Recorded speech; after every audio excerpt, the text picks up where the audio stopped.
everyone, and welcome to Power BI Full Course by Simplilearn. In today's data-driven world, business analytics is essential for making smarter decisions and growing your career. This course will help you build the skills you need to master business analytics. So whether you're just starting out or already have some experience, this course is for you. With industries relying on data more than ever, analyzing and visualizing insights is a must-have skill. In this course, you'll learn how to create powerful visualizations, perform statistical analysis, and use predictive modeling. You'll also get hands-on experience with top tools like Power BI, Excel, Tableau, and Python. And by the end of this course, you will be confident in turning raw data into valuable insights, helping businesses make better decisions. So let's dive in and explore the exciting world of business analytics. Also, if you're interested in becoming a business analyst, Simplilearn offers the perfect certification program to help you achieve your goals. With this course, you learn how to solve complex business problems and gain essential skills, all aligned with IABA Babcock V3 standards, including CBAP and CCBA certifications. You'll also earn valuable certifications from IBM, attend masterclasses with IBM experts, and get hands-on experience with real-world projects and Harvard business case studies. You'll also master tools like Tableau, Excel, SQL, and even cutting-edge generative AI tools like ChatGPT, DALL-E 2, Gemini, and Midjourney. So hurry up and enroll now and find the course link in the description box below and in the pinned comments. Now let's see what Power BI is. Power BI is a business analytics service provided by Microsoft that lets you visualize your data and share insights. It converts data from different sources to build interactive dashboards and BI reports. As you can see, we have an Excel data about sales. Using this data, Power BI helps you build different charts and graphs to visualize the data. Now that we have understood what Power BI is, let us look at the important features of Power BI. First is Power BI Desktop. Power BI Desktop is a free software that you can download, and it allows you to build reports by accessing data easily. For using Power BI Desktop, you do not need advanced report designing or query skills to build a report. Second, as already discussed, Power BI supports stream analytics, from factory sensors to social media sources. Power BI assists in real-time analytics to make timely decisions. Third, support for multiple data sources is one of the major features of Power BI. You can access various sources of data such as Excel, CSV, SQL Server, web files, etc. to create interactive visualizations. And finally, custom visualization. Custom visualization is another vital feature of Power BI. While dealing with complex data, Power BI's default standard might not be enough in some cases. In that case, you can access the custom library of visualization that meets your needs. Let us jump into discussing the various components of Power BI. As you can see, there are 6 major components of Power BI. Now let's discuss them one by one. First is Power Query. Power Query is the data transformation and mashup engine. It enables you to discover, connect, combine, and refine data sources to meet your analysis need.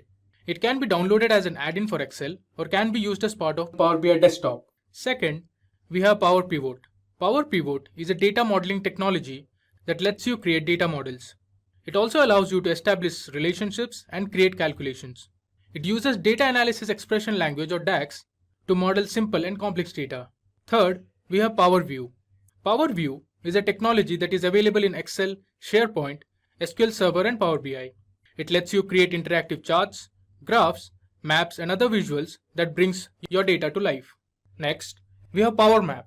Microsoft's Power Map for Excel and Power BI is a 3D data visualization tool that lets you map your data and plot more than 1 million rows of data visually on Bing Maps in 3D format from an Excel table or data model in Excel.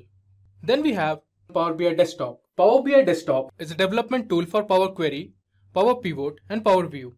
With Power BI Desktop, you have everything under the same solution, and it is easier to develop BI and data analysis experience. Finally, we have Power Q&A. The Q&A feature in Power BI lets you explore your data in your own words.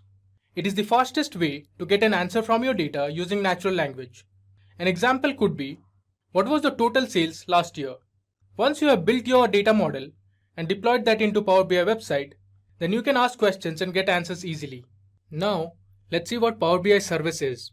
Power BI Service is the software as a service part of Power BI. It is also referred as Power BI Online. To access Power BI Service, you need to log into app.powerbi.com. Now let me show you that. I'll go to Google, I'll open a new tab and search for app.powerbi.com. It's loading. But this is how the homepage of Power BI Service looks like. I've created some dashboards on it First, you need to log into app.powerbi service. You can see I'm logged in. Now under my workspace, if I go to dashboard, here I've created a finance dashboard. You can see the different charts and graphs I have prepared and pinned it to the dashboard. So Power BI service allows you to connect to your data, create reports and dashboards, and you can also ask questions to your data. Now as you can see in this dashboard, we have created some charts and graphs. So this is a tree map. There's a pie chart, there's a bar graph. Below you can see there are line charts and donut charts. It tells you the total sales that were made, the total number of units sold, the sales by product, sales by country, sales by segment, and lots more. One of the key features of Power BI is creating dashboards from multiple reports and datasets. Power BI Dashboard is a single-page visualization to tell a story. The visualizations on a dashboard are generated from multiple reports, and each report is based on one dataset. A single-page dashboard is known as a canvas. The visualizations you see on the dashboard are called tiles. These tiles are pinned to the dashboard by report designers. Now let me go back to my dashboard. So this is called a canvas, and each of these are called tiles. So on the top, you can see we have 3 tiles. Now, let's understand how to create and publish reports in Power BI dashboards. Power BI allows you to create different reports on Power BI desktop. These reports can be published on the Power BI dashboard using Power BI service. Here, you can see there is a Power BI report created on Power BI desktop. If you click on publish, it will take you to the Power BI service where you can build a dashboard. Here is the button for Power BI publish. Once you click on Power BI publish, it will take you to the dashboard. So this is a single page Power BI dashboard on Power BI service. Now, let's understand the Power BI architecture. Power BI architecture is a service built on top of Azure.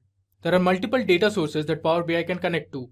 Power BI Desktop allows you to create reports and data visualizations on the dataset. Power BI Gateway is connected to on-premise data sources to get continuous data for reporting and analytics. Power BI services are basically the cloud services that are used to publish Power BI reports and data visualizations.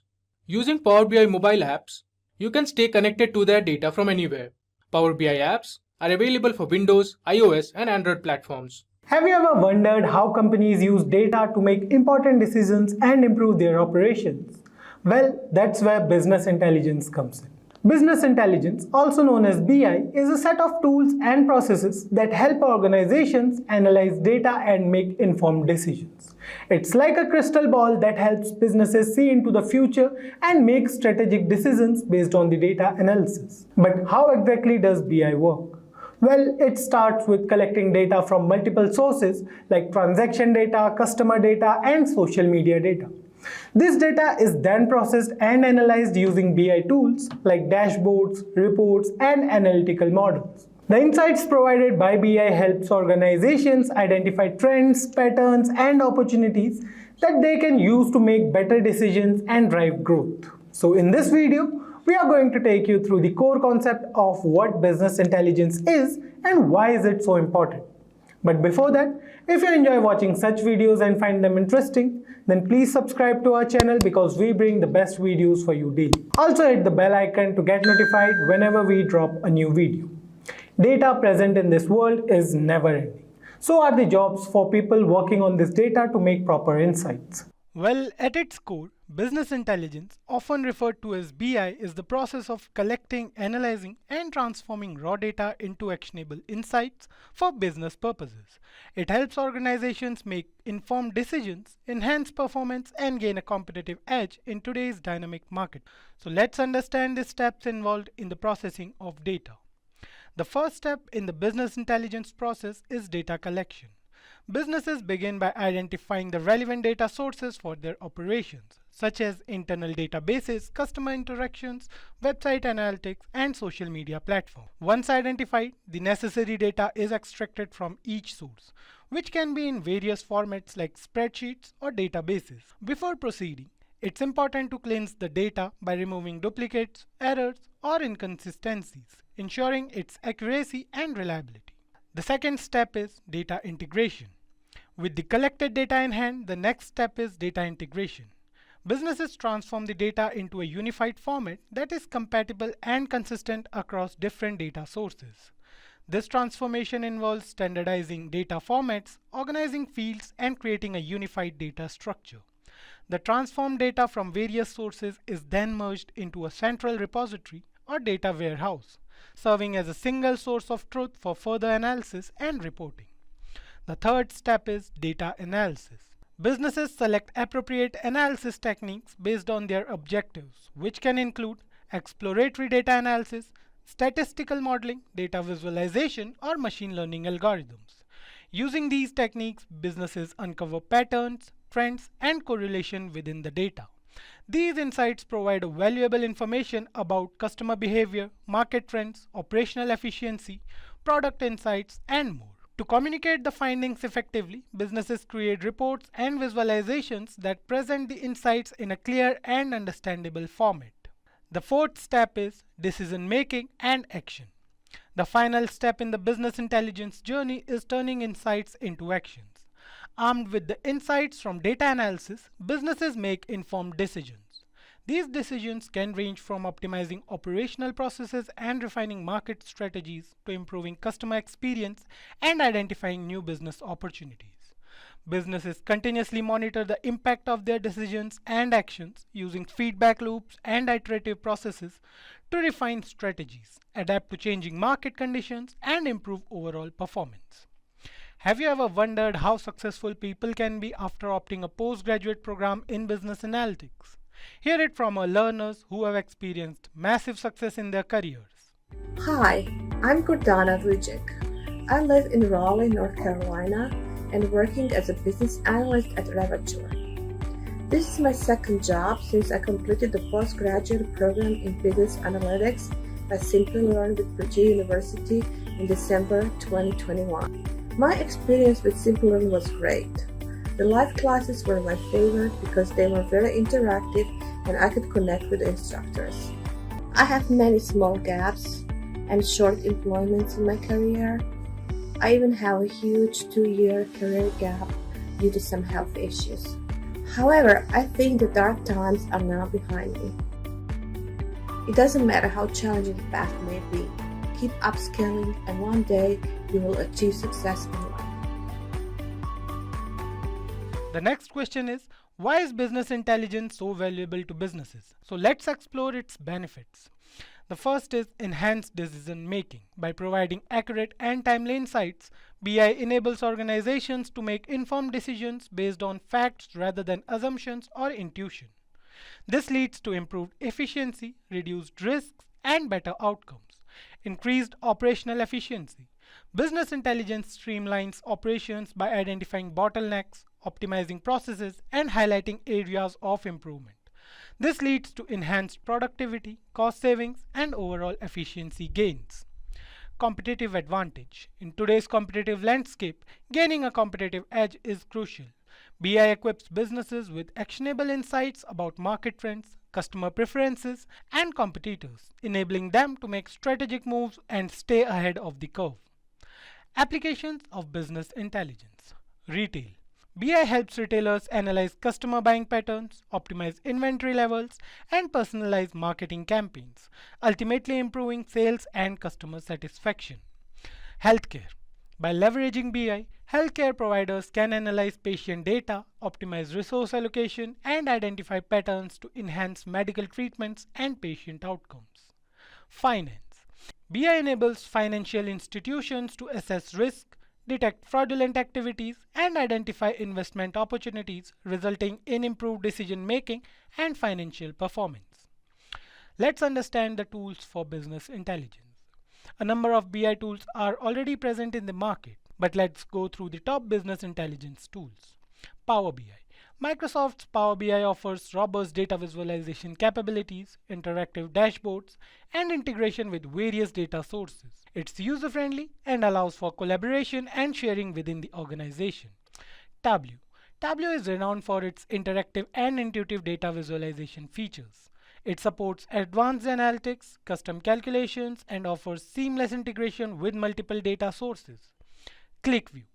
ClickView provides a comprehensive business intelligence platform with powerful data discovery, visualization, and reporting features. It allows users to explore data from various angles and uncover hidden insights. Looker. Looker offers a cloud-based platform for data exploration and visualization. It focuses on providing real-time insights and collaborative analytics, enabling teams to work together seamlessly. So there you have it, folks. Business intelligence is an essential tool that can help businesses succeed in today's marketplace. Let's do some practical hands-on demo with Power BI. So this is how the Power BI desktop interface looks like. On the left, you have the report view, the data view, and the model view. The report view is where you visualize your data with different charts and graphs to build reports. The data view allows you to view the whole data, while the model view is where you check if there are any relationship between the tables. On the right, you can see the different visualizations that you can build. We'll quickly run through all of these in our demo. So here you can see there's a finance sample data that will help you draw insights about the sale of products in different countries. We will create a report to visualize different charts and graphs and analyze those sales. So let me go to my Power BI desktop. First, we'll import our data. So let me go to our Get Data tab and choose Excel as my data source. I click on Excel. So here is our finance sample data. We'll select sheet 1. You can see the data here. Click on it and then select Load. This might take some time to load the data. Now if I go to my Data tab, you can see the entire data set. It has fields such as segment, country in which the sales was made, the name of the product, the units sold, and the sales price, and many more. Let's start building our report now. I'll go to my report view. So first let me create a text box. Let me resize it. Let me name it as Finance Dashboard. We'll increase the size of the text. We'll use font Consolas, center it. We'll also add a background to this. We use blue color, change it to white, and increase the size. Now, let me first show you how you can create a matrix. I'll go to Visualizations and click on Matrix. Let me resize it. From the Datasheet tab, I'll select Sales and drag onto Values. So you can see the total number of sales that were made. Now, let me do some formatting. So I'll go to the Format tab, click on Column Headers. Let's add a background color and let me increase the text size to 20. Similarly, under Values, we'll increase the size of the text to 20 as well. We can also click on Border and choose the color of the border. May take as, let it be black. So this is a simple matrix that we created which shows the total number of sales that were made. Similarly, let me choose matrix once again. Now we'll drag on the units sold onto values. We'll continue with the same drill. Under column headers, we'll add a background. This time let's choose some other color, and under values, let's increase the size of the text to 20. Even for the column headers, let's increase the size of the text to 20. Again, we'll switch on border. Let me resize a bit. So here we have two matrices created for our report. The first matrix shows us the total sales that were made.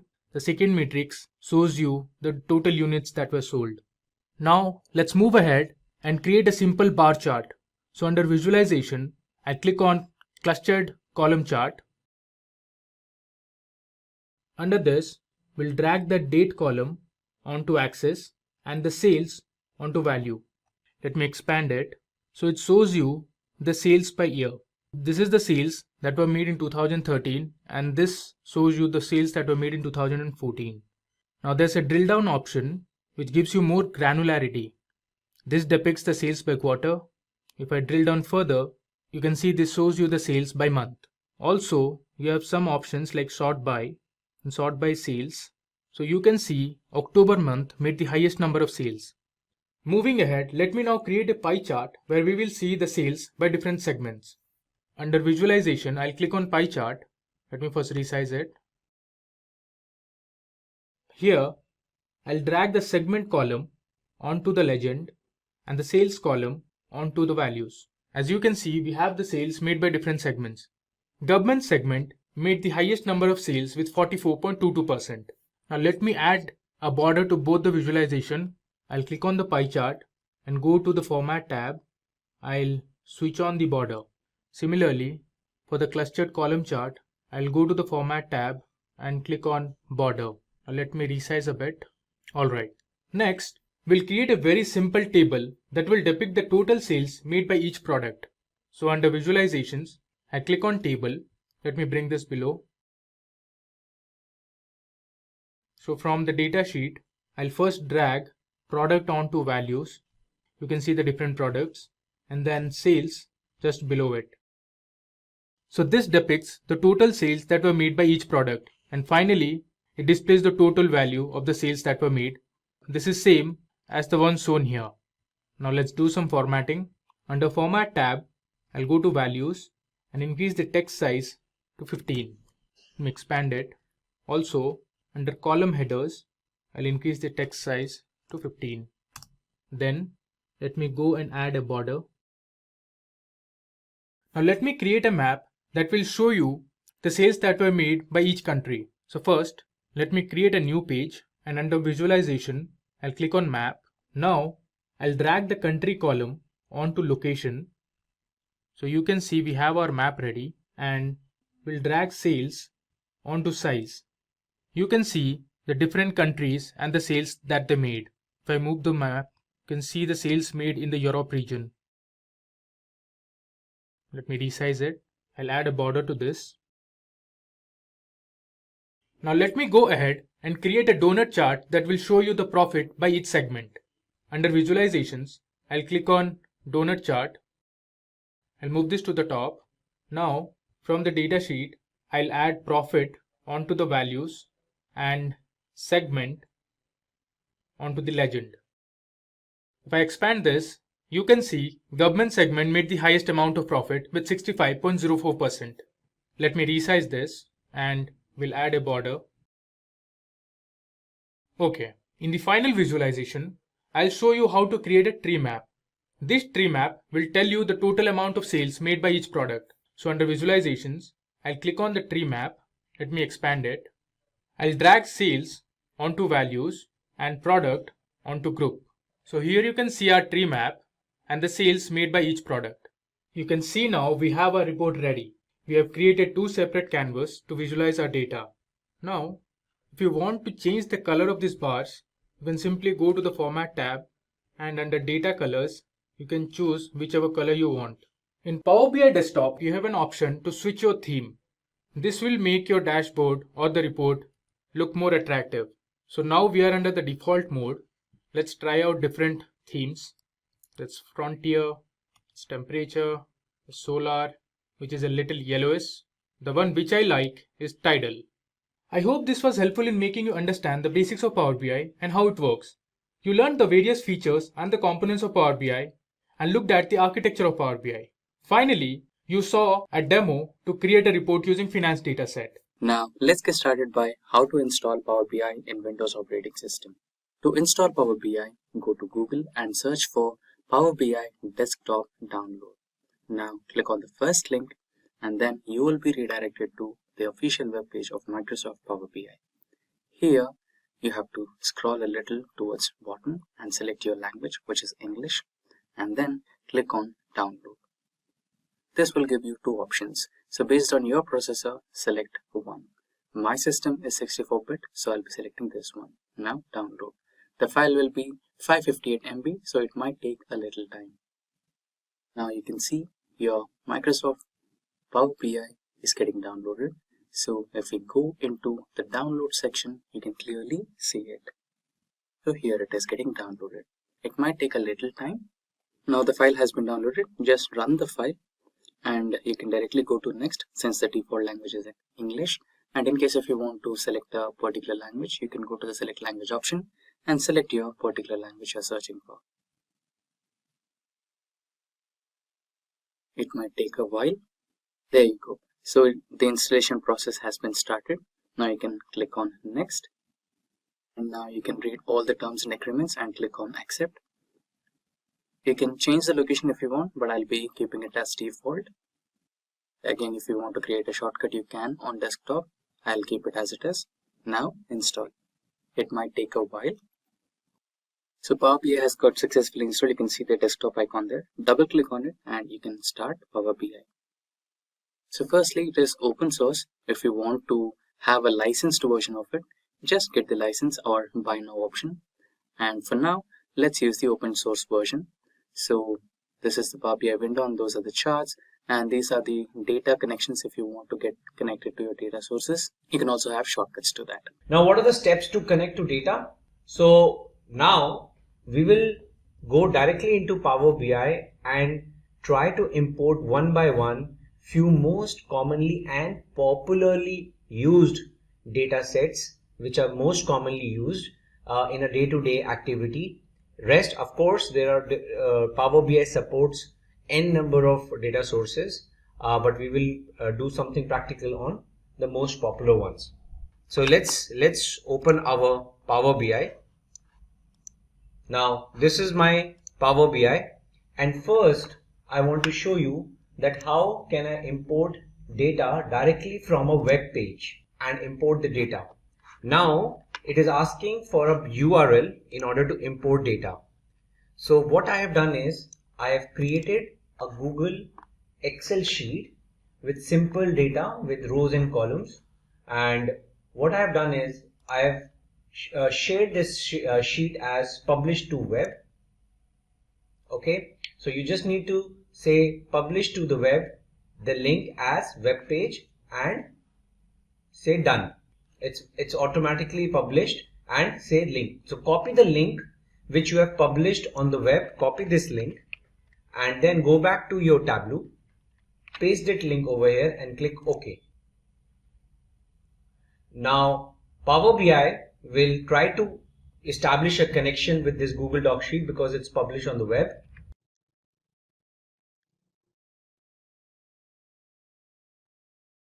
You need to wait for a while it is reading. Okay, now it has read one of the HTML tables, so I'll select this one. Now you can see it is showing me a preview of the table which is there on my Google sheet, right? It has 11 rows, so it has all showed all the 11 rows. So now I can go and transform this data because I can see my headers are there starting from the second row. So there is an opportunity for me to transform the data. So I'll go and transform it so that it looks clean. Okay, so first is I need to remove the first row, which is the null row. Remove the top rows. Okay, and then I need to use the first row now as a header. So you just click this option, use first row as headers. That's it. So now if you see my row ID, order date, ship date, all my data is now ready. So I can say close and apply. Click apply changes. Now this is an example of web data import. You can go and preview your data. Right now, the biggest advantage of this data connection is that it's a live data. So for example, I insert another row.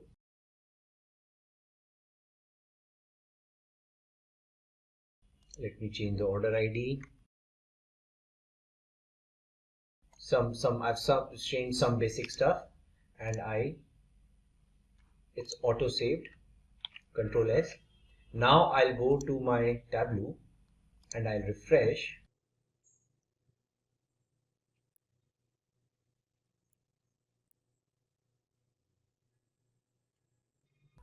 Now you can see as I refreshed my Power Query Editor, I clicked refresh all and I got my new row which is there in the live data. I got that fetched from my okay, I got that row, the row ID number 12. So I have to say close and apply.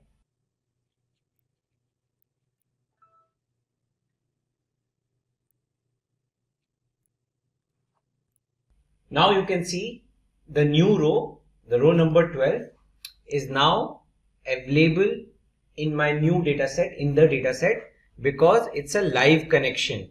It's a live connection with the web-based Google Sheet. Okay, so this is one important way in which you can import data. Now let's try to import data from a text file. Now I have already prepared a text file called subcategories.txt. Now let me just open it in a notepad. Now it's a very plain simple file, tab separated file in which you have product subcategory ID, subcategory name and product category key. So basically to which product category this particular subproduct belongs to, right? So what I'm going to do is I'm going to go back to my get data option and I'm going to select text/CSV option and I'm going to select option mod product subcategories.txt. Okay, so now Power BI has identified that it's a tab delimited file, it has recognized the headers, etc. right, and I can now directly load this file. Okay, so now once the data is imported in Power BI, it is like irrelevant to me, it's a composite data import I am doing, right? So in my presentation, when I am talking about importing data, there are different importing modes, right? Data import can happen through different ways. Okay, one is direct query mode, in which I create a live connection to the database, which I'll also show you using MySQL and MS SQL Server.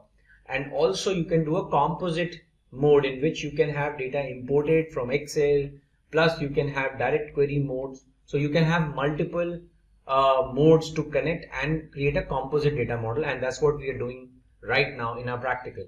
So what we are doing over here is, one, we have imported data from the web. Second, we have imported data from a text table. Now after doing text, now our next task is to import from CSV. Let's try another one. So now I have imported product subcategory. Now I'll import a CSV file. So again I'll choose the option text/CSV, and now in this CSV file, let me open this CSV file and show you what is it. So this is a list of all my products, product key, product subcategory key, products, stock keeping unit, etc. A simple CSV file, and I'm going to import that. Okay, so now it has identified the delimiter is comma rather than a tab, and it has already recognized the headers correctly, so I'll load it. Okay, so now my products are there, product subcategories are there. For product categories, now what I have done is I have created a Excel mode now. So now Excel I'm using to import my product category.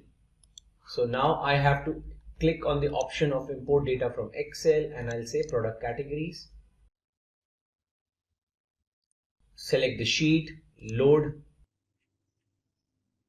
and now so my products, product categories, product subcategories, though with different data storage types, but still now the data is imported into Power BI. It is a composite data model. Now another very important data type which you can import is the PDF also, right? So what I have done is I have created a PDF called customers. My customers data is lying in a PDF. So what I have done is I have created a PDF which has data for some columns are there, like, you know, customer key, prefix, first name, last name, birth date, marital status, gender, email address, annual income, total children, etc., etc. So this is the data set which I have created in PDF. So what I'm going to do is I'm going to select PDF now and import customers.pdf, and see, it has recognized my table on page 1 which I'm going to load. Okay, you can rename this as PDF table.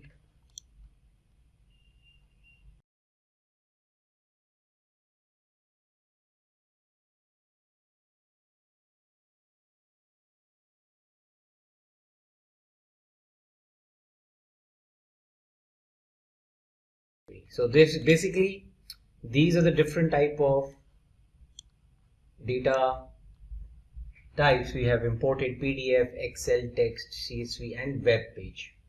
Now let's take a look at another interesting data set which we want to import is the MySQL Server data set. So what I have done is I've already installed MySQL Server on my local instance, and there's already a schema of SQLite tutorial over there, and I have certain tables already prepared over there like department, employee, etc. So my goal is now to import this data or create a live connection with this data set.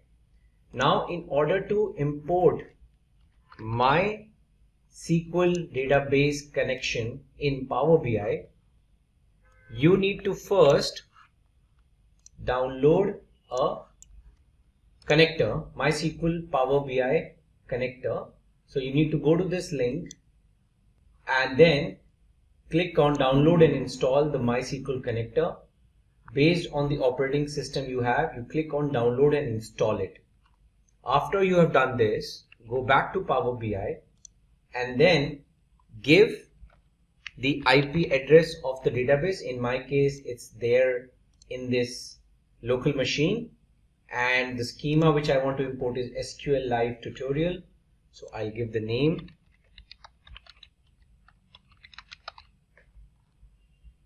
click connect.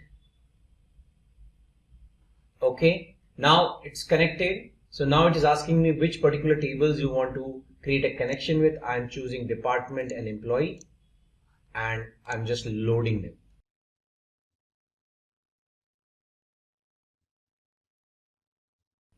Okay, so now this is the exact data which is there in the employee and department in MySQL. Okay, so this is one example of how to create connectivity between Power BI and MySQL. Now I want to do the same thing using SQL Server, Microsoft SQL Server. So I have also installed Microsoft SQL Server on my machine, and I have used the SQL Express. So this is the name of my server, so which I'll copy the server name and go to get data, select SQL Server, and for now database is optional. I can say direct query, click OK. Okay, now it is showing me what all tables I can import. So in my SQL Server tutorial, in my SQL Server, I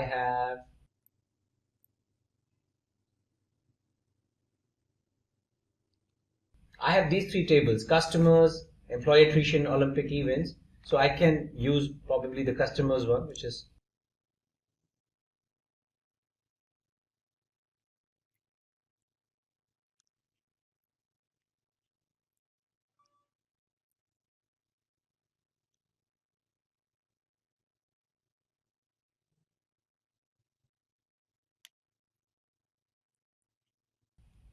now you can see this is the data, the customers data, which is lying in my SQL Server. Okay, so I can preview it and load it.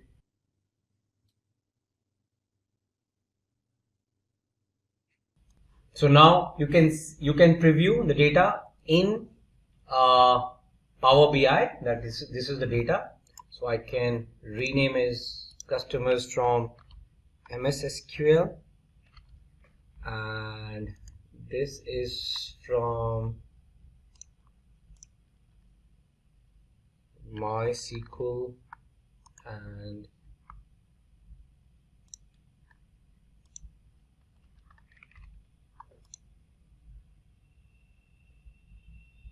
okay, so now this is not the only data sets you can import. Now if you take a look at the options which Power BI gave of what different type and variations of data it can it has compatibility to import from. Okay, so we can just take a look at the categorization on the left hand side first. There are file based like Excel, text, XML, JSON is also possible. You can evenly directly import an entire folder, and within the folder, whatever data types of files are there, it will detect it. PDF, Parquet, or even SharePoint folder, which is itself a Microsoft technology. Then different kind of databases, SQL Server and MySQL we just saw, but it's not only limited to this. You can connect to Microsoft Access, SSAS, Oracle database, IBM DB2, Postgres, Sybase, Teradata, and then SAP databases, Amazon, Redshift, Impala, Vertica, Snowflake, and n number of databases which are there in the market today, Amazon, etc. Then it also allows you to connect with its own Power platforms, Power BI platforms, data marts, Power BI data flows, Dataverse, etc. Azure, there are different kind of storage mechanisms in Azure, and Azure itself is a Microsoft technology, so it has a compatibility with a lot of Azure based data storages like Azure SQL database, blob storage, Azure Databricks, right, Azure HD Insight Spark. So if you have those kind of services running on your Azure cloud services, you can even import them over here. Now online services, like you have ERPs running or some data which is shared on the internet. If you want to import it, that is also possible through certain products. Dynamics 365, Microsoft Exchange Online, Salesforce, Google Analytics, Adobe Analytics, GitHub, LinkedIn Sales. If you want to do some analysis of some social networking, feeds, that also you can import.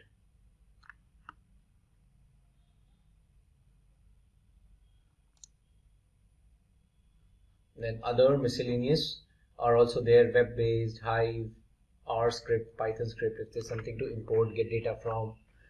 Google Sheets, like we saw one example in our video right now. So there are multiple options available.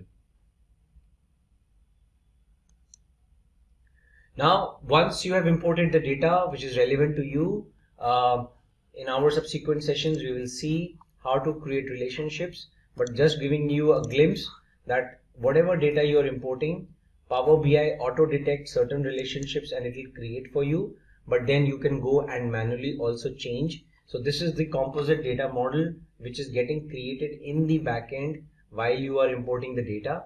You can easily go and manage these relationships, either keep them as is, you can delete and create new ones manually. So there is no limitation in that.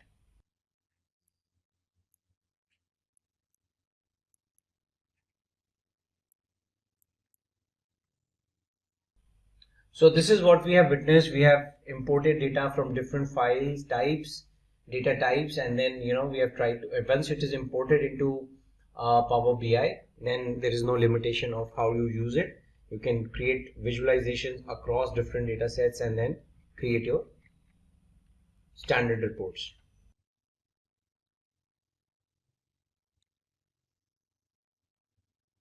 So this is the example of importing data from web, importing data from a database, from a PDF, and then once you have data, you can shape and combine data. You can basically do whatever transformation you want to do. You want to make joins, merge the data. So for example, if we go back to our Power BI, and if I go back to my transform data section, now as I have now different data sets available with me, I can do any kind of operation, transformation on the data, right?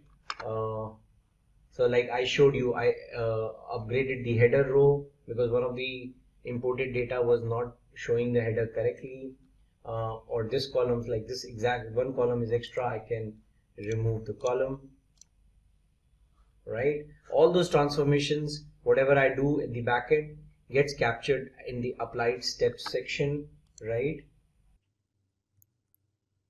This is the customer data. You can create, you can merge it, you can append it, with other data sets, right? Let's, for example, I want to create a merge data set of my categories and subcategories.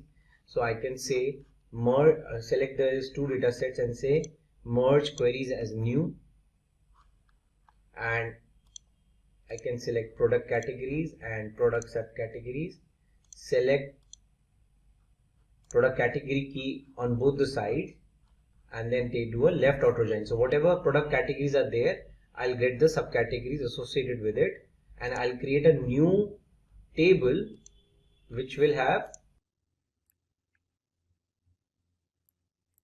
now I have the table which has the category and the subcategory in one table itself. So I can rename it now to as category subcategory table. It's a merge. Basically, it's a join between category and subcategory, and now I have a common table, right? And I can close and apply. So imagine I have created a new table which is created from one data set which is Excel based, and another data set which is text based. See this category subcategory table. So now I can use it the way I want in my visualization reports. So that's what the presentation says, right? That once you have the imported data, you can shape, you can combine, you can adjust, you can do whatever transformation you want to do and create your visualization. What is Power BI? It is a business intelligence tool to visualize your data and share insights across your organization.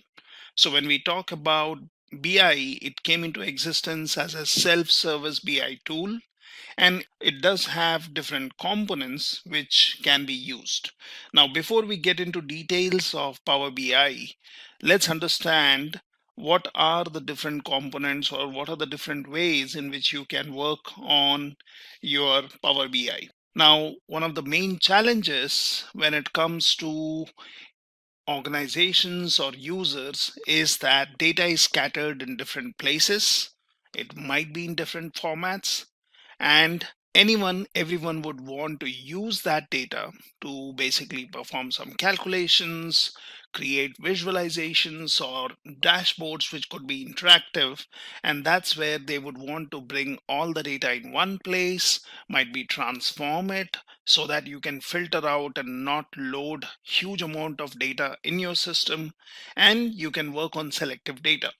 So when it comes to Power BI, it helps us in ETL, it helps us in data modeling, it helps in data storage and reporting. So what are the benefits of Power BI? Here are some of the benefits. So extract intelligence rapidly and accurately. So that's basically transforming your enterprise data into rich visuals and accurate reports for enhanced decision making. Now, one thing we already know, that when we talk about data in raw format might have a lot of hidden information. If we look at different data sets, which I'll show you in the process, it might have a lot of meaning, but then the real meaning comes out of the data if we can create visualizations, if we can create relationships between different data sets, and thus that can help us in enhanced decision making. Now, Power BI supports advanced data services. It integrates seamlessly with advanced cloud services like Cortana to provide results for the verbal data queries as well. When you talk about seamlessly integrating with existing applications, that's one more benefit of Power BI. So it adopts analytics and reporting capabilities easily to embed interactive visuals quickly in your applications. You can build rich personalized dashboards. So it basically provides a unified user experience with customized dashboard and reports that meet your exact needs. It also has a way where you can have secure way of publishing your reports. So you can set up automatic data refresh and rapidly publish reports, allowing multiple users to avail the latest information across your organization or across your working community. So Power BI can connect to different sources. We'll see that in a while. So basically you have an option which says get data, and that basically opens up a window where you can find different type of data sources such as Excel, your CSV or text, JSON, PDF, getting data from databases, or directly accessing data from databases. Now, before we get further into understanding how Power BI looks like, it would be a good idea to share information in how you can set that up on your machine. So when it comes to your Power BI, and let me open up a notepad here. So for example, I bring up a notepad. Let's say when you talk about your Power BI components, so you basically have Power BI desktop, and that's mainly your playground, or that's mainly used for any kind of development activities. You have your Power BI server, or you can say service. Now this one is where you would make reports online and share or make them available to different BUs.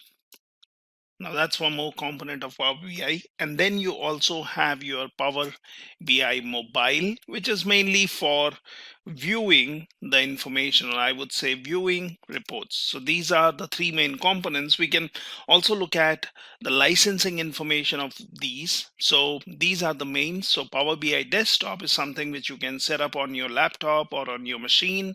Power BI server is where you can log in with your user ID and password, and Power BI mobile is mainly to view your reports. Now, how do you set this up before you can explore or start working on Power BI? So here is a link which you can basically use. So if you look into this, so this one basically says service, self-service sign up for Power BI. It says sign up of Power BI service as an individual. Normally when you would want to use Power BI, you can use a website called HTTP, and then you have basically app, and let's say I think it's called app.powerbi.com. Now this is the place where you can basically log in. Now if you see here, I have created an account, and if you look at my account, it says auatl.onmicrosoft.com. Now how do you get this kind of email?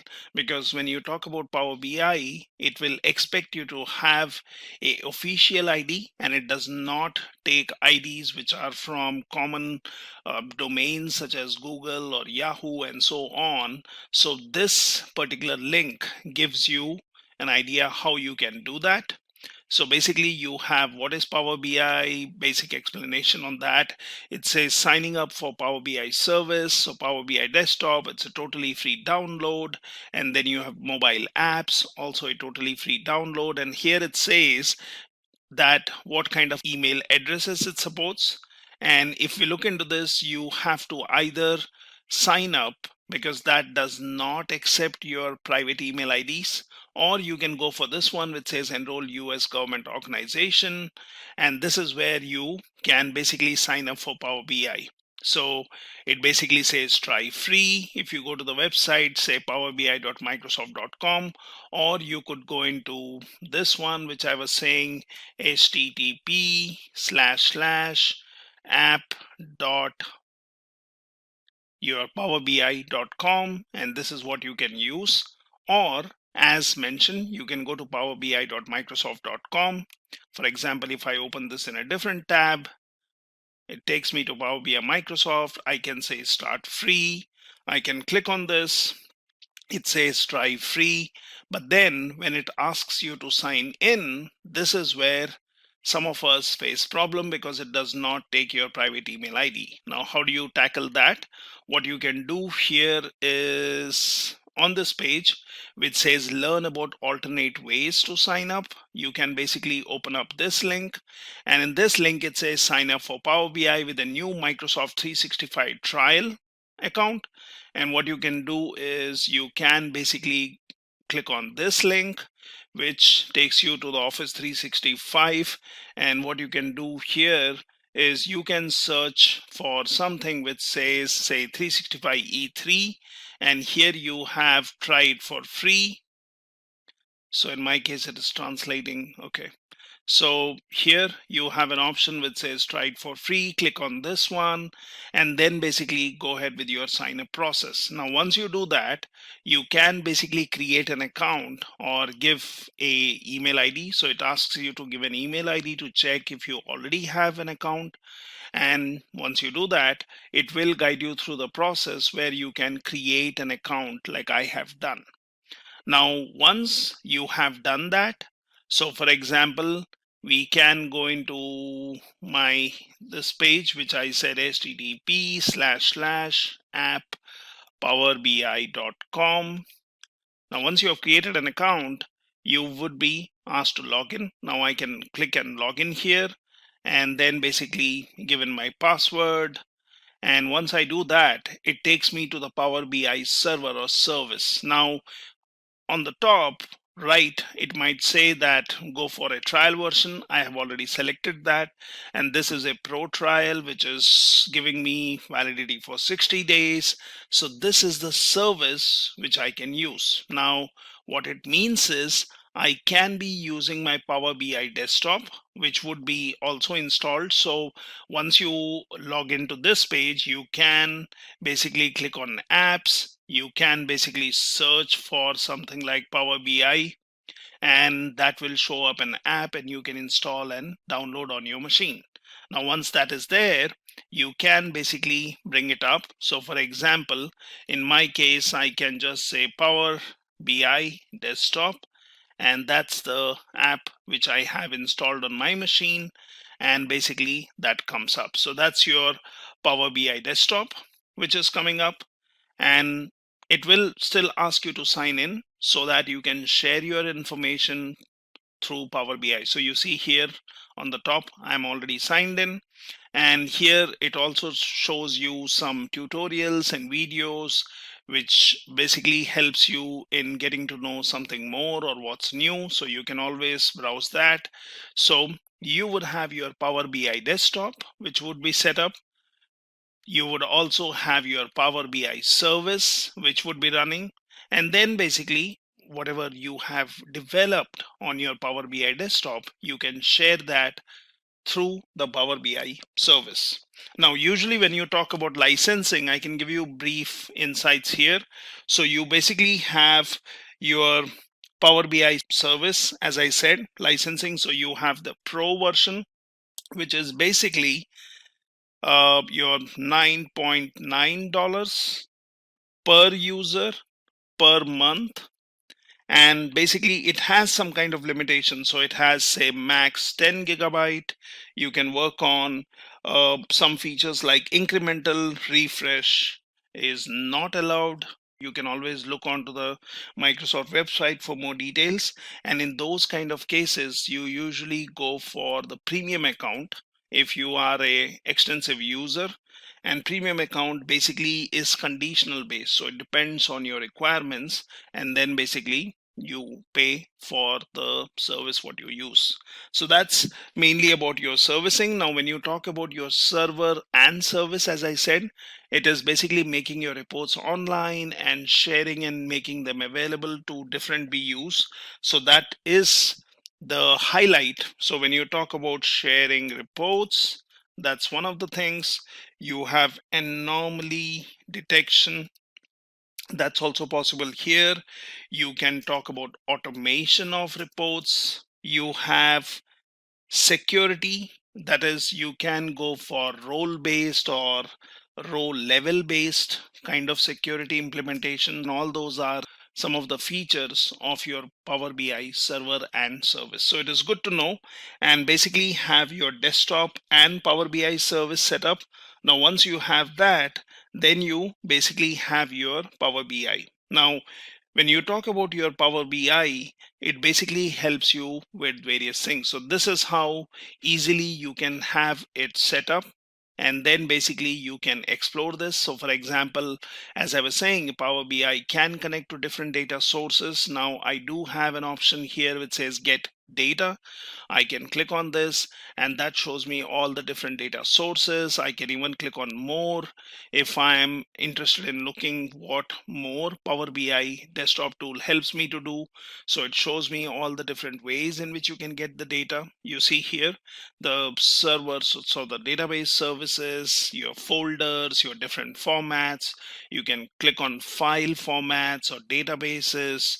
You can look at Power Platform. So if basically you are connecting to a platform and getting some services, you can connect to the cloud, that is Azure. You have online services, and then you have other options. So these are all the ways in which you can get your data. When you talk about visualizations, you see a lot of visualization options here which can be used once your data is loaded, and I will explore and explain more about this. So you have something called as insert, wherein you can go in for different visuals or different types. You can also get into, say, transform the data. Now that basically is going to pop up and bring a Power Query editor.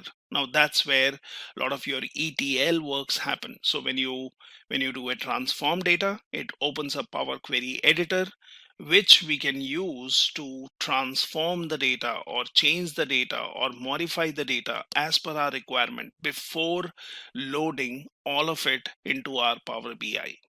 So you also have option here which says modeling, wherein we can create new tables or we can work on our data where we can manage relationships. So as of now, we don't have any data, so it does not show this one as activated, but that can be activated. This is where you can view your reports. So this is, in short, exploring your Power BI. We'll see what are the different options which we can use here.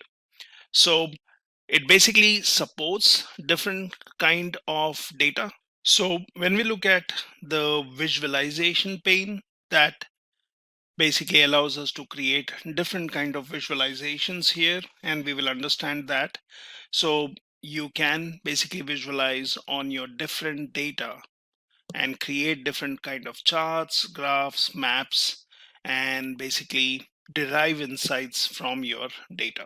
Now, when you talk about data models, that's where you can basically establish relationships. So when you talk about data models, it is basically used to connect multiple data sources to build a relationship. Now, we might have different data sets, or we might have data coming in from different tables where we may want to basically get insights or get data from multiple data sources for our purpose. Now, in that case, data models do help us.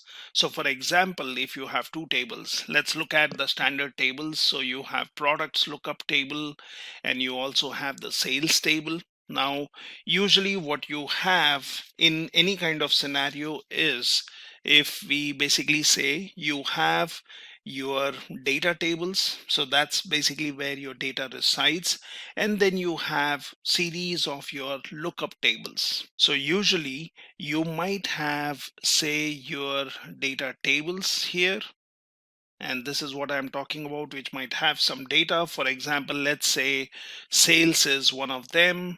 You might have some other data table which might be, for example, let's say budget table, or might be something else. And these are your data tables. Now at the other end, you might have your lookup tables. So basically you have various lookup tables, and these lookup tables, for example, let's say this one is customer, this one is territory, let's say this is product, and let's say this one is a calendar. So these are basically my lookup tables. So we can basically, as I said, your data might be coming in from different sources, let's say database, or let's say some kind of files, or let's say some kind of systems what you have. So your data might be coming in from different places. Now you might want to transform the data. So this is where I could say there is your query editor. which I was explaining. So you have your query editor, which basically allows you to edit the data table, or basically allows you to edit the data before it is loaded, right? You can hide a column, you can add a new column, you can modify your column. So your query editors would be basically used to work on the data which goes into your data tables. Now, you might have a lot of lookup tables, as I said. So let's say these are my lookup tables and these are my data tables. So what we need is, sometimes we need information based on our lookup tables and data tables. Now that's where data modeling comes into picture. So basically, if I would want to extract information from here, so I can notice that there is a product key here and there is a product key here. Now this is where we are already talking about, say, foreign keys, or we are talking about your relationships. Right now, when you talk about relational databases, you have something called as foreign key constraints, which is in Power BI terms, I would say it's not exactly a constraint, but it is more of a filter propagation instead, which is used to basically connect your different data sources. And you could have basically cross filter directions. You can go for single or one to one or one to many or many to many kind of relationships, which basically allows you to work on the data. So we will learn more about data models when we are doing a quick demo there, where we can talk a little bit about normalization and denormalization, the way the data exists, right? And then you basically would want to gather insights from your data. So when you talk about your two data sources, as I said, so you have a products lookup table, you have a sales table. Now if you would want to calculate the total order quantity of each product name, which is, we are talking about the order quantity as a information here, and you have product name here. Now how do you get that information? What we see here is, we would want something like this, or we would want more information. So how do we do that? So what we can do is, the order quantity for each product is basically showing us the same value. Now this is because the product and sales tables are not connected and there is no relationship between them. Even if you would want to take two sources and just get information out of them, Power BI would complain that there is no relationship established between them. So what we do is, we create a data model. So what we do is, we build a relationship between both the tables using a common key column, which exists in both cases. As I said, there is a product key here, there is a product key here. So that basically allows us to have a relationship between these two. Now that could be one to one. This could also be related to other tables. So it could be one to many. You could have many to one. So all those relationships are possible.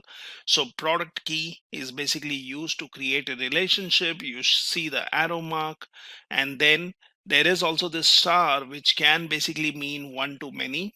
Now when the product key is used to join these two tables or form a relationship, then we can look at the product names and the order quantities, which basically gives me a total. Now that's the basic use of your data models.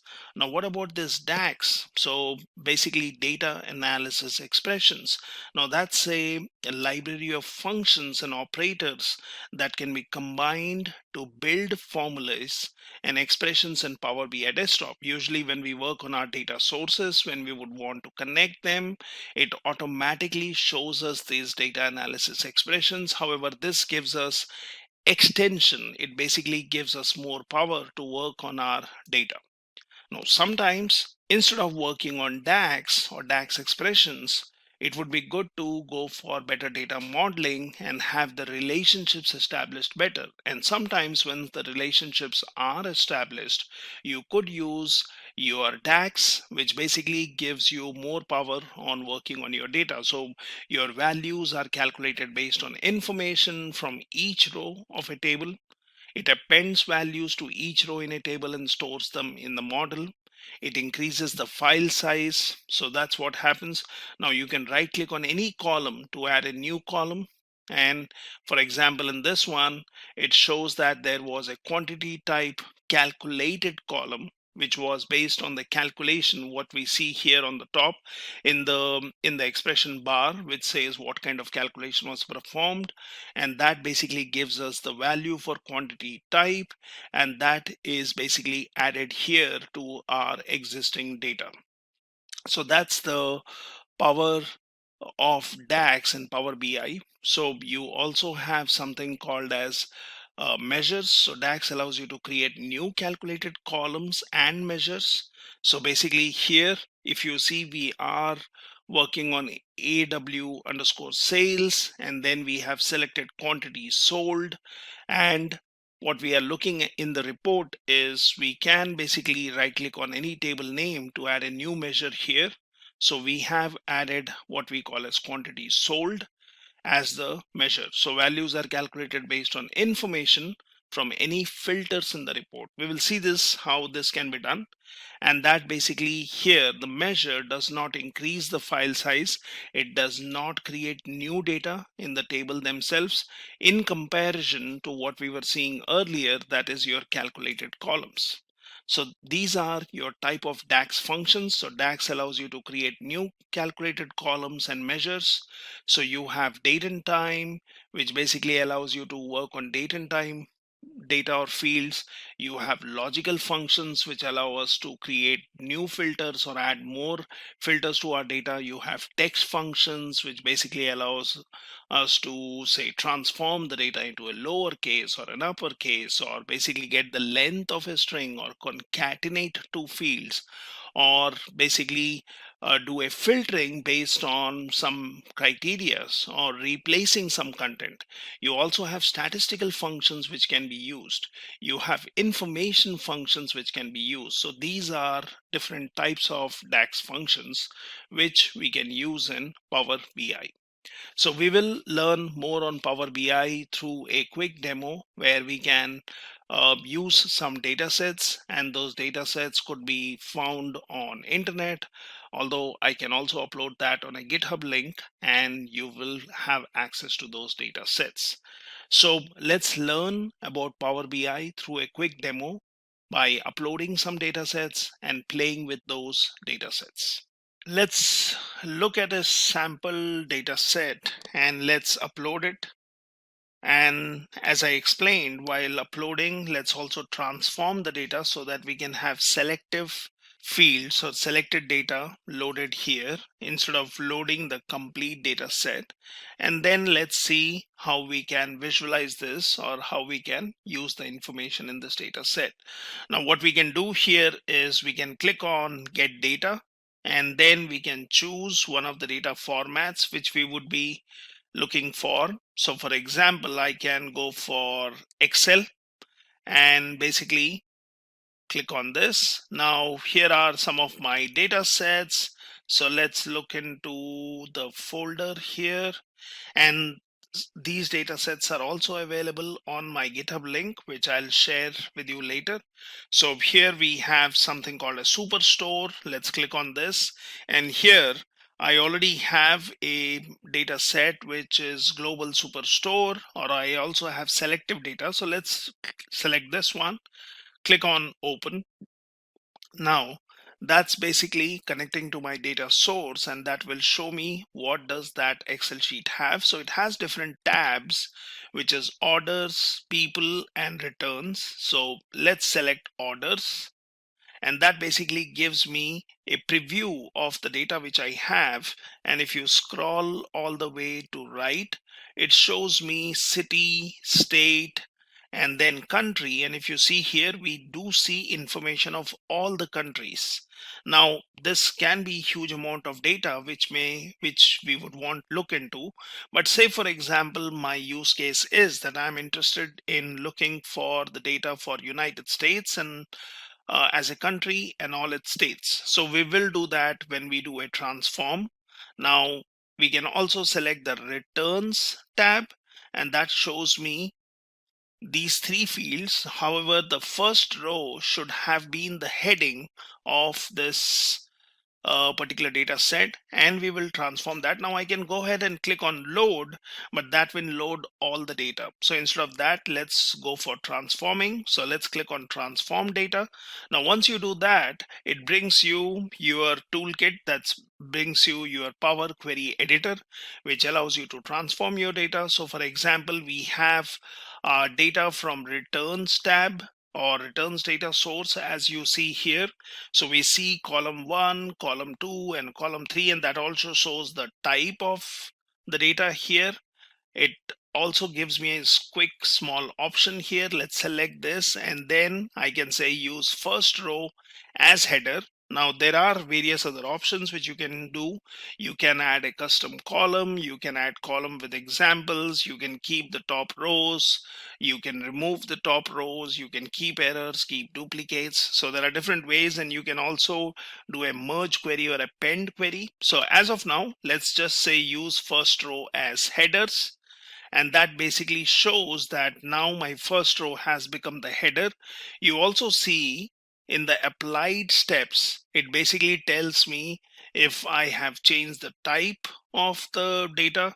If I have made any other changes, those steps will get added here. So it basically shows me the name as it returns. It shows me applied steps where I've changed the type, and now I basically have this information. Now this is something where you can change the type, or you can basically set it to a particular format. However, we are not doing anything of that sort right now, so we can do that for any of these columns. So this looks good. When it comes to orders, let's click on this, and as I said, I would be interested in selecting for country as United States only, and let me just work on that data. However, we can work on all the data. So let me scroll all the way to right, and here I have the country. Now there are these filters which we can use. So basically I can click on this, and that shows me all the countries are selected. Now there is also something called as text filters, which we will see how we can use to select particular data. I basically have other ways of filtering the data. So for example, now I will just uncheck this select all, and what I would be interested is in United States. So let's type it here. That shows me has an option here. Select this, and then basically say okay. So that should basically now filter out, and it shows me the data is United States only, and then you have different states, and rest of the data remains. So if you look at the applied steps, it tells me that there are filtered rows. Now we have done the basic transformation for this data set on these two data sources, that is orders and returns.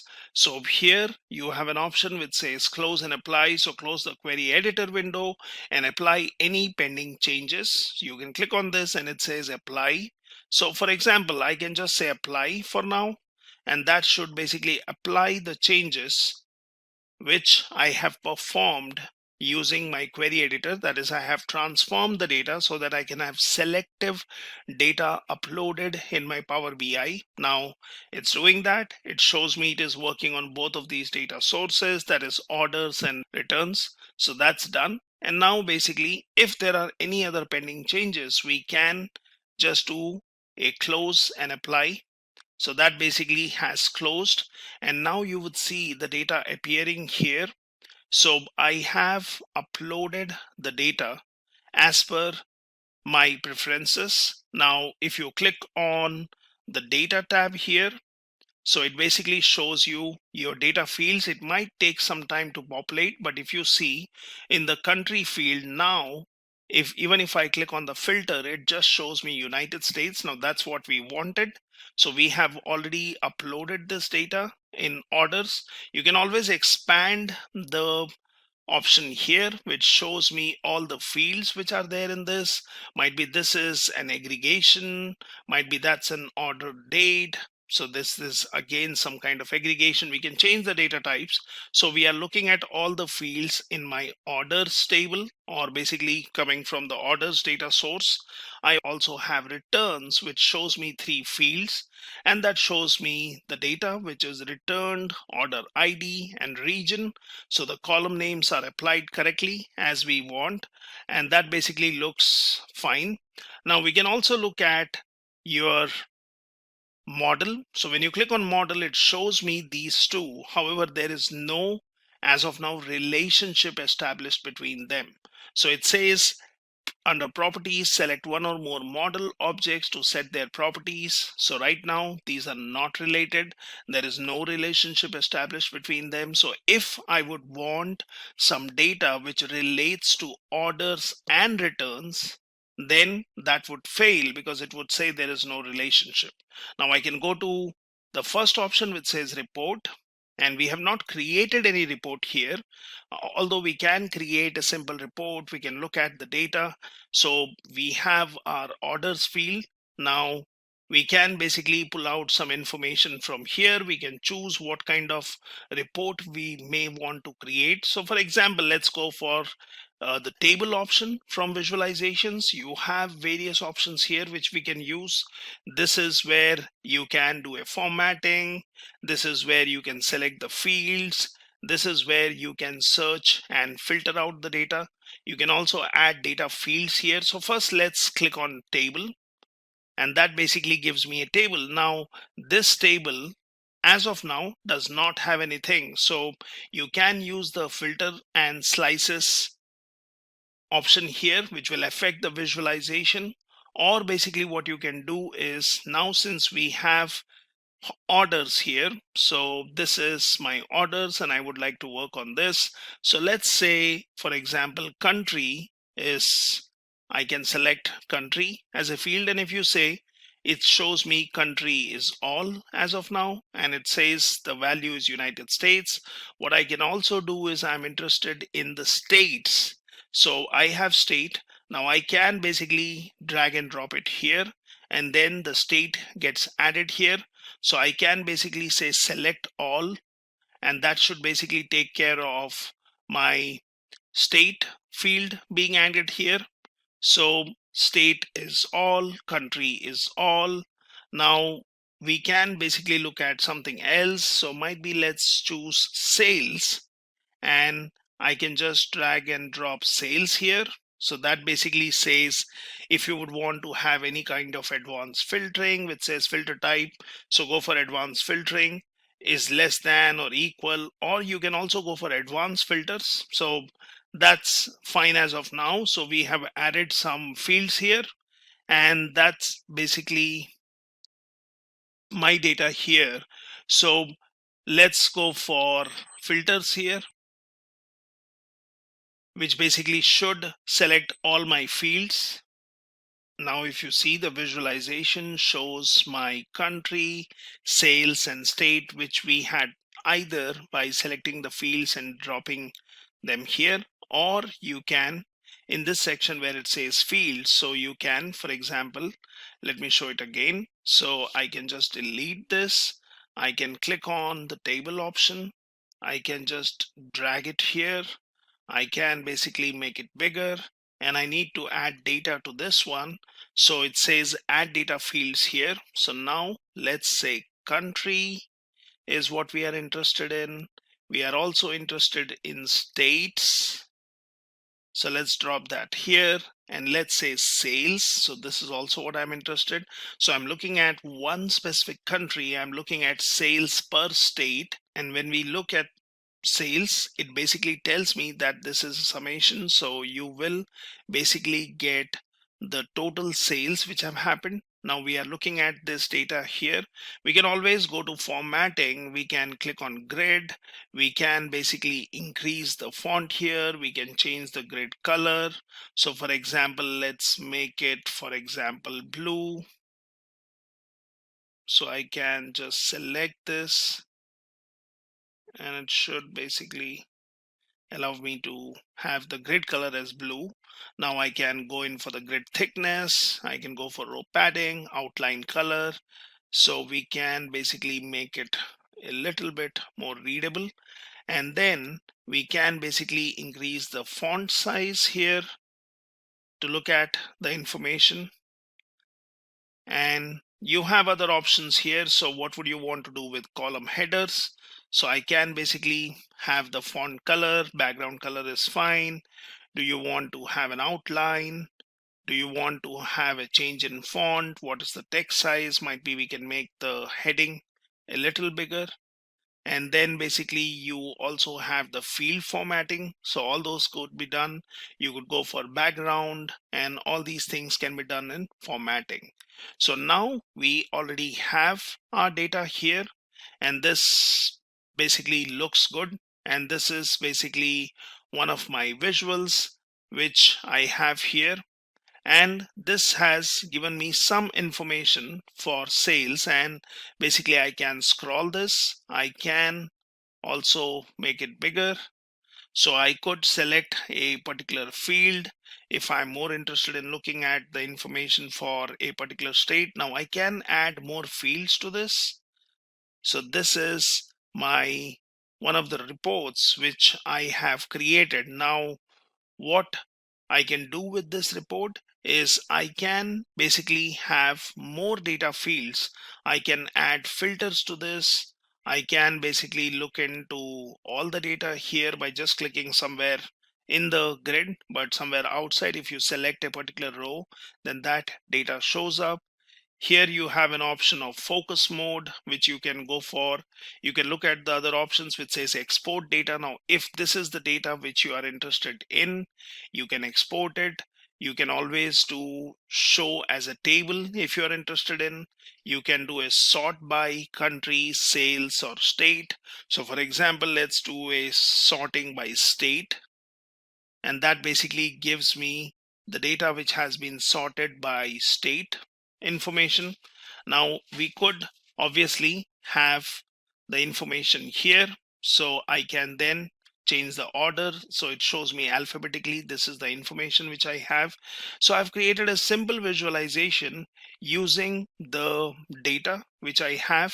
And what I can do is I can click on save. So that basically asks me to save this as a Power BI file which has an extension of PBIX, and I can basically call it my report. So let's say first report, and here I can say country, or I can say state wise sales in USA. Let's say USA, and that basically is my first report.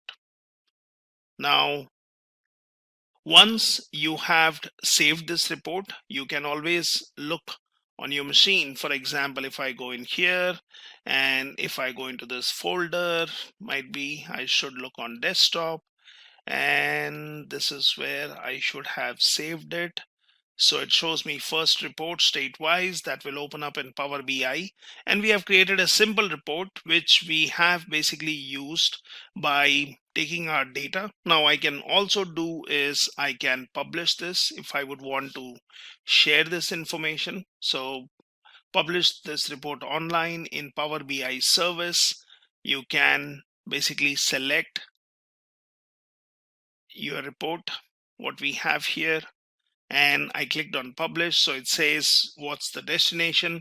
So you can have different workspaces. I will choose the default, that's my workspace. I can click on select. Now it says publishing first report statewide sales in USA to Power BI. You can create a portrait view of your report and you can do all that stuff. So let it publish, and then we can basically look into our Power BI server. That's our service where the information is already shared or published, I would say, which can then be shared with different sources. So we can come here and basically I can look into the Power BI, and this is where I will be able to look into my workspaces. And let's look in my workspace. So it says this is the place where I had initially downloaded Power BI dataset. It says your dataset is ready. Let Power BI help you explore your data. right? So you can always do this. You can click on view data set, which basically allows you to bring out your workspace and first report state wise sales. Now that's the report which we have published.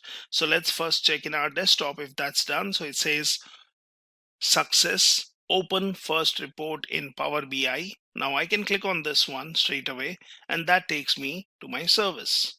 Now once it takes me to the service, it shows me the report which we created, which we published, and it basically has the option where I can save it as a different copy or give a different name. I can embed this in a website or a portal. I can publish to web, embed this report for public access by anyone on the internet. We can do that. We can export it to PowerPoint. So we can do all these options. You also have an option of view where you can change the view. You can basically also edit report here. So you can do that if you are interested in something specific. You can do a sharing to teams. So if you have your teams or groups set up, you can share it with them. You have an option of common panes. You can basically view usage metrics report. Now that can be sometimes helpful. You can basically go ahead and go and subscribe a particular report. So if there are new changes made, you will be the one who will be informed. You can click on share. Now if I click on share here from my service, it says only users with Power BI Pro will have access to this report. Recipients will have the same access as you unless row level security on the data set further restricts them. So I can grant access, and this is where I will have to give the email IDs of the people with a message that I would want to have them look at this report, right? You can also allow recipients to build new content using the underlying data sets, and you can send an email notification to the users. As of now, I don't have any other groups, so I'll not be sharing it, but I have created a simple report. Now let's also look at edit report. Let's just to see what it helps us. And when you click on edit report, it basically brings up this one which says your file, view. It gives you the filters. It basically allows you to add data fields to this. So it is basically giving access to these data sets which were in my desktop. It is basically allowing you to give or create different visualizations. Now here we have the data which we are looking at, and if say for example somebody is interested in filtering the data, so you could do that. So you could click on filter here, and that basically applies. This is the filter we have. Now country is fine, sales might be, I can click on sales and I would say okay, let's look at sales which is more than a particular amount. So we can say is greater than, and might be I can give a number here. So I can say 30,000, and basically I can say apply filter.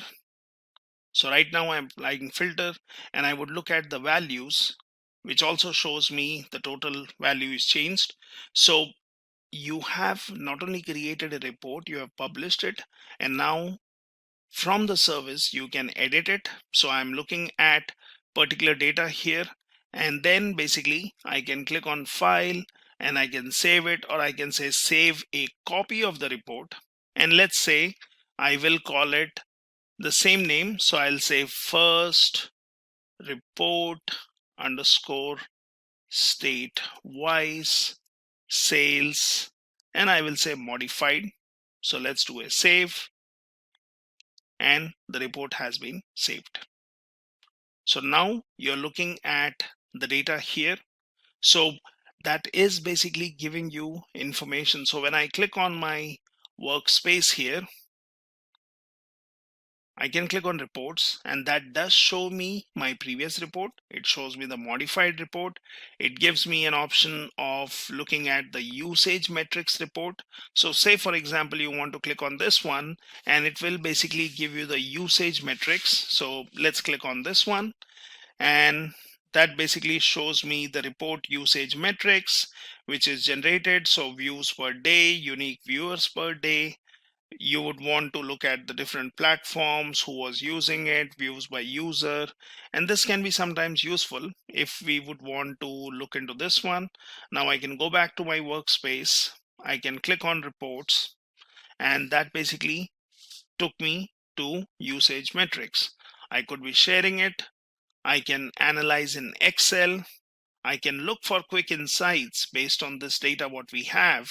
You can basically look at the related information. You can also look at the settings of this one. And basically this is how you have your data report here. Now that also shows me the data sets option. So which basically gives me the data sets which can be used to create further reports. And we have our data here. So for example, if I click on create report, it basically gives me these data sets and we can continue working on this.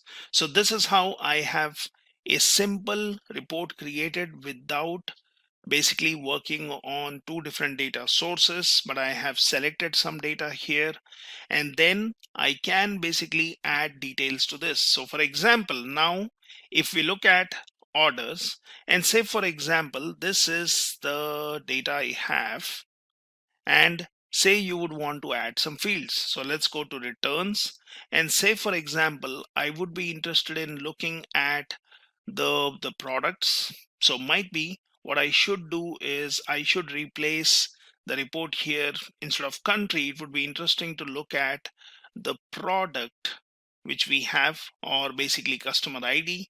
So we can look at customer ID, we can look at the order ID, which would be interesting to see if there is a particular order, what was the sales which was generated, and if there were any returns which were happening on that.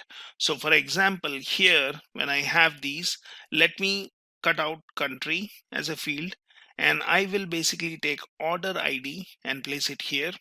So now if you see, my data has been easily modified. So I have my order ID, I have sales, and I have state-wise information. So you have basically all the information, but this is now order ID, state, and so on. Now, what if I would want to also see based on the order ID, if I say I would want the returned field. So for example, I would want to take this one and let's drag and drop it here. Now that says cannot display the visual. Now why is that? So if you click on see details, that says cannot determine relationships between the fields. So it cannot display the data because Power BI cannot determine the relationship between two or more fields. And how do we fix that? So for example, if I click on fix this, now it says there is a missing relationship between these fields. Use auto detect to search for relationships or create them manually. Now I can click on auto detect, which will try to search for fields which exist in both the data sets, or basically I can create relationships. So let's click on create relationships. And that basically takes me to this page which says there are no relationships defined from table to table and so on. So I can click on new. Now here it says select the tables and the columns that are related. Now I can say orders. Now those are my fields where you have order IDs, and it automatically shows that returns also has an order ID field, although all the values might not be same, but this is how you can create a relationship. And it says the cardinality says many to one, so you can have basically many to one relationship. You are saying cross filter direction is single, so make this relationship active, and it has already helped us basically identifying the field. So I can say okay. So it says now these two tables should be related or should be connected based on order ID. So here we have this, and let's basically say close. Now once that is done, if you see, I have order ID, I have returned, I have sales column, and I have state. And if you see in returned, I do have a value of yes, which shows this particular order ID had generated some sales, and it was for state Alabama, and it was returned, and the value is yes. So if you scroll down, you basically see all the values. Now we can add different filters where we can say I would want only yes and no. Now this is again an interesting report. So let's go in also into the formatting, and what we can do is we can look at, say, the grid option. If we would want to basically say vertical grid, and let's say on, and it says vertical grid color. So let's select this. Might be I can try doing a black here. It puts it in the right nice table format, and that basically looks good. So you have sales, returned, and so on. And this is basically the order which I'm seeing here. So for example, if I would want to change the order, and if I'm saying, okay, I would like to look at sales and returned and so on. So we can be doing that. We can come here and say, for example, I have sales and returned. Let's try moving the sales column over here. Might be state is an information which we would want in the beginning. So let me also move the states all the way here. So it gives me state, it gives me the order ID, sales, and if there was a return which was happening on that particular product. So easily I've modified my report. Now what I can do is I can just save it, and I can do the same thing. So I can publish it, I can basically continue using it, or I can work on a new report. So let's continue learning, and now here we will also see how you can load some data and perform some transformations and basically get multiple results or multiple tables or multiple data sets which can be then further used for reporting. So Power BI does give you a lot of options. Now here you have an option, as we saw earlier, that is get data, or what you can do is you have an option where you can create new data also, which says enter data. Now this is something which can be easily used if you have relatively less number of fields. So you can basically add more columns here, and you can basically add values. So for example, if I would just call it something like scientist ID, okay, and then I can say scientist name, and then basically I can say domain, and then I can say, for example, let's say year of joining, and I can keep adding the number of columns here. I can delete the columns, right? And I can give this, and I can say country. So that's it. And now we have created these five columns, which we have given some names, and we can start entering some values. So I can basically say, let this scientist ID be 2234. I can give some name. So let's give Peter, let's say domain, and I can say biotechnology. I can give year of joining 2011, and I can say Germany as the country. And I really don't want this particular column, so I can go ahead and delete this. Now I can come here, and then I can give something else. So I can say this is scientist ID. I can give John. Let's say the scientist is mainly working in physics, and then I can say 2018, and let's say France, and go back here, and let's say 4567, and let's say Marie, and let's say she does her research in molecules, and let's call it 2001, and let's say Italy. Okay, and you can continue adding data in this way. Now you can say if the data is already here, So I can say, for example, no, I do not want this particular row. I do not want this particular row. So you can basically keep adding values here. Now you can say edit. So here we have to give some names. So let's say scientists. Okay. And then if you choose edit, it basically brings up your Power BI editor, which allows you to work on these fields if you would want to make some changes. Now we can make some changes here. We can see what are the number of rows.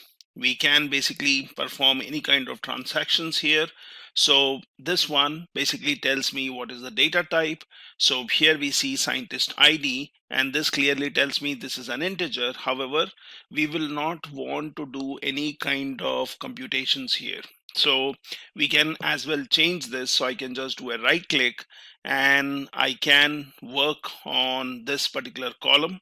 What I can also do is I can just click on this, and this tells me that you would want to change it to date time, or you want to change it to some number. So I can just say string because we are not going to perform any computation here. So on the ID column, so let's say text, and I'm changing it. So it says replace current, add a new step. So selected column has an existing type conversion. Would you like to replace the existing conversion or preserve the existing? So I will say replace current. And now the data type has been changed. It is of a string. And if you see, this step has got added here. So it says that the change type is the kind of transformation we did here. So that's fine. Now what we can also do is we have the scientist name, but we don't like the column name here. So it would be good to change this. So there is something called as remove or remove columns and so on. So when you do a right click, it gives you a lot of options in applying filters or doing some transformation. If I just click on this one, so what I can do is I can look at the date time, and let's go here. So we have an option which says, do you want to change the type? Now we could have done that here, or like I said, you could choose the time and do it. You can just say transform, and how do you want to change it? So do you want to change it to uppercase? Well, you can do that and changes all the values of this one. What I can do is I can again do a right click, and I can choose basically if you would want to clean up the data, or if you would want to convert to lowercase, you want to capitalize each word. So let's choose that. And if you see here, the steps are getting added. Now to undo any particular step, if I just cancel this, then I'm back to this. If I cancel this, I'm back to my original form. So you can anytime undo your changes, and you can basically work on this. So we are working on this particular column. Now there are various other options that you can look at. So for example, this is some of my data, but it does not have much information. It would be good to load some bigger data set and then use these transformations, or basically working on changing the data types, as I mentioned, or if you would want to do a filtering and remove certain fields and only select particular fields, if that's what you're interested, doing a right click where I want to create a copy of this, and then basically I can use that particular copy. Now what I can also do is I can add column from examples, I can duplicate column, and then I can make some changes to that. So this is my duplicate column, and say for example you would want this one to be changed. So we can say remove duplicates. We can basically, if you're doing some kind of change, you want to change the format here, you can do that. You can use for other things like filling up and all that. Now I can just call it rename, and let's say alias scientist name, right? And I can continue adding columns, or I can do some transformations. And once you have done with these transactions, now this one, if you see, it shows as integer, but is it an integer? No, this is an date format. So I can go for modeling and change the formats what I can also do is I can select this and it says it's not a decimal, it's not a fixed decimal, it is date time, it is date, it is date time and time zone, right? And you can select any one of these. So for example, let's make it date, which makes it more meaningful. But then what happens is when you do this, it is going for the default dates or the older dates. So I don't like that. So what we will have to do is we will have to basically transform this, and here we have transform, you have change type. So you have date and time, you have date, you have time. So let's choose date and time, and if you see here, it gives me some default timing based on these values, which we do not like. So again, filter it out. But what we can do is we can just make sure that this is changed, or you want to make it a string, because we are not going to do any computation here. So I can keep it as date, but then if I have more fields like month and days and so on, then you can do that. So here it also has the option. So when you have selected this, you have an option called transform, and transform also has various options which allow you to work on these. Do you want to do some scientific calculations? Do you want to work on the date field? So as of now, it is just integer. So we can use one of these. We can do a group by, but obviously we don't have much data here. So as of now, let us retain this. I can just change this to text, and that's okay, because we are going to look at this later. We can add more data and work on it. So as of now, once we have done all these changes, you can go back to say home, and here you have close and apply, and I can basically say close and apply. So the changes will be applied, and then my new table, which we just created by entering some random data, performing some basic transformations, will be available. So if you look into this one, so that's where my data is. It shows me the columns, but there is no aggregated column as such here. You don't see any summation mark. You just see the field names or the column names. You see the values.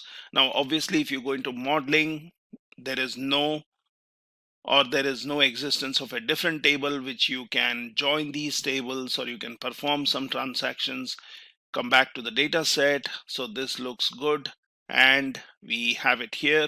Now obviously we have not created any visualization based on this, which we can, and we can continue working on it. So here, this is my data set, which is a small table where we have created some data, and we can use it anytime.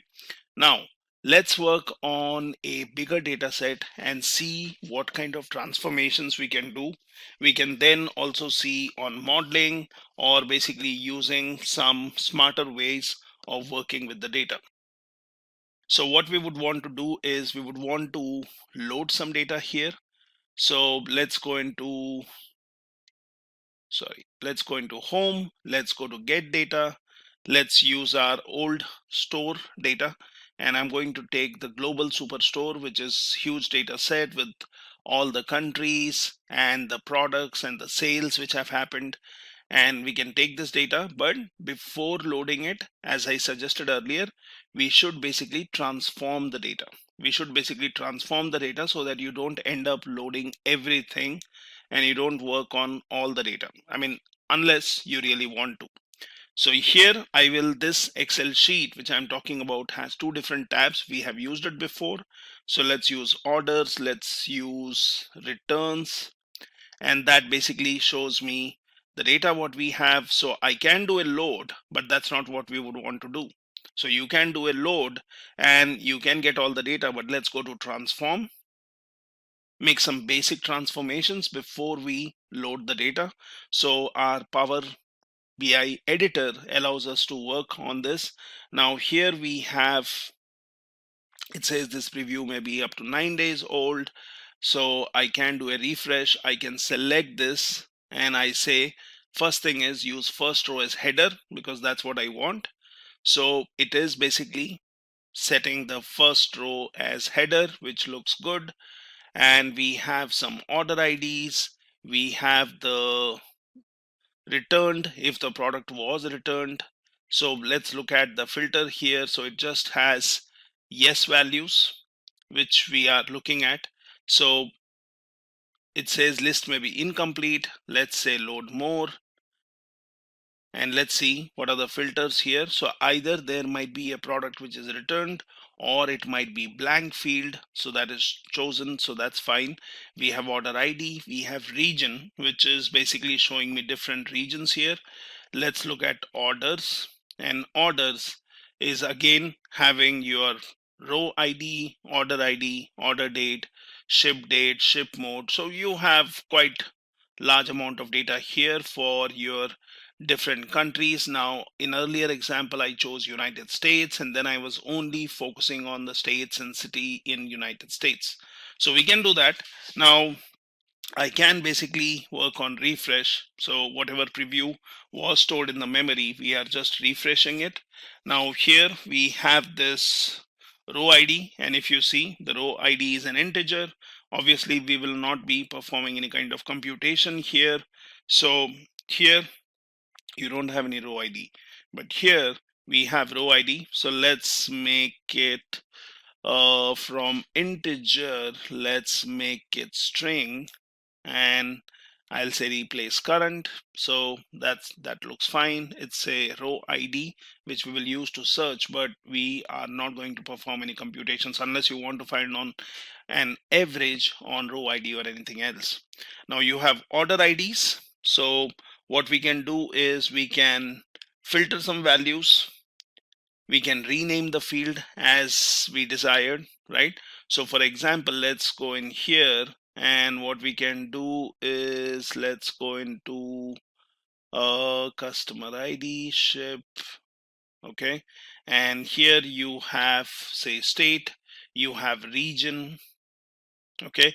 Now at any point of time, if I would want to filter out the values, the easier option is that you can select on this one, and here you can do some text filtering, okay, or you can basically select the values from here. So for example, if I say let's get rid of select all, what we will be interested in, say United States and UK, that's the data we want, and then I can basically say okay. So it is basically going to filter out the data which is for United States and UK as of now. Now what we can also do is, how about doing some more filtering before we basically work on this. So let's go in here, and we are looking at United States and UK related data, and let's look at, it is sometimes good that you can basically work on the data here. So for example, I go into orders. Now what I would want to do is I would want to look at the fields, okay, and we have not yet loaded the data. So if you look in the background, I just have my scientists, because we have not applied these changes, we have not loaded, we are still in the transformation stage, right? Now what we can do is let's go for, so we can do segment, and all these kind of fields can be used for grouping the data. So we will see that whenever you have a data set, you would already know there are certain fields which have repeated values which can be used to group the data. And we can do that. We can change any kind of values which are not going to be computed on. So for example, I have postal code. I can use this, but again, we are not going to find a postal code which is greater than something, right? So integer is not the valid type. Let's change it to text, okay. And if for example I would want to look at this, so I have done some changes here, okay, and this shows me null. So for example, let me just revert this back, and let's make it a whole number, okay. So there are certain columns or rows which do not have some values, and we can basically get rid of those values. So as of now, we can do a filtering here. So let's keep the postal code as integer, or let's change it to text, do a replace content. And now what we will do is we'll scroll all the way right. Might be I'm interested in technology category, so that's what I'm interested in. So what I can do is here I can do some filtering. So I can basically choose technology. Now the easier way would be, since these are categories and there are only 3 categories, we really don't want to go and apply text filters here. But if you had something like an office supply and office inventory, then you could have done some text filter. So let's not do some text filtering here. What we can do is I would be interested in technology, so that's the field I'm interested in. So now you are only having data which is related to technology. Okay, and you have some product names. So this is where we want to do some kind of filtering. So we can rename the field, we can select some fields. So let's, for example, let's go for any of the field which I think might have more entries here. So for example, let's go for Canon wireless or Canon image, right? So let's go for product names, and I will say let's go here. Now I could have done a transformation, but that's not what we want.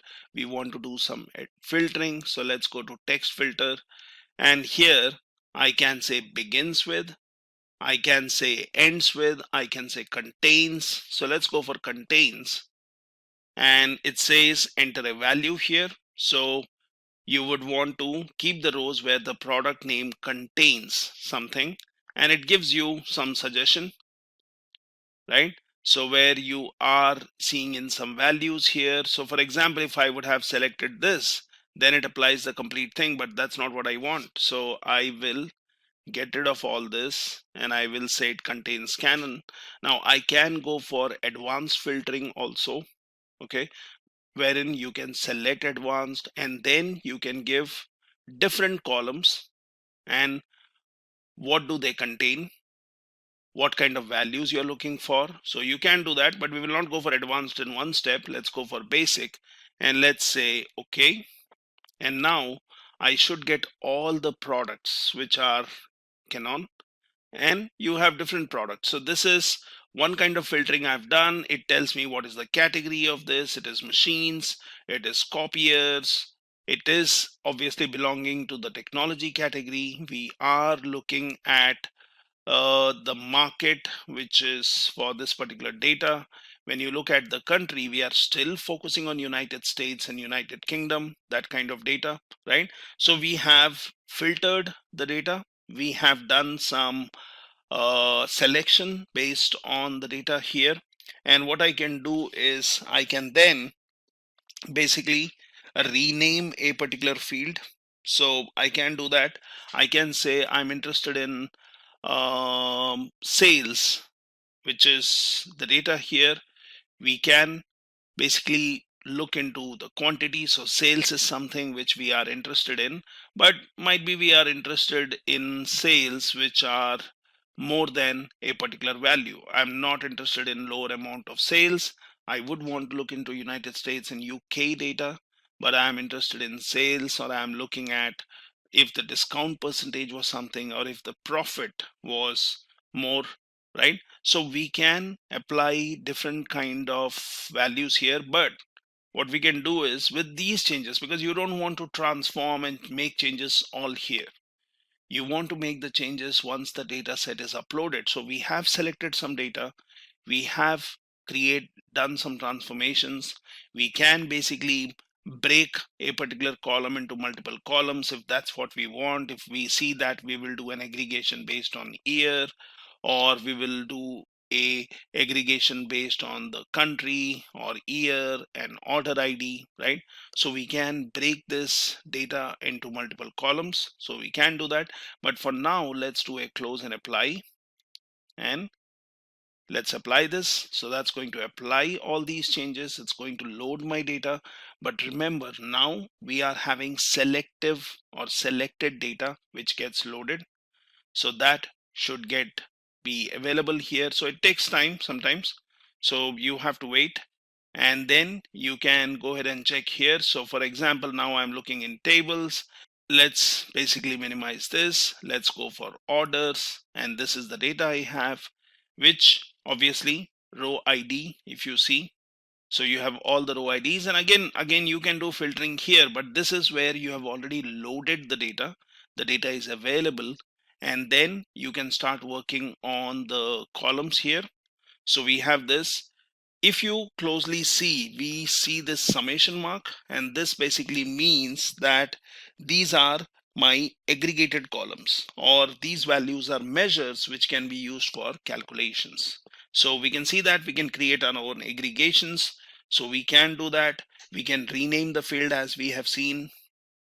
We can filter out the data. So we have all the fields showing up from orders. And let's also look at the returns, which basically has the columns, the order ID, and your region. So it basically shows the region here, where was the product returned from, and we have this information. So what we are doing is, when we were doing a text filter in the previous example, remember it was case sensitive, okay? And you have to take care of, when you're doing a text filter, you have to give a field which exactly matches as it exists in the content. Now, okay, this is the data we have, and let's look at the order column, right? Now what we can do is we can do some quick transformations here, and we can basically look for more data here. So let's say we have some filtering to be done. Now I can do a filtering based on my products. So we had all these products, but now let's do a filtering on product. And then products, you have copiers, you have machines. So you have mainly two categories, right? And when you look at machines, it basically talks about your PC, something. So let's look for machines, and here we have basically the copier fields, which are more. So I can basically go for filtering here, and that's the data we have. So we don't want to really unselect any of these here, but what I'm doing is I'm saying text filter, and let's go into this one now, and let's say contains. Okay, so I'm saying contains, and then I can basically say let's say copier. Now that's what I'm interested in, and show rows where product name contains copier. Okay, now you can give a AND condition here. So if you would want a specific copier, if you are interested in, okay, let's also say contains, and let's go for laser also, laser, and let's say okay. So you see the data gets filtered out here, and we have the sales which we are seeing here. So let's go to sales, and we will be interested in anything above 500. So let's go to sales. Let's go for number filters. Let's say greater than, and I will say, for example, 500. Oh, sorry, 500. Okay, and let's say okay. So that basically filters out the data, and then I am also interested in quantity, where I would want the quantity to be more than 1 or more than 2. So for example, so let's go in here, and you can basically choose what is the filter you want. So you can apply any number of filters. Now you have the filtering here. You can always click on the filter, and if you want, you can just do a clear filter, and the filtering will be gone. So you have all the data, right? And this is the particular data we have. And here I have, say for example, product name. Now I can keep the filter because I'm interested only in these values, or I can filter out. So this tells me that when we did a AND, it is basically going for laser and copier, right? So let's say, for example, clear all filters, the thing is gone. What we can do is, let's go here, go for text filters, say contains, and here I will say it can be a copier, okay, or, so last time we did a and I'll do a contains laser. So let's choose this. That gives me more entries. So either the product name has copier or it has laser. It has the quantity, it has the product name, and we have all this detail here. Now what we can also do is we can do some transformation on the product ID. So for example, you have product ID or order ID. So order ID shows up as looks like the country name, the year, and then the order ID. So we can basically split it up. So I can select this, and here I have option of, let's go to home. So when you have selected this column, so you have an option of transform data here. So use the Power Query editor to connect, prepare, and transform the data. So if you really want to transform the data here, if I basically select this, if I just do a right click here, now here it just tells me, do you want a new column? Do you want to create a copy of this column? Okay, you want to create copy table. So this is your transformed data what you have, and for example, let's create a copy table, and let's come in here. So you should be able to see your copy table now. So let's go in and select this one. And what you need to do here is creating a copy of this or copy table would not be the right option. What we can do is we can work on transforming this rather than doing it from here. So you have this option of adding a new column, going for a new measure, renaming it, right? So that's okay. But what we can do is select this particular column. Let's do a home. And first thing is, let's go to transform. So I want to transform the data. Now let's select this one, and it brings up your Power Editor again. Here we were interested in orders. So we are looking at our data here. Now if you see, my country is United States and UK, so you can confirm that. If you look at category, it is technology. Product name has copier and laser as we selected. So those things are retained. So you have not lost any changes as of now. So this order ID column what we have. Now, as I said, you can be doing a filtering.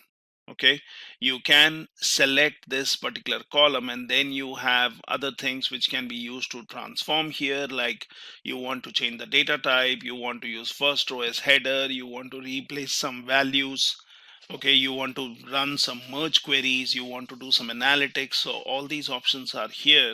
Now what we can do is, while this column is selected, I can do a right click. Now there is an option called transform, which is basically going to help me in changing the data here. Okay, now I can basically duplicate the column. So I really don't want to work on this column itself, but it would be good to have a duplicate column on which we can work on. So I can do a split column here if I would want to, but let's create a duplicate column. So let's say duplicate column. Now that gives me a duplicate column, so we can rename it later. So now I will not work on my original column, but I'll work on a duplicate column. And what I'm going to do is I'm going to basically transform or split this. So again, do a right click. Now you have a split by. So we can say split by delimiter, or by number, or by characters, or by position. So by lowercase and uppercase. So you can do all of this. So let's go for by delimiter. Now, if you see, it basically identifies the delimiter, which is hyphen or dash. Now you can go for split at leftmost, identifier leftmost delimiter, rightmost, each occurrence of delimiter, and that's what we want to do. You can look into advanced options where it says split into columns. So do you want to split that into columns? Do you want to split that into rows? Because that's more or less like doing a group by, and you can say number of columns to split into. So we have here 1, 2, 3, 4 values. So that looks good to me. And let's do, say for example, if I choose 3. So I can choose 3 and then split using special characters. So you could do that. So let's, for example, let's say okay, and let's look at the data, how it looks like. We can anytime delete the data, we can keep it the way we want, right? So what we did was we created a copy of the column, then we did a split, and what we have seen is we just have 3 columns. Now if you see, the 4th bit is gone, 4th bit doesn't show up, right? Because I just did a 3 as the resulting column. So I have the order ID, okay, and we can check if there is already an order ID column. So we have order ID, but that has the complete order ID, year, and the relatively product ID. So you can see the customer ID, you can look at this one. So it basically has your order ID, and then let's look at the fields here. So we have the product ID, which says TECMA. I'm looking at the first one, 3700, and that has in no relation to the order ID, right? So we can make sure that there is nothing which is conflicting with our entries. Now once that is done, so we have order ID, which can be used to categorize the data. You have order ID, which is basically the year, okay, and you have order ID, which is basically having some more value. Now I can keep this data as I want, so I can basically click on this, I can go for renaming, and I can say let's call it order ID, and let's say IDs. So let us, in case there is a particular column and you would want to look at, so just give the name correctly. Now order IDs is fine. So here we will also rename this one. So let's call it order year, and that's going to be order year. So we can again change this to string, okay, and here you have the order ID. So let's rename this one, and I have my, let's call order number, right? So we are seeing all the steps which we have added here. We just split the data based on the delimiter, and we have now 3 new columns which have got added to our existing data, which was already filtered. And we have done some splitting up of data by creating a duplicate and then renaming it, right? So if you go and look at your transformations, now if I would have done a split here straight away, then my original column would be gone. But probably we want the original column, because sometimes you may want to search order ID with a consolidated information. Sometimes you may want to segregate it based on year, right? Now we have the year field or order date field here, you have the ship date, right? But then might be you want to just aggregate based on year. You don't want to really spend time in aggregating or extracting the month and day and so on. So these 3 columns can be useful. Now what I can also do is I can merge the columns if I want. So we have split the columns, but what I can do is I can say select, select, select. So using your control, and now do a right click. So you should have an option called merge columns, right? Now this is something which is we would want to merge. So let's say merge columns, and let's say, do you want to keep a separator? So yes, I want to keep a separator, but might be this time I will give my separator is a colon, and then what is the merge column name you want to create. So let's call it something like order, okay, year, and then let's call it num, right? So sometimes renaming the fields to a name which makes more sense or based on your naming convention is good. So let's do a merge. And now what I have done is I have done merging of those columns. So I split the data, I merged the columns, and now if you see the columns which I had created, those columns are gone because you did a merge. You did a merge, and now you have the fields which are either earlier you had something which is separated by a hyphen, and here you have something which is separated by colon, right? Now anytime if you want, you can unmerge this by removing this step, right? And you can get rid of this merge column. So if for example I would do that, so I have my data back, right? I have my data back.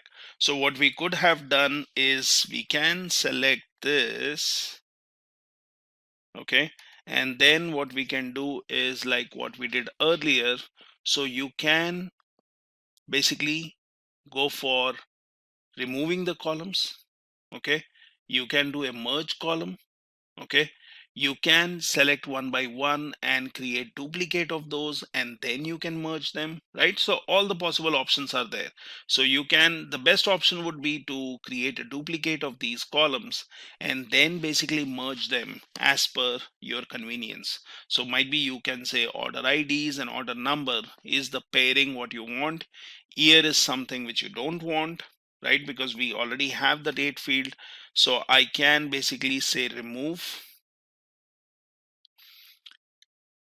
and this one is gone. Now I will select this and this, and let's go for merge columns, and I want to give a separator which is might be without the year, and you have space, or you can go for custom like earlier we had, give a symbol, and then what do you want to call it? So let's say order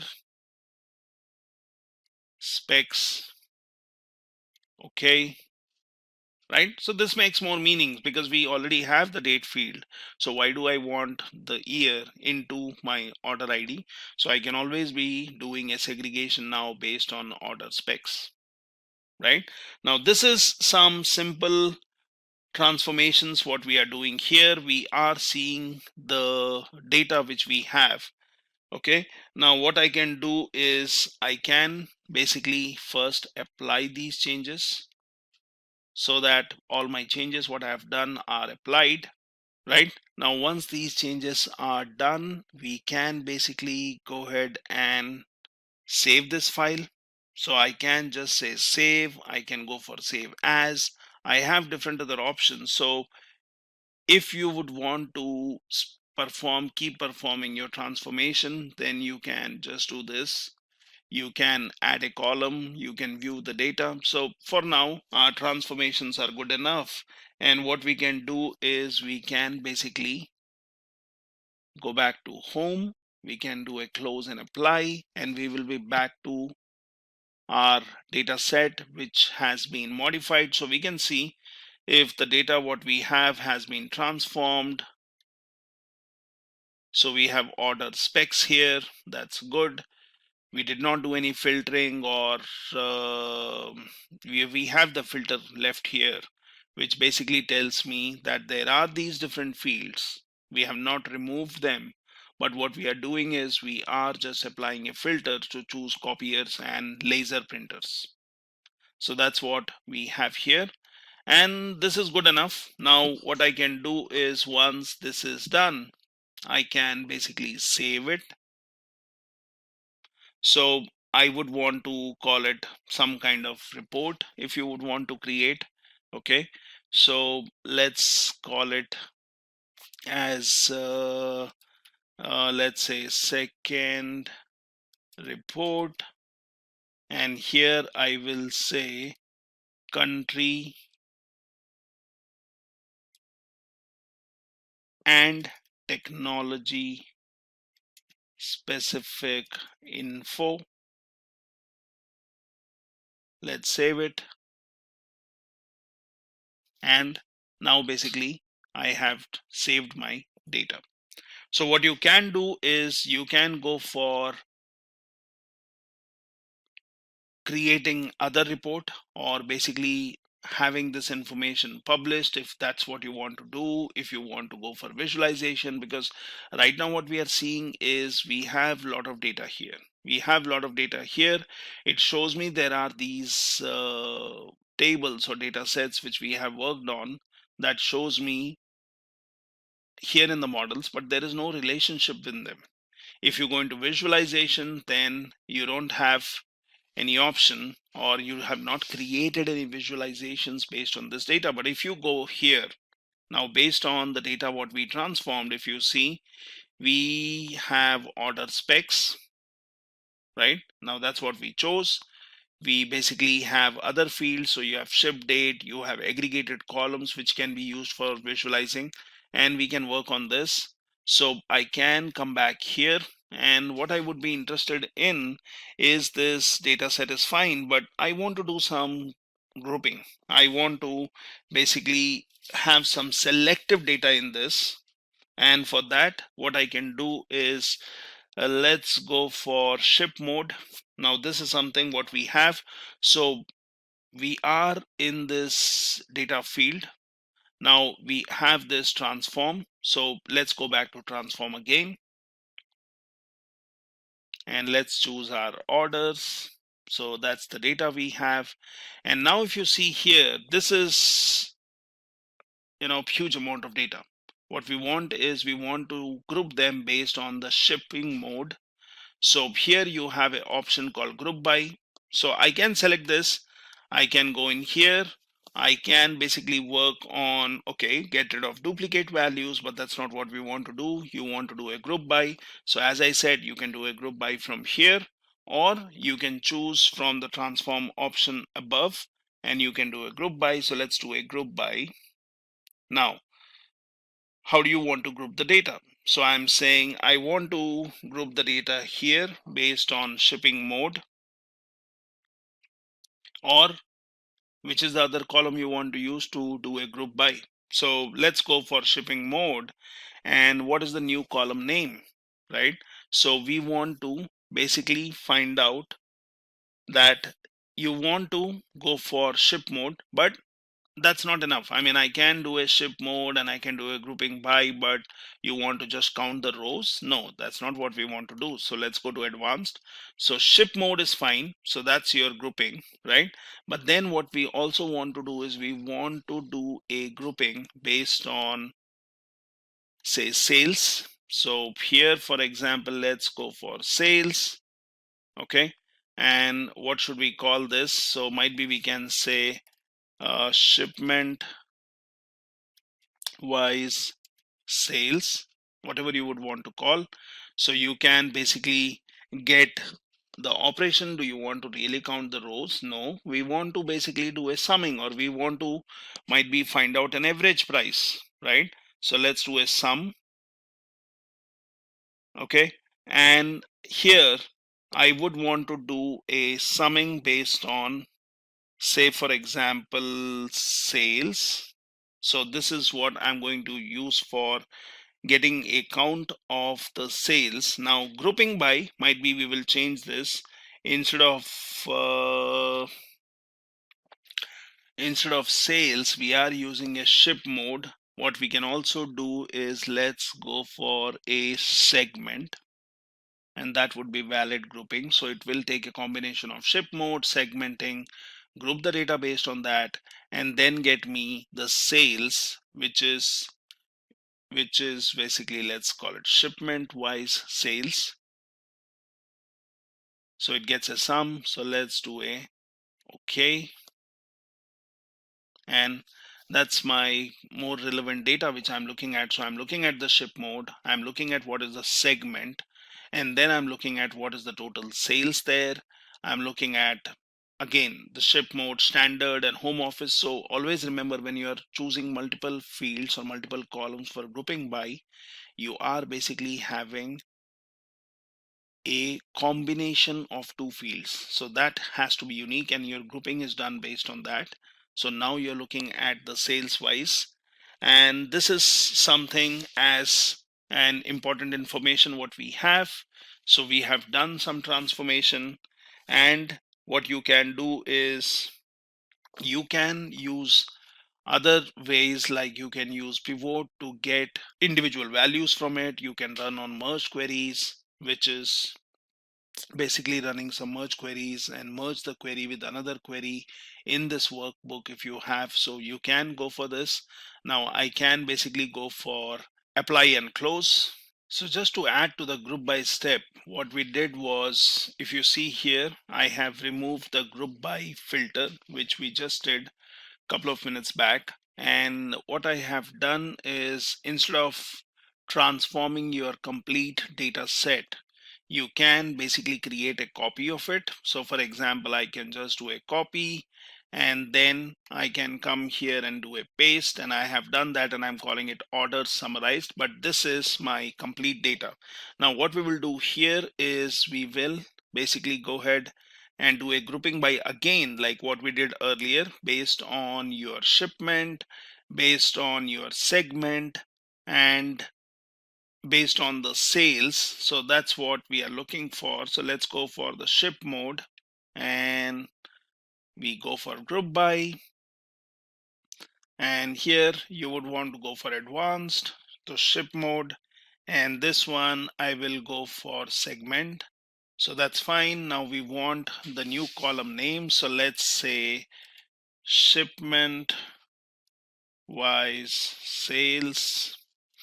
So I want to do a summing, not the counting of rows, and I want to do a summation based on sales, like what we did earlier.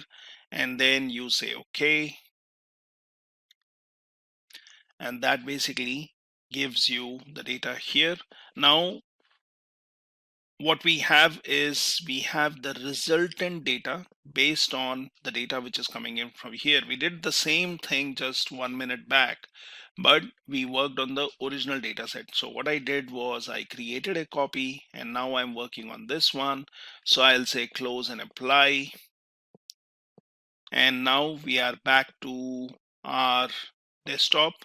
So it is applying these changes where we have done some transformations, we have done some grouping by, and what we can do is, once we have the data here, we can anytime look at our data sets or tables. So this is my original one.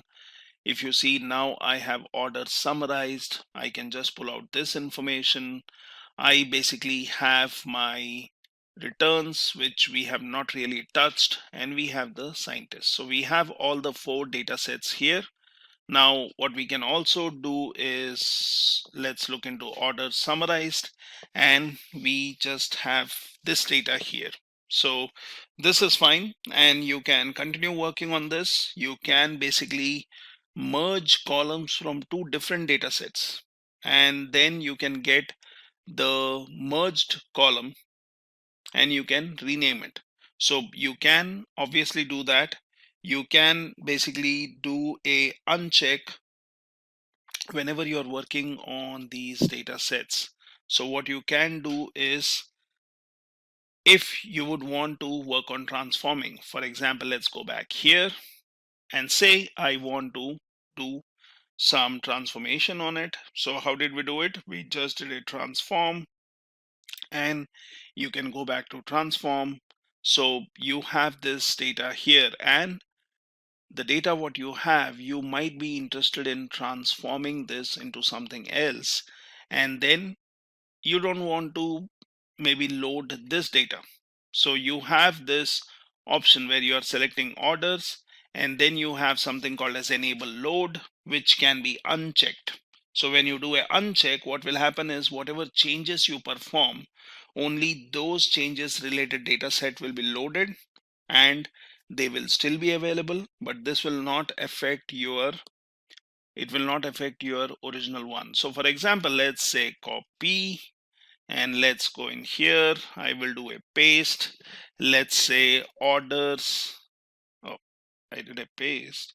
I need to rename this. So let's do renaming. Let's say orders, and here I will say summarized, and I will say US. So I'm renaming it. Now let that get loaded. We can perform some transformations on it.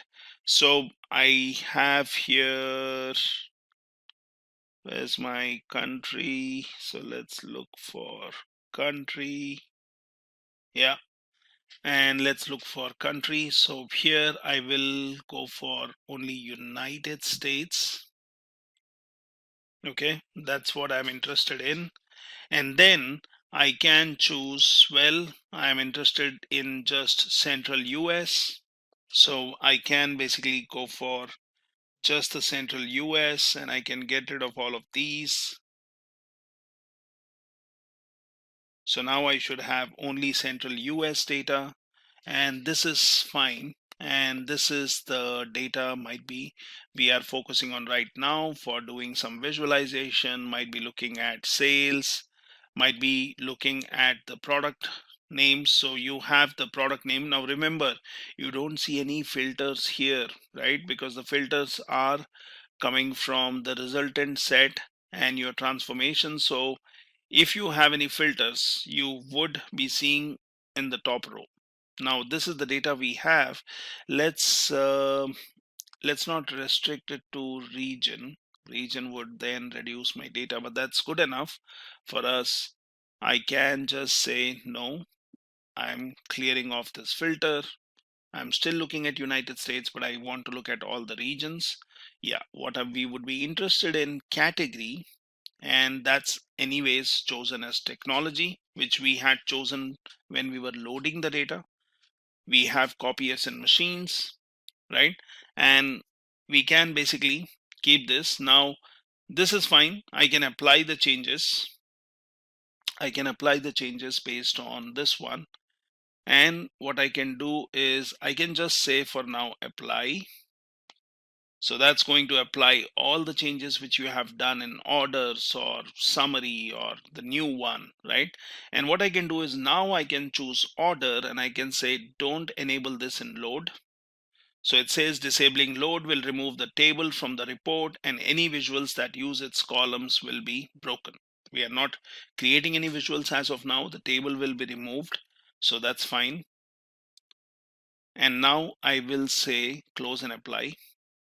So what happens is you are loading the data based on the changes. Okay, now you have your order summarized, you have returns, you have scientist, but you basically do not have orders anymore. So that was not loaded. So I only have this one, I only have this one, and you have returns, you have scientist, you don't have the orders column, right? Now that particular data set was not loaded at all because we did not choose that to be loaded, right? Now while I'm in this orders, which is, let's see here, and actually you can drag in, yeah. So you have order summary, and this has basically kind of data which I'm looking for. So I really don't need the orders table. So you can do it in steps, and you can aggregate this. You can have aggregated data. You can have all the data which is filtered, transformed, grouped by, and then basically just load it. And the original data set which you used, that's no more being loaded here. Now at any point of time, if I really want, I can go back to transform data, and remember, it is still here. It is still here. It's not gone, right? So you can basically select this, and you can say enable load, and you will have the data back, which you can continue working on, right? So these are some quick transformations which really help us in working on the data. Now, obviously, if you have data, you want to perform some left joins, right joins, You have inner joins, outer joins, so you can always do that. You can take two different data sets. Might be I'm interested in taking the orders summarized, which talks about standard class, consumer, shipment wise sales. And here, if I look at order summary, I have other details. But the thing is, we need to make sure that these have the values. Say, for example, the segment column here and the segment column here can really be used to join these two tables. So if I create a relationship or if I create a join, I can basically merge the data. So this is how you work on data. We will also see some more examples on might be modeling the data using some expressions to work on the data. So we already looked at creating a report, selecting particular fields, and then publishing the report onto your Power BI service. Now this is the report which we had created, which says state, order ID, sales, and then I also added this returned field, and that was basically by creating a relationship between order and returns, which we can also have a look in model. So this is the relationship which is created. If you just place your cursor here, it tells me that we have a relationship between order ID of returns and order ID of orders, and that basically allows me to join the data, bring it in my one report. Now this is basically your data sources you can look at, and if you click on your visualization, so that shows you your report. Now what we can also do is we can make it interesting. Now we would not want to scroll through the fields to see wherever or what was the order or what was the order ID which was returned. Now I can do a sorting, I can filter out. What I can also do is I can use this option which shows slicer here, and that basically allows me to work with this data. So we have this report here, and basically, as I said, you can click in here, it shows the data. Now what I can do is I would want to filter out information or slice the information using your returned, either being yes or having a field which has no value. How do we do that? So basically I can drag and drop the returned here as a field which comes from returns. Now that basically shows me only the value as yes, but I do know that there are some fields which are blank. Now how do I add filter to this? So I can click on this one and then I can click on slicer. Now once that does, so it basically pulls out all the different values. So you have either yes or you have the blank field for returned. So what we can do is we can select yes. You will see only the orders and their IDs and sales where the products were returned. So that gives me 108,118, and I can select blank. So that will basically get me all the orders or products which were not returned.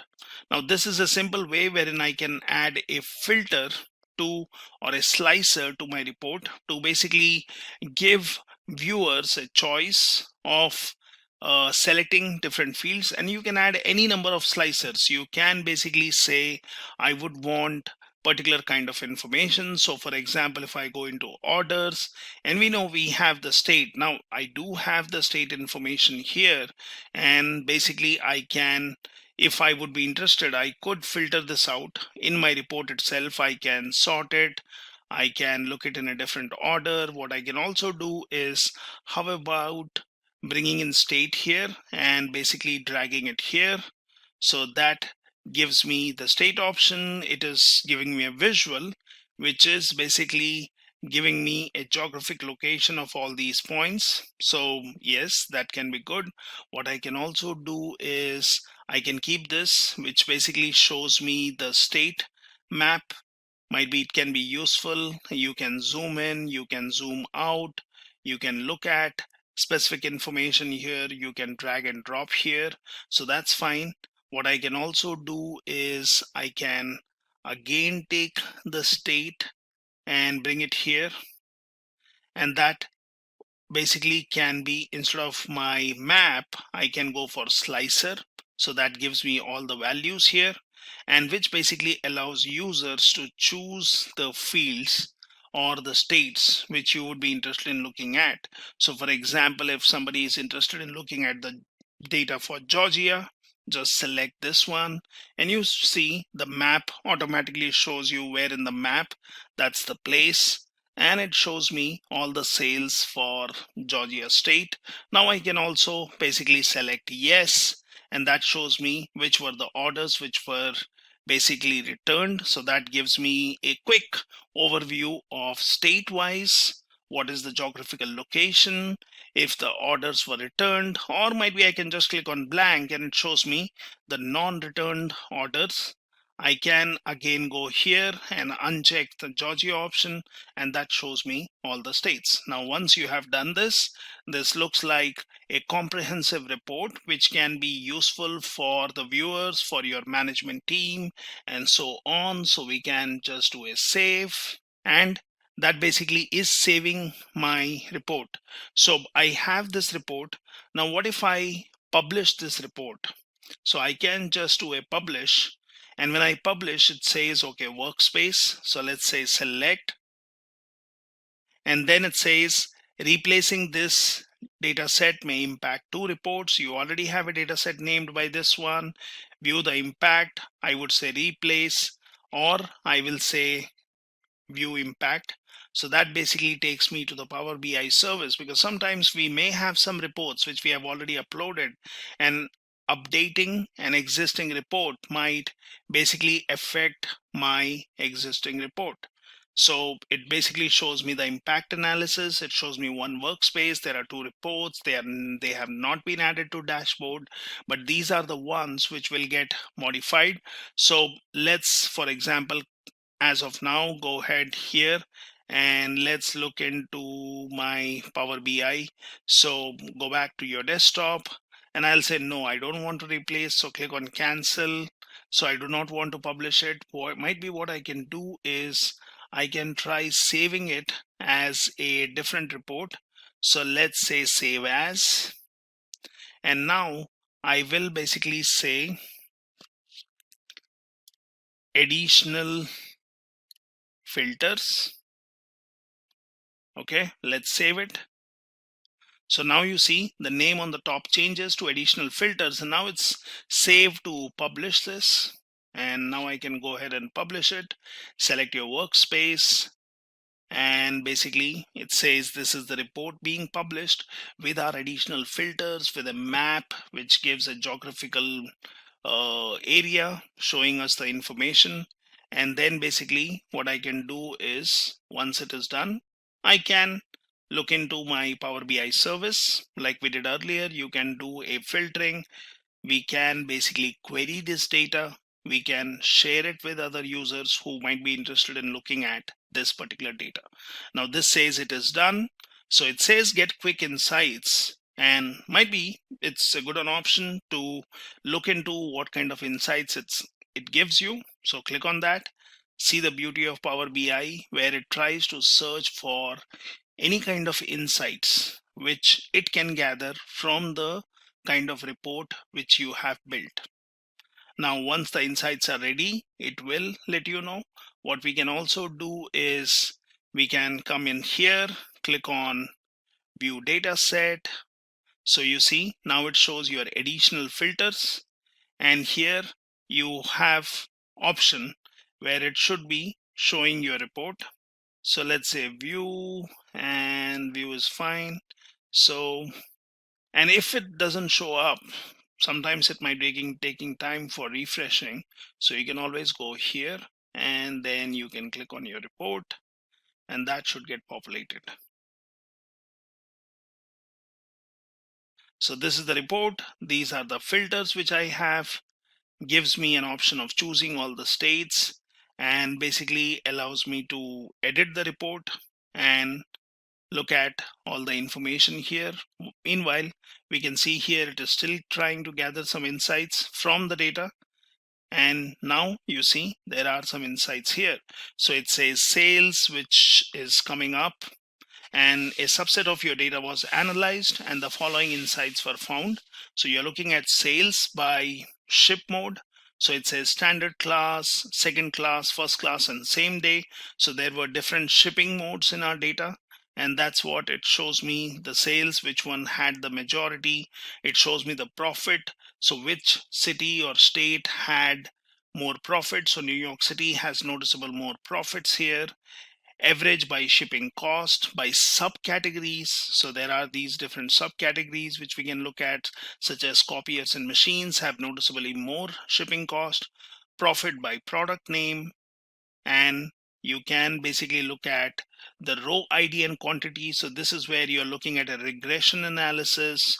You're looking at row ID and quantity. So there is a correlation between row ID and quantity. So these are two different variables or fields which are related.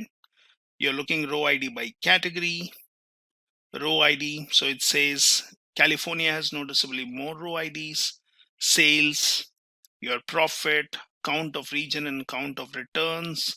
So there is a correlation again between two different variables. Average of shipping cost. Now we would have taken a lot of time building all these visualizations, but Power BI has already helped you in gathering all these insights, and then you can basically select which one of these is what you're interested in. You can focus and look for more information based on all the fields. It has given you good amount of insights which will help anyone who is looking at this particular report. So that's your quick insights here, and we have this information. Now once you have this information, this is basically where you have your focus mode. So it says subset of your data was analyzed, following insights were found. You can basically say download, and here you have other options which allow you to work with your Power BI. So let's look at this one. So this is where we have our report, and we can continue exploring it more. One more interesting feature which Power BI has, other than having your insights ready to use, which is basically in your workspace, and you can basically use these insights. What we are looking at, various options here, and basically you have this option where it says spin the visual. If you are interested in a particular insight, you can always pin it, which you can always go back and look into. What you can also do is you can also click on edit report here. Now that's a report which has already been published to your Power BI service, not yet shared, but that can be shared or that can be subscribed. Now once you click on edit report, it has option of reading view, mobile layout. You have basically an option which says basically options for navigating through the data set.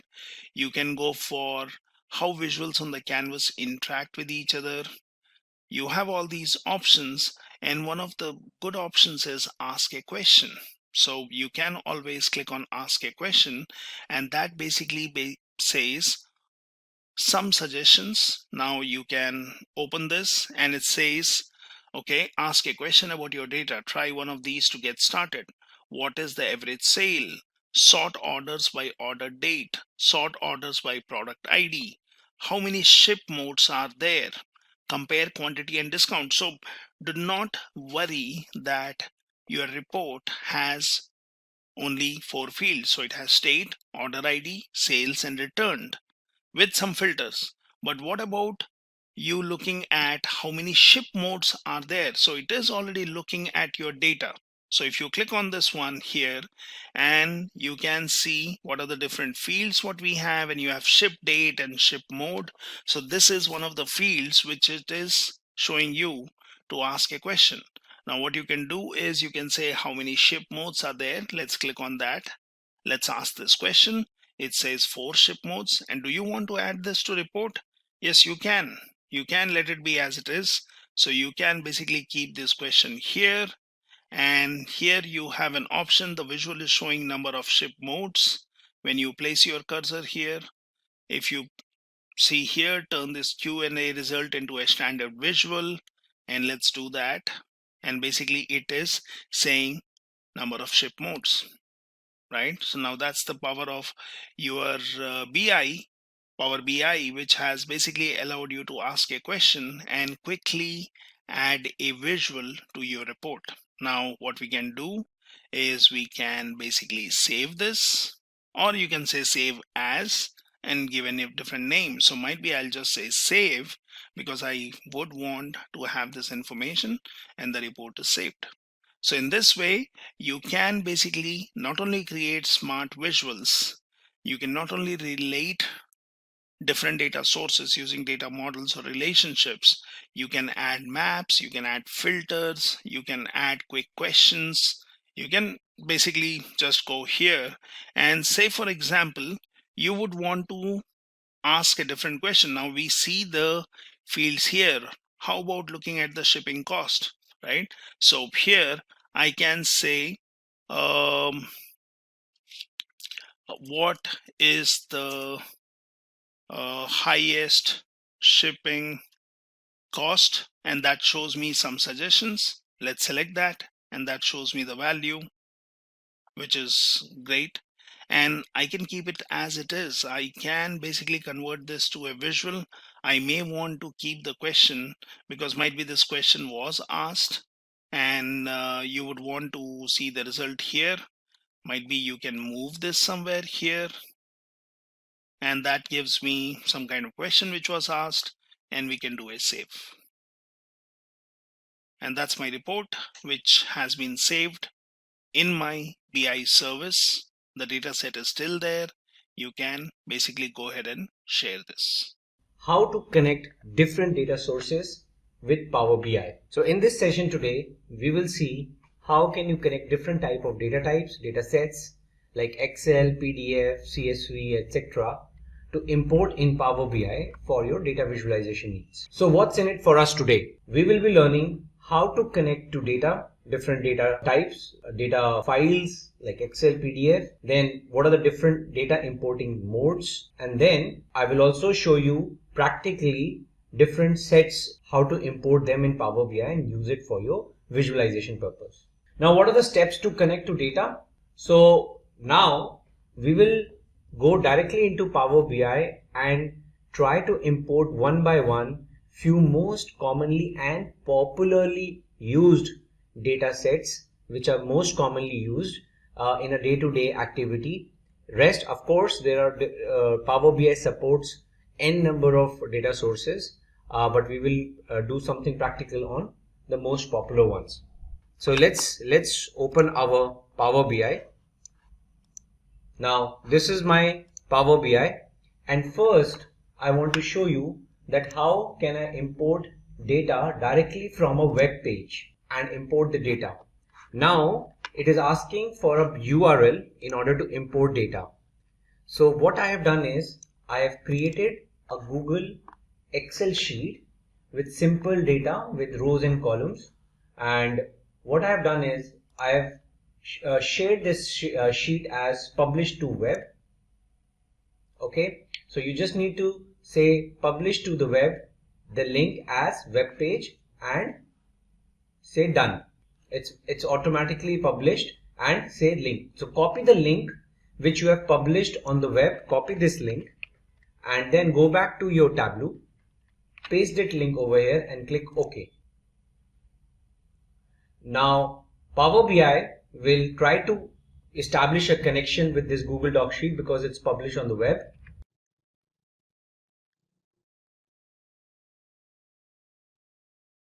You need to wait for a while it is reading.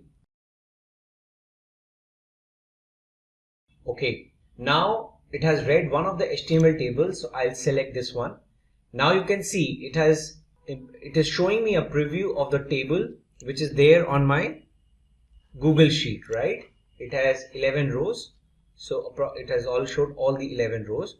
So now I can go and transform this data because I can see my headers are there starting from the second row. So there is an opportunity for me to transform the data. So I'll go and transform it so that it looks clean. Okay, so first is I need to remove the first row, which is the null row. Remove the top rows. Okay, and then I need to use the first row now as a header. So you just click this option, use first row as headers. That's it. So now if you see my row ID, order date, ship date, all my data is now ready. So I can say close and apply. Click apply changes. Now this is an example of web data import. You can go and preview your data. Right? Now the biggest advantage of this data connection is that it's a live data. So for example, I insert another row.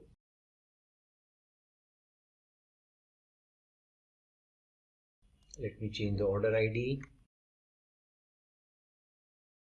I've changed some basic stuff, and it's auto saved. Control S.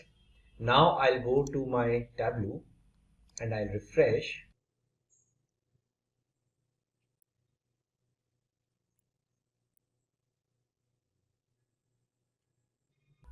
Now you can see as I refreshed my Power Query Editor, I clicked refresh all and I got my new row which is there in the live data.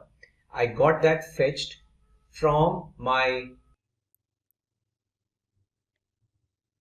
okay, I got that row, the row ID number 12. So I have to say close and apply.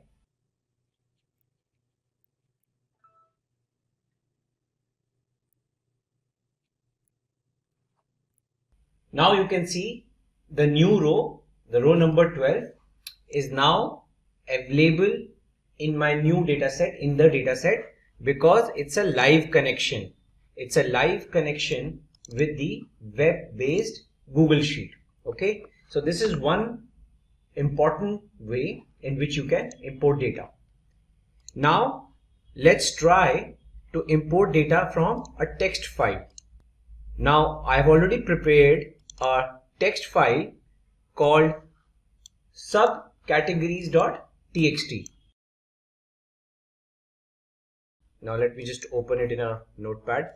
Now it's a very plain simple file, tab separated file in which you have product subcategory ID, subcategory name and product category key. So basically to which product category this particular subproduct belongs to, right? So what I'm going to do is I'm going to go back to my get data option and I'm going to select text/CSV option and I'm going to select option mod product subcategories.txt. Okay, so now Power BI has identified that it's a tab delimited file, it has recognized the headers, etc. right, and I can now directly load this file. Okay, so now once the data is imported in Power BI, it is like irrelevant to me. It's a composite data import I am doing, right? So in my presentation, when I am talking about importing data, there are different importing modes, right? Data import can happen through different ways. Okay, one is direct query mode, in which I create a live connection to the database, which I'll also show you using MySQL and MS SQL Server. And also you can do a composite mode in which you can have data imported from Excel, plus you can have direct query modes. So you can have multiple modes to connect and create a composite data model, and that's what we are doing right now in our practical. So what we are doing over here is, one, we have imported data from the web. Second, we have imported data from a text table. Now after doing text, now our next task is to import from CSV. Let's try another one. So now I have imported product subcategory. Now I'll import a CSV file. So again I'll choose the option text/CSV, and now in this CSV file, let me open this CSV file and show you what is it. So this is a list of all my products, product key, product subcategory key, products, stock keeping unit, etc. A simple CSV file, and I'm going to import that. Okay, so now it has identified the delimiter is comma rather than a tab, and it has already recognized the headers correctly, so I'll load it. Okay, so now my products are there, product subcategories are there. For product categories now, what I have done is I have created a Excel mode now. So now Excel I'm using to import my product category. So now I have to click on the option of import data from Excel, and I'll say product categories. Select the sheet, load, and now so my products, product categories, product subcategories, though with different data storage types, but still now the data is imported into Power BI. It is a composite data model. Now another very important data type which you can import is the PDF also, right? So what I have done is I have created a PDF called customers. My customers data is lying in a PDF. So what I have done is I have created a PDF which has data for some columns are there, like customer key, prefix, first name, last name, birth date, marital status, gender, email address, annual income, total children, etc., etc. So this is the data set which I have created in PDF. So what I'm going to do is I'm going to select PDF now and import customers.pdf, and see it has recognized my table on page 1 which I'm going to load. Okay, you can rename this as PDF table.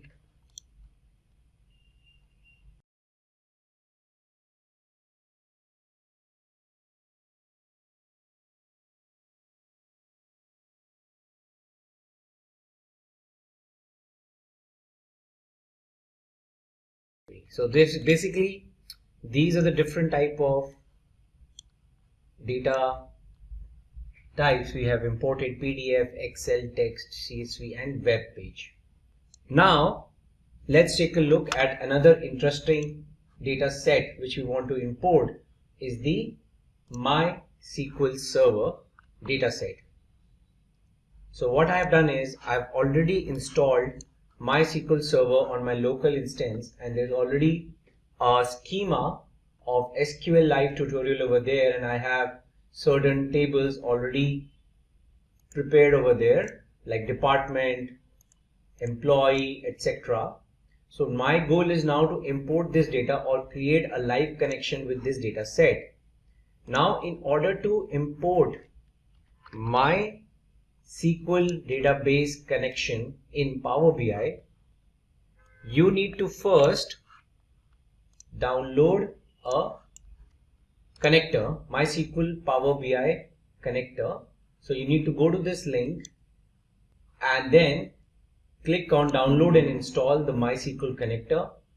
Based on the operating system you have, you click on download and install it. After you have done this, go back to Power BI and then give the IP address of the database. In my case, it's there in this local machine, and the schema which I want to import is SQLite tutorial. So I'll give the name,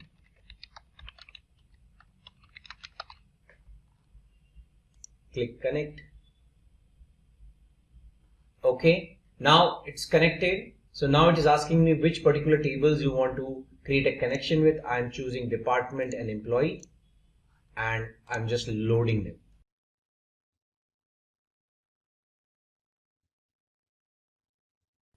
Okay, so now this is the exact data which is there in the employee and department in MySQL. Okay, so this is one example of how to create connectivity between Power BI and MySQL. Now I want to do the same thing using SQL Server, Microsoft SQL Server. So I have also installed Microsoft SQL Server on my machine, and I have used the SQL Express. So this is the name of my server, so which I'll copy the server name and go to get data, select SQL Server, and for now Database is optional. I can say direct query, click OK. Okay, now it is showing me what all tables I can import. So in my SQL Server tutorial, in my SQL Server, I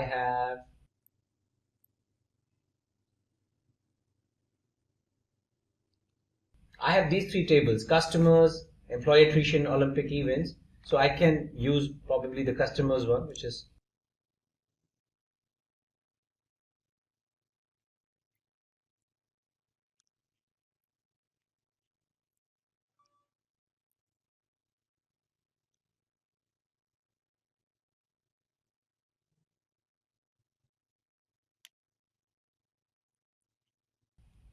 now you can see this is the data, the customers data, which is lying in my SQL Server. Okay, so I can preview it and load it.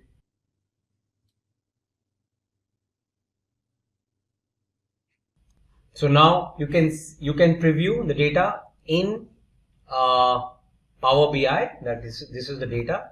So I can rename as customers from MS SQL, and this is from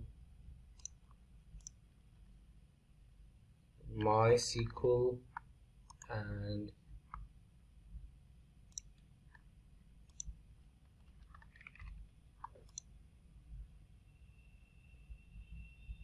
okay. So now this is not the only data sets you can import. Now if you take a look at the options which Power BI gave of what different type and variations of data it can it has compatibility to import from. Okay, so we can just take a look at the categorization on the left hand side first. There are file based like Excel, text, XML, JSON is also possible. You can evenly directly import an entire folder, and within the folder whatever data types of files are there, it will detect it. PDF, Parquet, or even SharePoint folder, which is itself a Microsoft technology. Then different kind of databases, SQL Server and MySQL we just saw, but it's not only limited to this. You can connect to Microsoft Access, SSAS, Oracle database, IBM DB2, Postgres, Sybase, Teradata, and then SAP databases, Amazon, Redshift, Impala, Vertica, Snowflake, and n number of databases which are there in the market today, Amazon, etc. Then it also allows you to connect with its own Power platforms, Power BI platforms, data marts, Power BI data flows, Dataverse, etc. Azure, there are different kind of storage mechanisms in Azure, and Azure itself is a Microsoft technology, so it has a compatibility with a lot of Azure based data storages like Azure SQL database, blob storage, Azure Databricks, right, Azure HD Insight, Spark. So if you have those kind of services running on your Azure cloud services, you can even import them over here.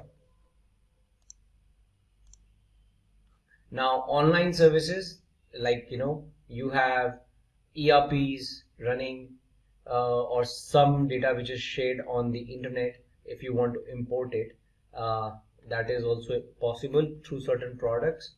Dynamics 365, Microsoft Exchange Online, Salesforce, Google Analytics, Adobe Analytics, GitHub, LinkedIn Sales. If you want to do some analysis of some social networking, feeds, that also you can import.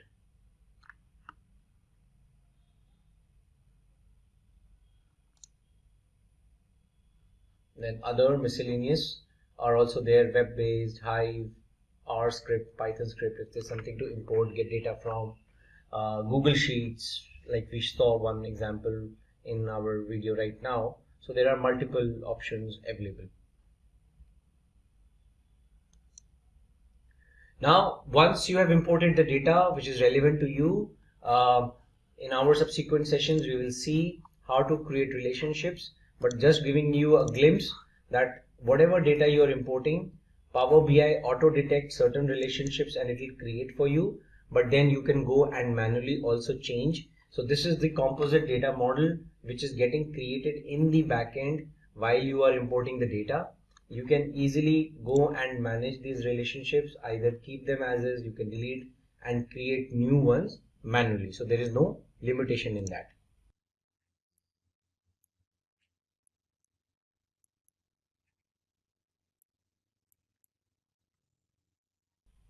So this is what we have witnessed. We have imported data from different files types, data types, and then we have tried to, once it is imported into Power BI, then there is no limitation of how you use it. You can create visualizations across different data sets and then create your standard reports.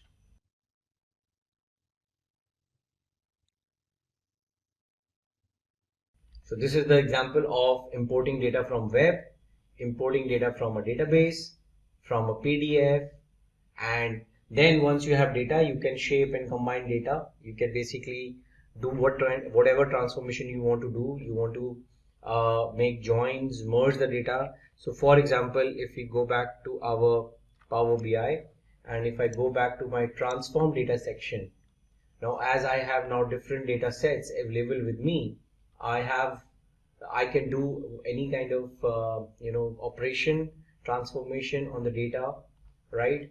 So like I showed you, I upgraded the header row because one of the imported data was not showing the header correctly, or this column, like this exact one column is extra, I can remove the column, right? All those transformations, whatever I do in the backend gets captured in the applied steps section, right? This is the customer data. You can create, you can merge it, you can append it, with other data sets, right? Let's, for example, I want to create a merge data set of my categories and subcategories.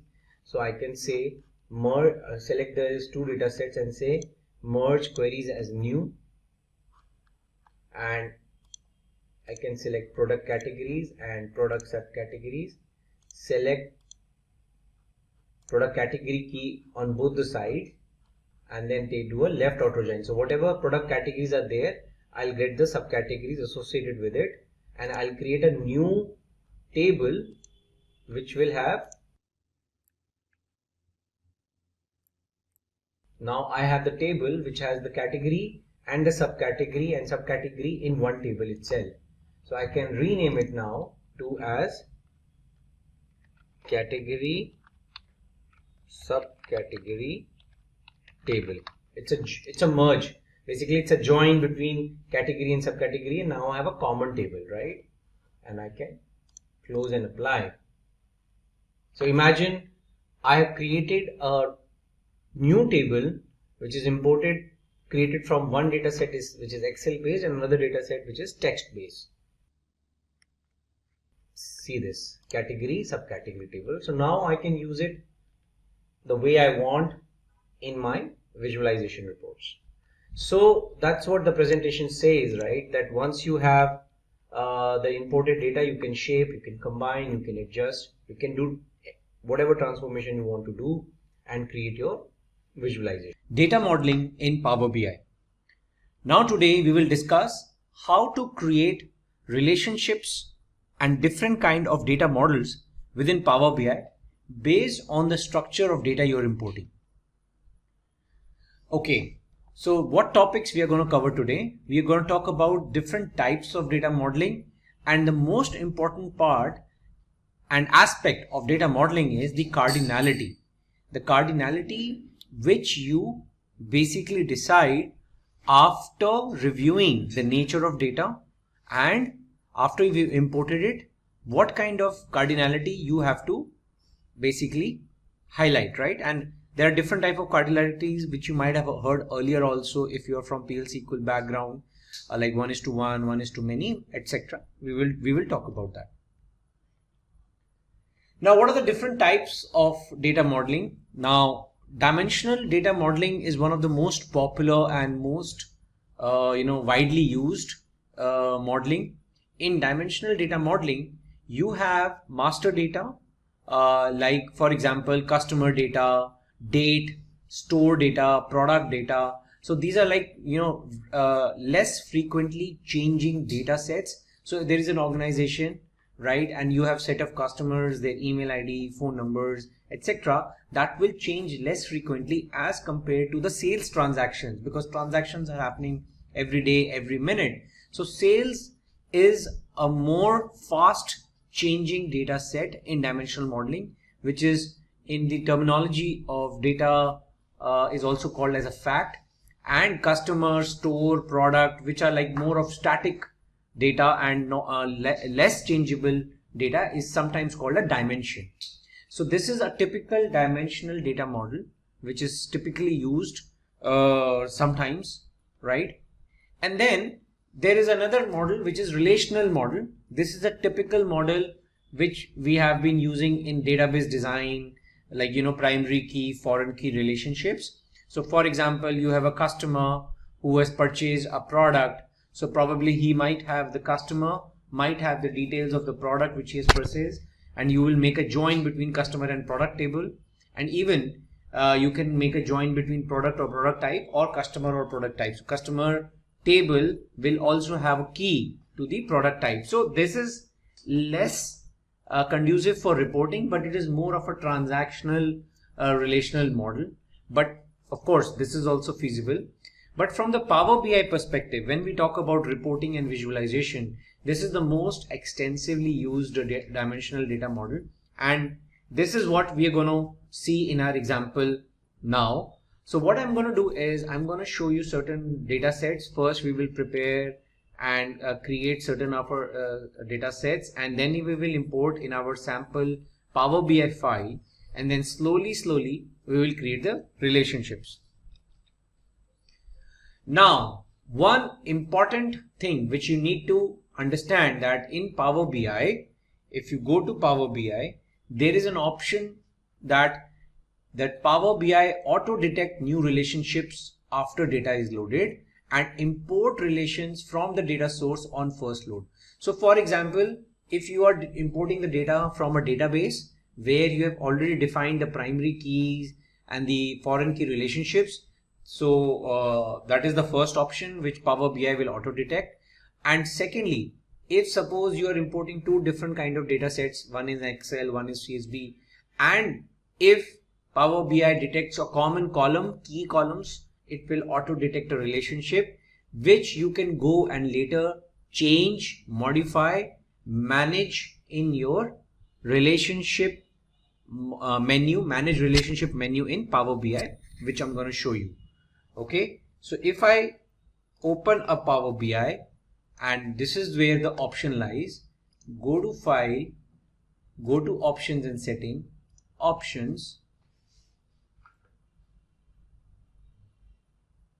Data Load, and these are the two options which are by default checked.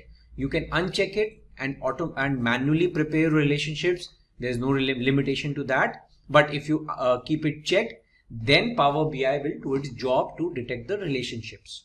Okay. Now coming to the next important factor, cardinality. Now before I start playing around with my data and start showing you certain relationships, it's very important to understand these four types of cardinalities. One is many to one, right? So basically many to one means that many orders contain data of one customer. So per order, one customer is there. So from customer to order or product or delivery address, it's a one-to-many relationship. And from the other side, from order to customer perspective, it's a many-to-one relationship. Okay. Second, other cardinality is 1:1. 1:1 relationship is only applicable when you are saying it's an extension of the current table.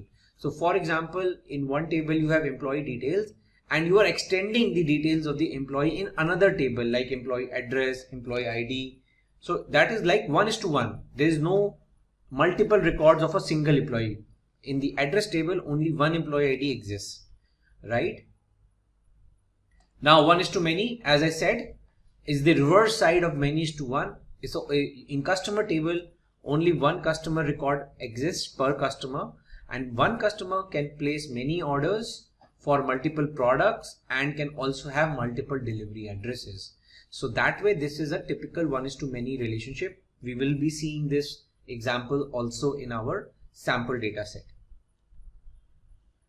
And last is the many-to-many relationship. Now many-to-many is a very typical example, so which I'm going to show you practically.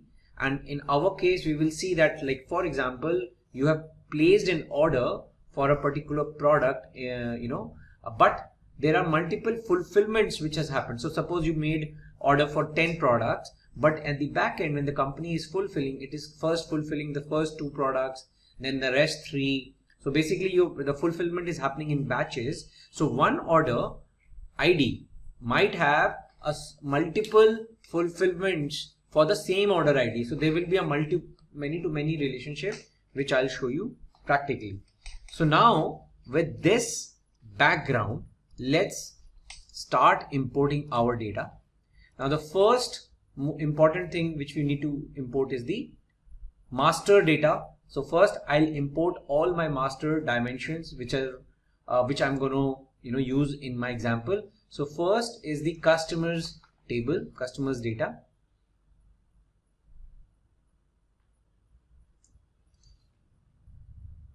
So this is the customer details like customer key, prefix, first name, last name, birth date, marital status and gender. Some redundant columns are also present, but we'll remove it.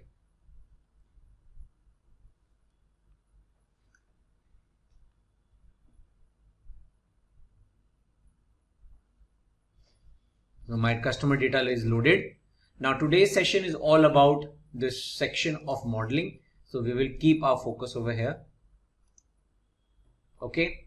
Now some columns, probably some blank columns are there. I can select them and say delete from model. Yes. Okay. So now this is my customers data with the relevant columns and the key per customer, customer key.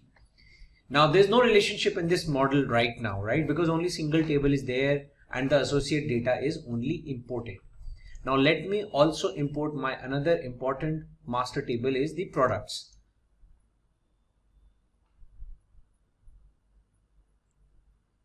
Select the product data, product key, product subcategory, product SKU, product name, model name, product description, color, size.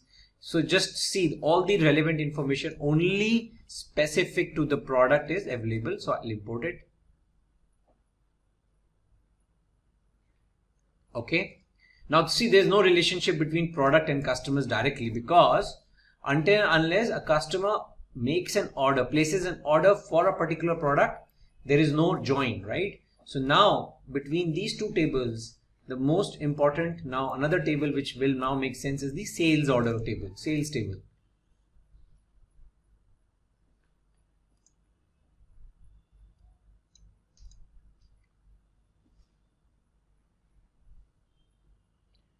Now I am assuming that Power BI have auto detected the relationship. Now you can see that because I've already ticked that checkbox.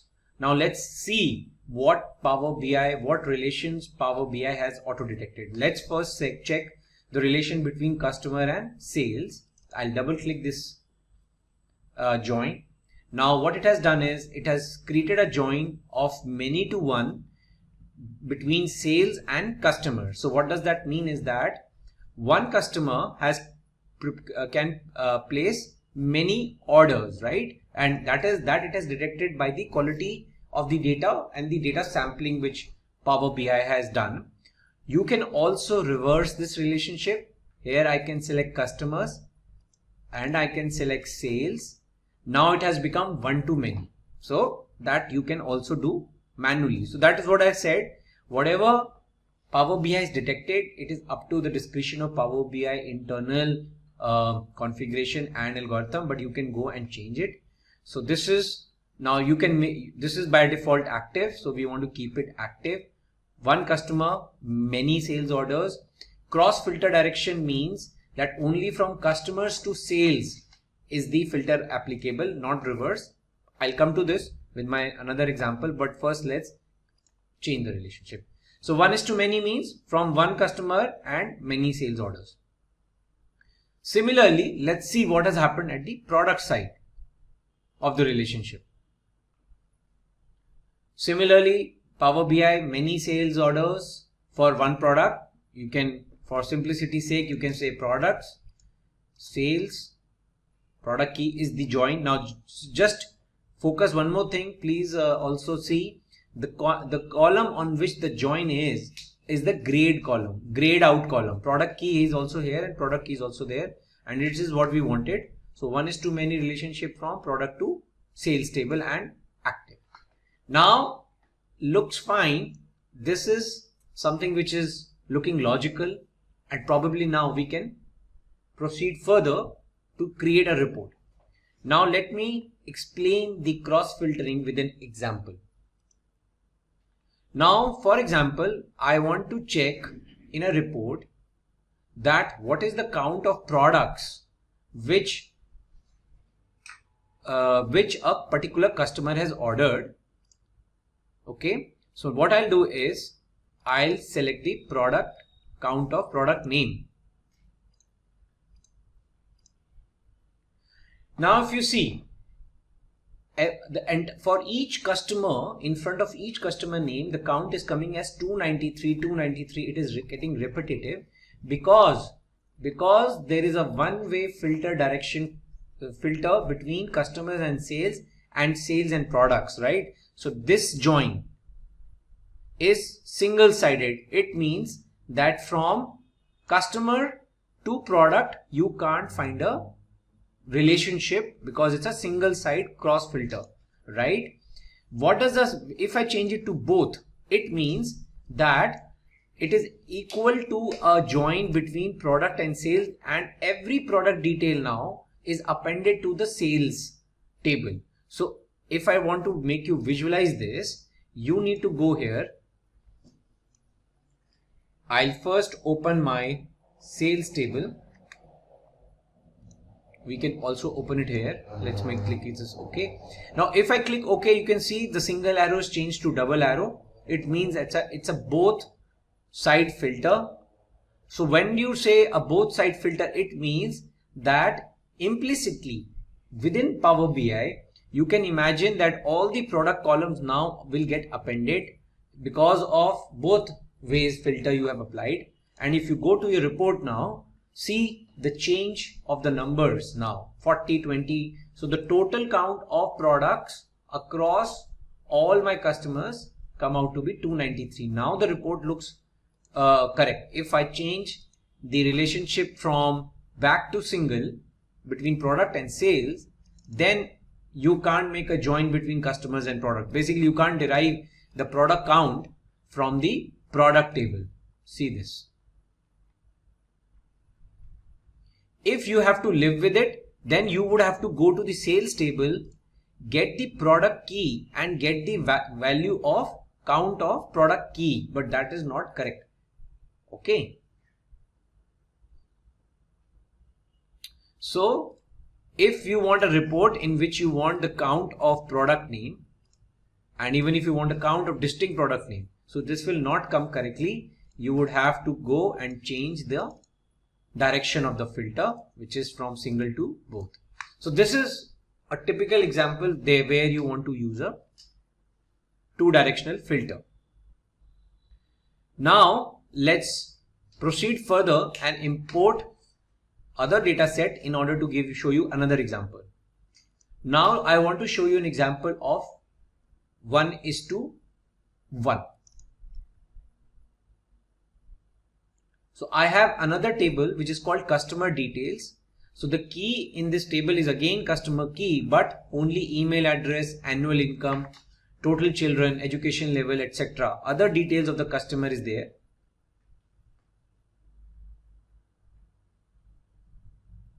So I'm loading the customer details. Now you see it has auto detected a 1:1 relationship. Now what is the meaning of 1:1? Means one customer key only has one entry in customer details. There is no multiple entry. So if you click this button, it's a 1:1 and the cross filter can be both or single, doesn't matter, because one customer will have only one value. You can make this as active. Okay, and if you go to the customer report table, you can now easily associate a email address with the first name. You will get 1:1 record.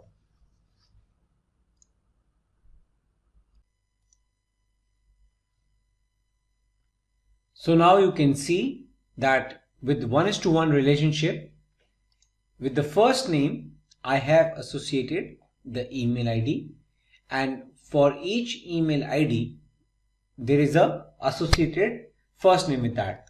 So this is an example of 1:1 relationship. So in this example, what we have explained is that for each customer there is an associated customer detail, right? So you have the first name, email address, education level, homeowner, occupation, and total children count. So in this report, what we have done is, if you click over here, so the first name and the email address. Okay, so there is a 1:1 relationship, and if you drag the customer key, report takes time to render, and even if you can,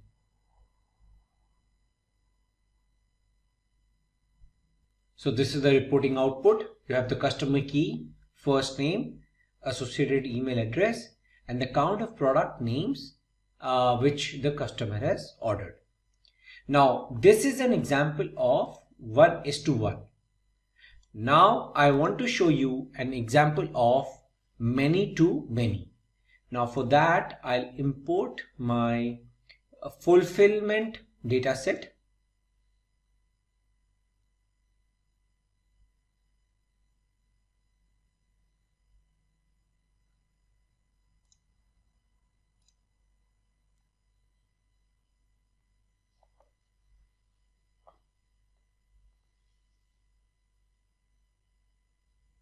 Okay, now in my fulfillment dataset, there is a column for order number. So basically what I'll do is I'll drag order number from here to here. Okay, so now what has Power BI detected? I'll do one thing. I'll select sales over here, fulfillment over here, and order number to order number. Okay, so it's a many to many relationship. So it means that per order I have created multiple batches to fulfill that particular order.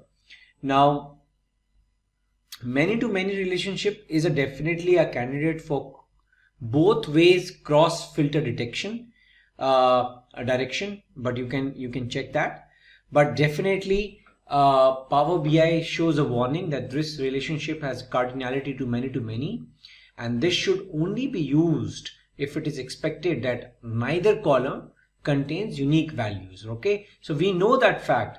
That's why we are accepting this relationship as many to many, because we know there are multiple order numbers over here in the sales table which are mapped to the multiple order numbers in the fulfillment table. We'll click OK. Now you want to keep the direction as both ways or one direction. That is up to you, the way you want to map the report. So I can double click over here, and you can even click. So now you can select from which way single filter you want, from fulfillment to sales or sales to fulfillment. I'll prefer sales to fulfillment and click OK.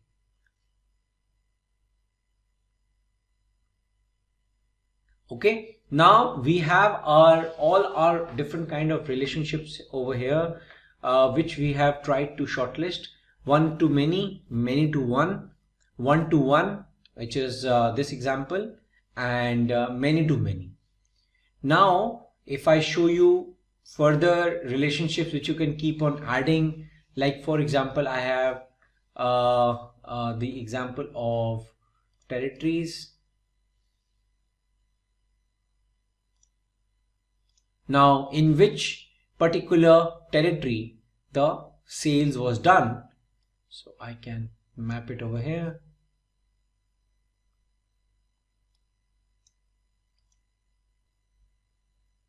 Okay, so now it's a typical 1:many relationship because territory is my master table, where I have a static list of continent, country, region, and it is mapped to the territories which are in which my orders have been placed. So it's a typical 1:many. So that way, you can keep on adding data. Then you have details of returns.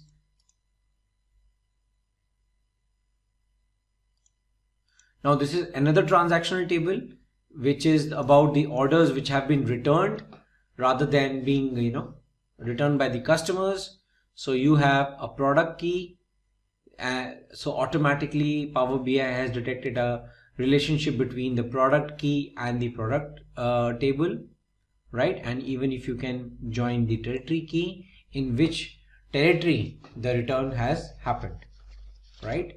So mostly the most common relationship which you will observe is the 1:many, because as I told earlier, the most common relational model is the dimensional model. The static data, the slow changing dimensions, the SCDs are the master tables, and the most frequent changing are the fact tables. So if I talk about a typical dimensional model, the fulfillment table, sales table, and the territories table, the fulfillment table, sales table, and my returns table are the fact tables of my data model. So what exactly you mean by data transformation in Power BI? So data transformation can be a little similar to data cleaning.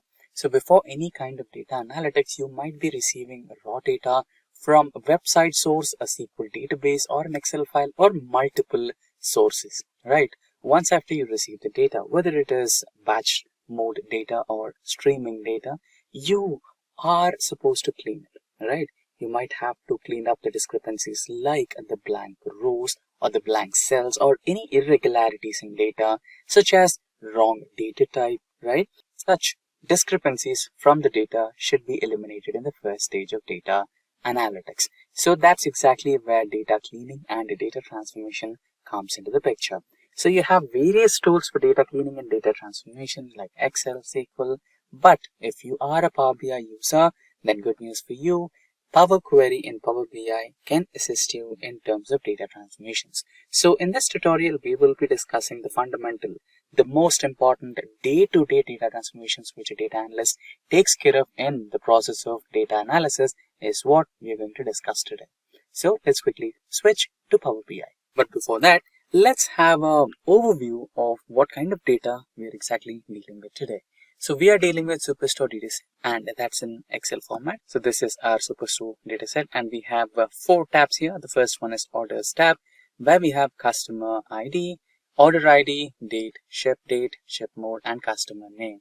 And in the second tab, we have Stores dataset, which has the details about the customer, from where he or she is, the state, city, postal code, and which category or subcategory did they purchase, and order, sales, discount, profit, everything, right? And here we have some information about any of the orders which were returned and some people over here. So these are the 4 tabs that we are dealing with today. Now that we have an overview on the data that we're dealing with, let's quickly now switch to Power BI. So now we are on the Power BI window. You can just discuss changes.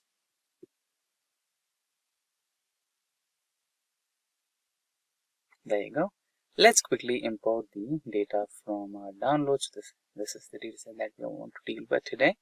Now, it might take a little while to connect to that particular dataset and load the data onto Power BI. Just a couple of minutes, since the dataset is a little too heavy. It's about 10,000 rows. So let's wait. Shouldn't take long.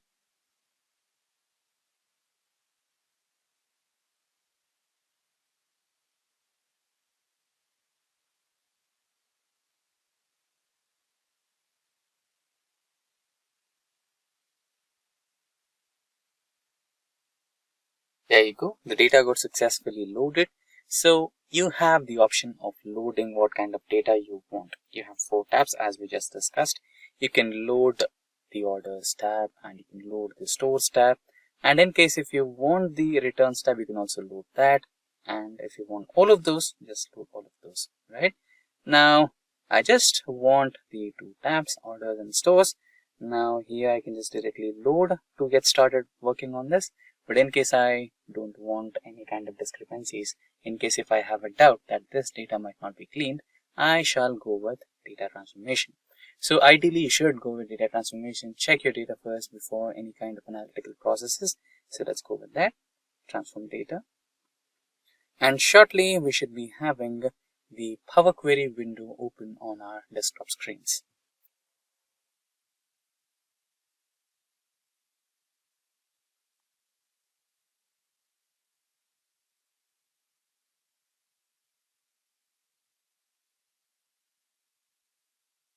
So there you go. You can see the complete dataset has been successfully uploaded, both the stores and orders datasets. Now let's quickly check the data from our dataset. So here you can see we have orders date, right? But I can see 42682 and 42533. This is not in the form of date, correct? So this is the simple step that we discussed, changing the wrong data type. So you can just click on the lower arrow button over here, and or you can right click, and here you have an option to change the type, correct? So it is considering it as a whole number, which is wrong. So you can change it to date. Replace current. So now we are trying to change the order date from a data type a whole number to date data type. So there is some error. If you click on error, or if you just navigate onto it, Power BI should be able to show you what error was it. And just in case if it's not working, okay, we are unable to parse the value provided. So you can just remove that and try it in a different way. Change type to date and time zone. Date. I think this should be helpful.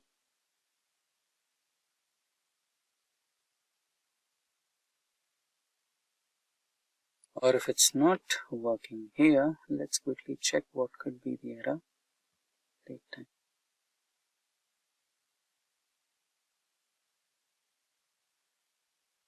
And now let's try to refresh the data.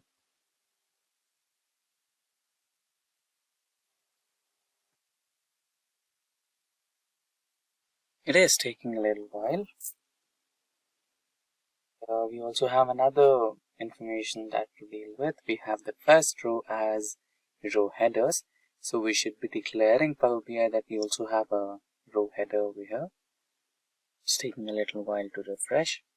Meanwhile, let's quickly check into the stores data, and here we have customer name. So let's try to apply second type of data transformation, which will be like, let's say, split column. We have the complete name of the customer. Let's try to split it into first name and second name. So by delimiter, and we can give multiple options over here. Leftmost delimiter, let's say a person has 3 parts of his name: first name, middle name, and second name, or the last name. So, but we just wanted to split into first and second name. So we would go with the first leftmost delimiter and split the data set. Press OK, and it should help us to split the data. First name and second name, and we can also name the columns separately as first name and second name instead of customer name. It's taking a little while than the ideal time, but it's completely alright, since considering the 10,000 rows of stores data and 10,000 rows of orders data, it is alright, not a problem. Now let's try to take a look at the orders data set if it has successfully changed it. No, it is still showing us an error. I don't know what's wrong here. It's maybe incomplete.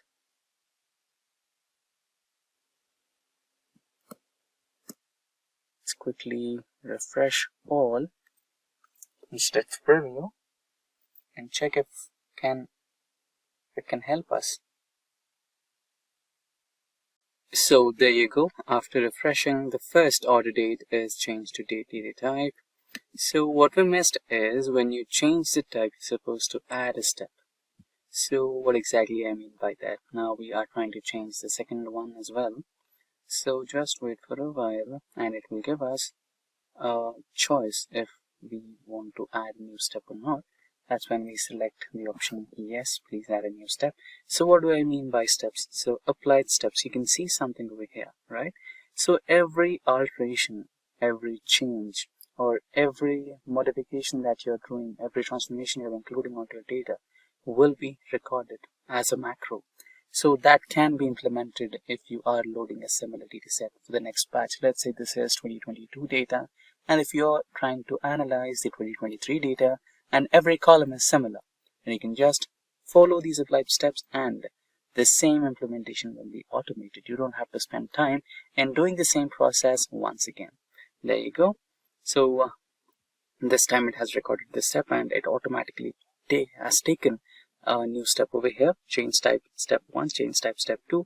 If you don't want the step to be added, you can just select the red X mark over here. It will remove it. And similarly, when you go back to the stores data set, here you have the first name and second name split successfully. And now let's say you want to have unique customer data, right? In that scenario, you can just even remove duplicates from this particular column. Just remove duplicates and you'll just have unique data. It's possible that one customer might have come here to buy the same product, buy the same product on different dates, or one customer might have done a repeated purchase. So it's possible, but again, if you just wanted to know if there is a way to eliminate duplicate entries, then you can do that. So for now, let's not delete the customer IDs here, because one customer might have visited the same store for multiple times and might have purchased a different product, or might have made the same order with multiple products, right? So there is a possibility for that. Let's not disturb the dataset. So I just wanted you to know if there is a way to eliminate the duplicates from the dataset. Yes, it is. Now let's also check another possibility of data transformation. So let's say you wanted to add a new column and identify or include some mathematical operations. For now, let's say I have sales, quantity, discount, and profit, but I don't know what's the rate, right? So here the sale is for $261 and quantity is 2, but I don't know what's the rate of one product. So I can include that. You can just select the last column, or where you want a new column, just go to the add new column here, and here you can just choose the custom column. Should be somewhere over here. Yeah, this is the custom column. And now if you click on the custom column, you can rename the custom column to rate of product, and here you can choose the mathematical operations to be applied on the columns. So sales column, insert, or double click, divided by quantity. Okay, now it should give you the rate of each product, individual product.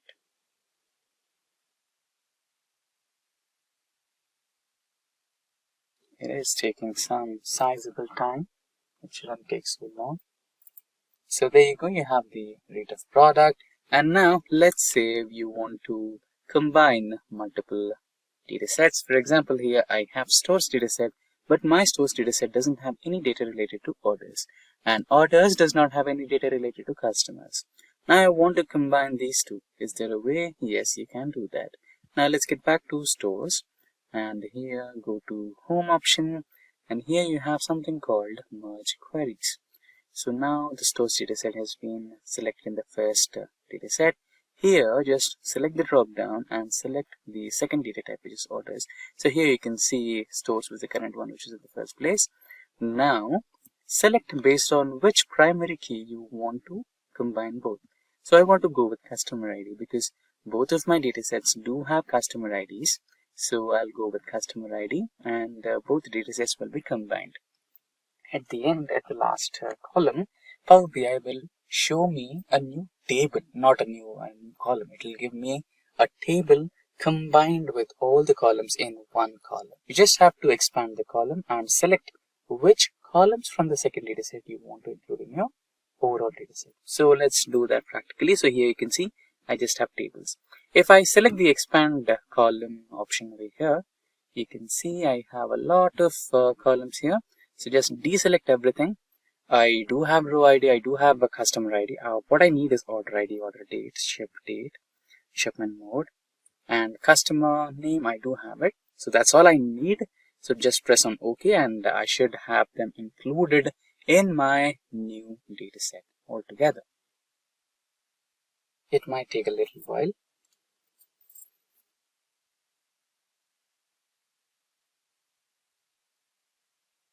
So there you go, we have the new orders ID, order date, ship date, and ship mode added to our dataset. Now just click on close and apply. And your dataset is all ready for data analysis. Supply changes, so it is taking a little time. So at the end, you just have to click on the apply changes and your data will be ready for analysis. So that's exactly how you can perform data transformation in Power BI desktop version. So there you go, the dataset got successfully loaded all over here, and you can just drag and drop them onto the visualizations part and you can work on your data. Yes, so now the Power BI visuals are on the screen. You can see we have file, home, and add data to your report, visualizations, filters, data, etc. Right, for now I think we don't have any data. We can quickly import the data onto this particular platform and start our analysis. But before we get started with that, everybody knows there are simple tricks to create all the type of visualizations, right? If you expand, if I could expand my screen, here you can have all these visuals. And let's say if I just double click here and if I want any type of visual, it will just show me the visual, right? Let's say I want a bar graph for the sales happening in all the regions. So I'll just double click, I'll tap it down, give me a bar graph for sales, right? It will give you. And just in case we wanted the pie chart for the country wise, you can just give country wise sales pie chart, right? But now let me tell you a few things, correct? So if you are using a pie chart and if you are dealing with, let's say, a lot of companies, or countries, a lot of countries, like 20 countries or 25 countries, right? In that scenario, pie chart look a little cluttered, right? And let's say you wanted to find out the sales that are happening in the region wise and you asked Power BI to create a line graph for that. That would not give you the proper visual. That will not give you the proper visualization, to be honest, right? So as a beginner, if you are learning Power BI, the most fundamental thing is not just understanding how the tools in the Power BI work, what kind of visualizations you have.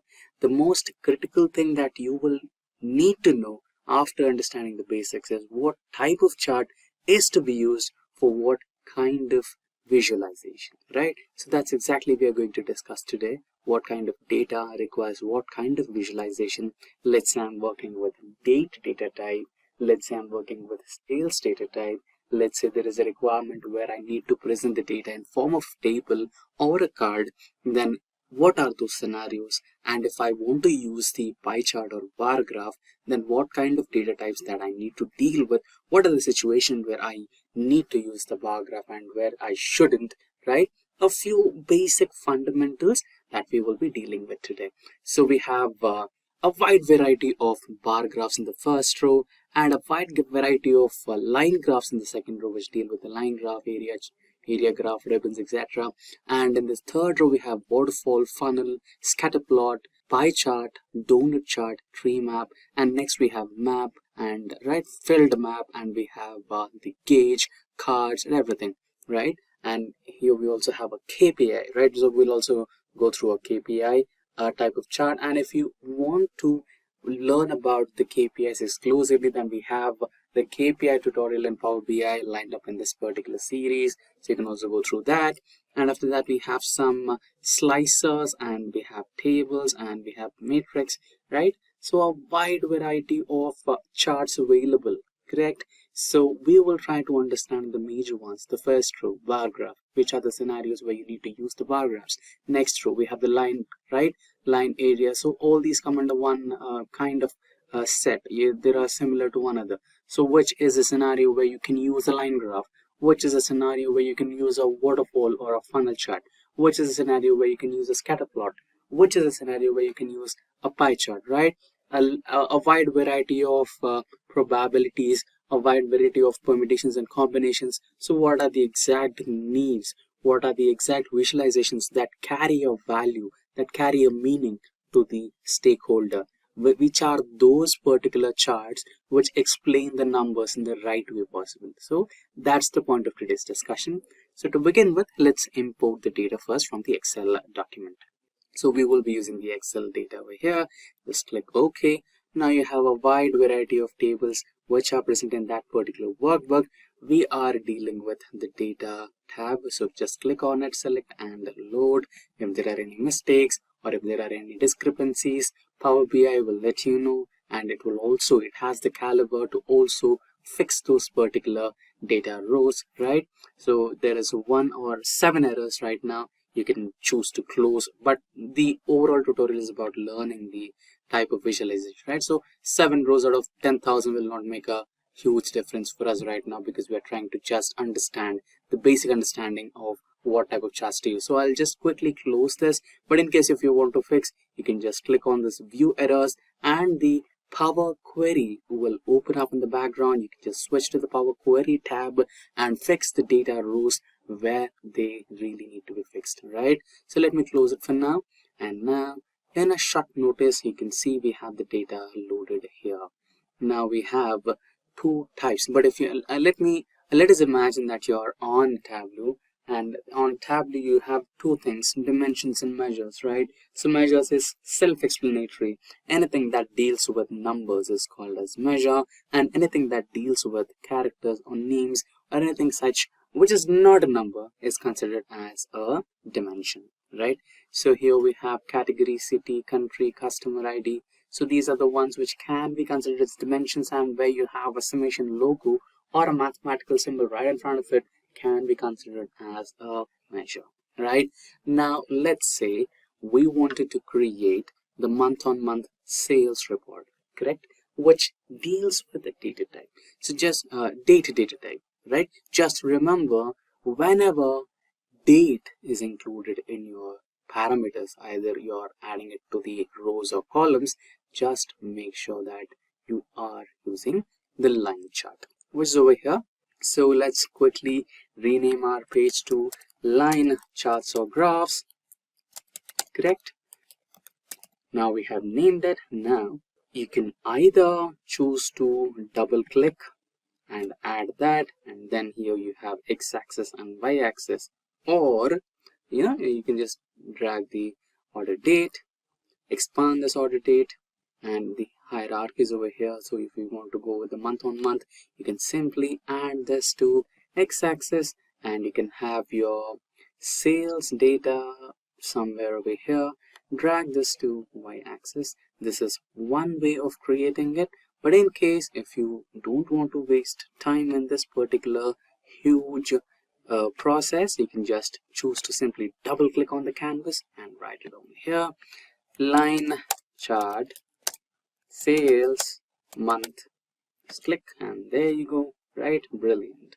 Now if you choose to spotlight, or you can just expand this, right? And if you choose the spotlight, you can see a vertical line showing you the numbers, correct? We start from January and all the way to December, right?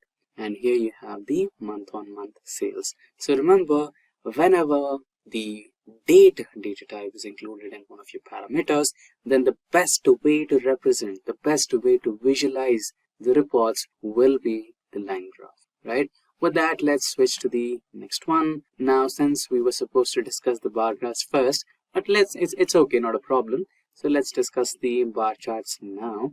Let us know the details at first. So we have sales, profit, discount, numbers, etc., right? And we have region-wise, city-wise, category-wise, country-wise. So let us go with category. Now, let us go with category and try to build a bar graph. Just double click anywhere and category. Okay, bar graph. Okay, if not category, you can also choose to have subcategory. Okay, GRAPH. Just take care of your spellings. I think I missed an R over here. Bar graph, subcategory, enter sales. There you go. So you have your chart right here. If you just expand it, you can see we have a wide variety of subcategories, and Power BI was kind enough for us to, sort the data in form of highest ticket price or highest selling product in the first place and the lowest selling product in the last place. So this is how the bar graphs work. But just in case, if you can tell me, why couldn't we go with a, let's say, pie chart, right? Let us also check that. If I just click on this, what happens? You can see a lot of cluttered data, right? You have a lot of subcategories here, more than maybe 10, right? So in this scenario, the visuals are a little displeasing and you don't have the accurate value over here. Just undo it and you have the bar graph, which is a little clearer to look at, a little more decent to understand what's happening. You can just focus on the top 5 over here and you can understand what's going on, right? Now you can just rename them and you can choose to go with any kind of bar graph, vertical or horizontal, or in case if you have a few more, let's say we go with the category first, and under the category you have subcategory, then you can also go with that, and you have an overlapping type of graphs over here, stacked bar graphs, which can show you in that particular category which was the product which was highest selling, right? Now you can also add that, whereas the category, right, you can just choose that. Okay, so I think we can open a new tab, and okay, so we have the bar graph. Next we have waterfall. So let's open and let's name it as waterfall. So waterfall is something which period performance of that particular property or that particular entity. Let's say I wanted to find out the year-on-year or date-wise performance of that particular subcategory. In those scenarios, I can go with waterfall. So just simply double click and ask Power BI to create a waterfall model, waterfall chart, enter space sale. There you go. So it's giving you the period over period sales report of subcategories, and the green line indicates that it is slowly growing in terms of sales, and the red one shows the decline in sales, which is not happening anywhere. And this is the total, the overall the overall subcategories. So it will give you a waterfall model, and the overall total of that particular segment is this much. And now we have dealt with subcategory waterfall model, and let's try to create a ribbon chart. So ribbon chart and the area chart, those are similar to one another, stacked area and ribbon chart. So ribbon chart will give you the performance of that particular product in the timely, if you want to see the performance of that particular product in measured in terms of time, let's say month on month, quarter on quarter, year on year, day by day. That can be done using the ribbon chart, similar to the line chart. But anyways, let's take a look. I'll name it as ribbon, and just double click the Power BI canvas, ribbon chart, or just ribbon, subcategory, enter sale. There you go. If you write order month, you can also track the monthly performance of those products, right? You can see a steady decline, you can see a steady upline, and so here you can see the months, and here you can see the different colors of months. The different colors represent the months. So here are the products, and based on the products, how's the monthly performance, right? Is it declining or is it increasing? Or find it out. You can basically find out that. And moving ahead, we will deal with scatter plot, right? So first we dealt with the bar graphs, next we dealt with the line graphs, and now we also dealt with waterfall, funnel, which is something similar. Next we have stacked chart, scatter plot chart, right? Now scatter plot is a little different. Let's say you're dealing with numbers, only numbers, nothing different. Usually what we do is we carry out a dimension and a measure, right? But in this scenario, you want to deal with only numbers. Let's say you are providing some discount on all your products and you wanted to know the profit against the discount offered. Here you are dealing with two numbers, profit and discount, right? So in those scenarios, what do? So that's when you find out by using the scatter plot. Just double click on the canvas, write it down as build me a scatter plot. Just check the spelling, SCATTER, scatter, discount, enter, and profit. Now it will create a scatter plot based on discount and against the profit. Now you can give some dimension. You can go with subcategory. There you go. Now you have the profit obtained against the discount offered based on different subcategories. Just expand it and you can see in which subcategory what kind of discount was offered and what kind of profits did you make. So 25% discount was being offered on accessories, and you made a profit. Still you made a profit of $33,000. And here you can see almost 200 discount was offered, and still I think that is 1+1 offer or maybe end of the season sale, but still they made a profit based on some parameters. And here you can see the least discount and highest profit.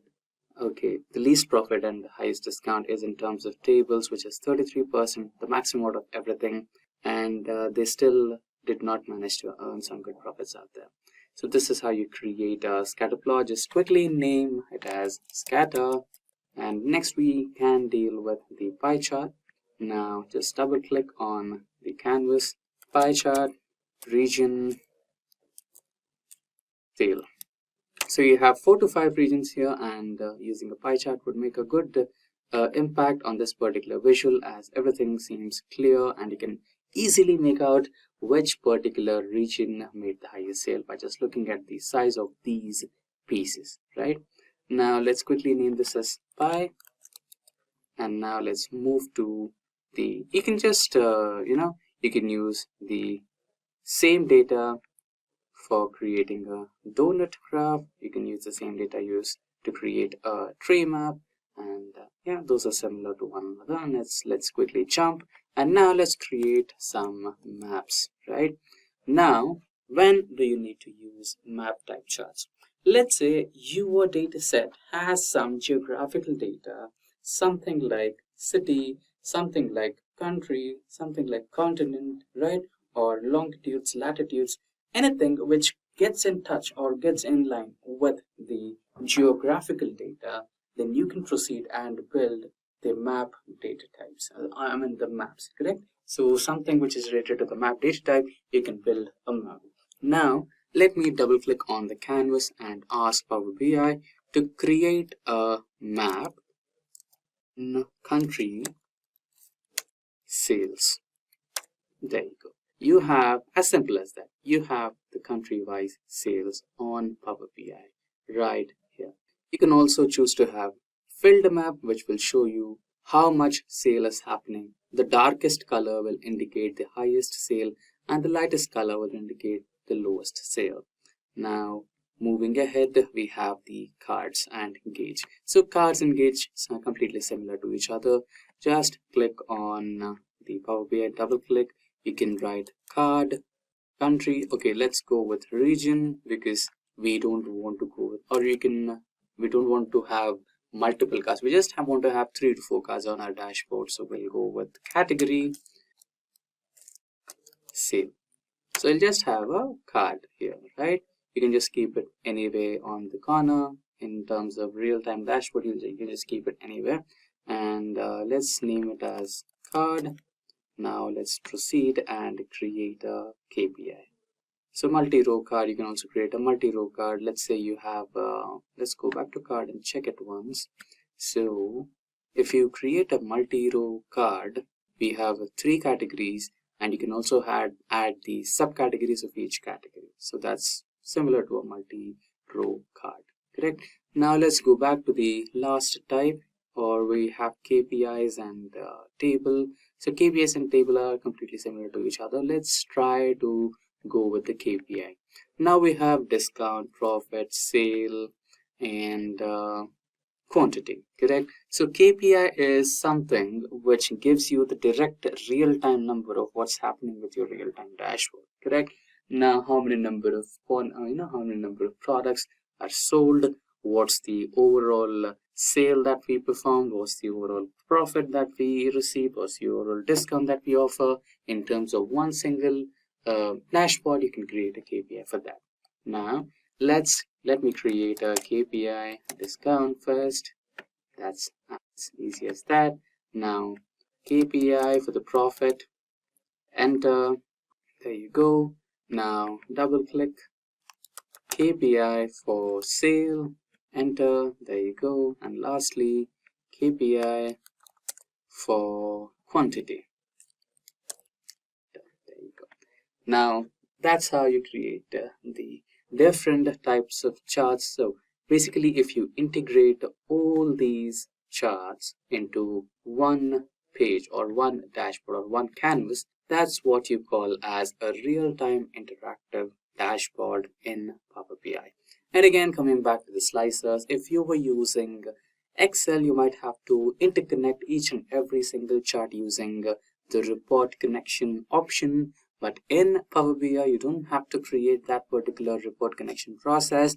You can just click on the slices any of the chart, and you can click on any of the options. Let's say you wanted to find out country-wise sales. You can just click on the country provided, right? So here somewhere you had, you have Jan, Feb, and everything, right? So if you just click on Jan, every chart available on the Power BI dashboard will connect to it. Connect to the different dependent charts and give you a real-time information without having to create or report connections to each other, right? So basically, if you just add all these charts onto one particular canvas, that's when you get the real-time interactive dashboard in Power BI. And so I hope you have understood what kind of chart you need to use based on what kind of data you have. So we are on the Power BI window right now. So here we can see we have already loaded the data. We have the filters, visualizations, etc. And we have the canvas over here, right? So in the visuals section, if you closely observe, you have the KPI over here, right? So you can either select and drag it onto the canvas, or you can just simply double click and create a KPI. But before that, what exactly is a KPI? Right? It's the key performance indicator, right? It's a full form of KPI. So what exactly is key performance indicator? Let's say we have the sales dashboard over here, sales data set over here, right? Now we have region-wise sales, we have country-wise sales, we have region-wise profits, we have region-wise discounts, we have quantity, right? So it's like a visual, it's like a number, clear, literal, readable number right on top of your dashboard, right? So if you just want to have a quick glance of how many number of sales you made, how's the profit happening, how's the sale happening, how's the discount that you're getting, right? And how many number of quantity of certain product is being sold in a segment, right? So those are the key performance numbers which will be available right on top of your dashboard. So that's exactly what you call as a KPI. Now how do you create a KPI? So one way is you can just hold the KPI and drag it onto the canvas. So this is one way of creating the KPI. Let's remove this. Now another simplistic way of creating a KPI is just double click anywhere on the dashboard or the canvas and you will have this. So just write what kind of KPI you want to create. So I want to create KPI for sales. Just create that and you have your KPI there. Now another one, KPI discount. Just click on that, you have the KPI for discount. Double click once again, KPI for profits. You have the KPI for profits. Now KPI for quantity. There you go. That's how you create KPIs in Power BI. Should you need to arrange the KPI sizes or color or background, you can also do that by just simply playing around the sections over here, right? The background or the outline section over here, you can just play with it. You can increase the size, decrease the size, add a background. You have a setting over here. You can do anything that you want, right? Now we will discuss about calculated columns. Now so far what we have done as per our last session is that we did data modeling on the different data sets which we had imported in Power BI, like products, sales data, returns, fulfillment, customer details, and customer master data, calendar details, etc. So in the last session we prepared a data model and established the relationships between these different data sets, like 1:1, 1:many, many to 1, 1:1, etc. And we saw the examples. Now once our relational model is prepared, our data model is prepared, now our next activity is to create certain additional columns which we want to derive basis the data which we have imported. So for example, I'll start with my product data set.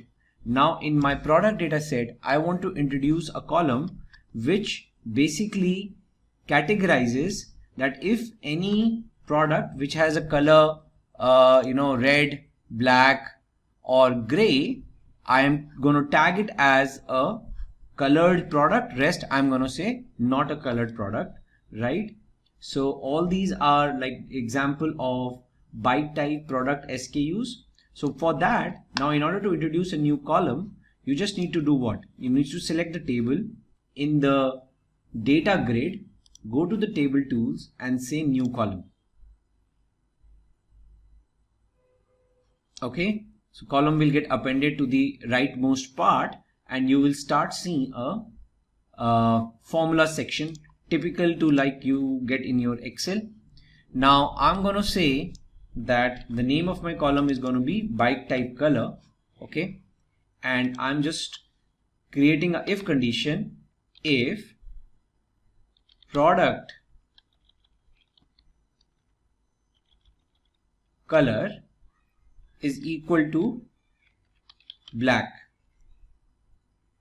okay, or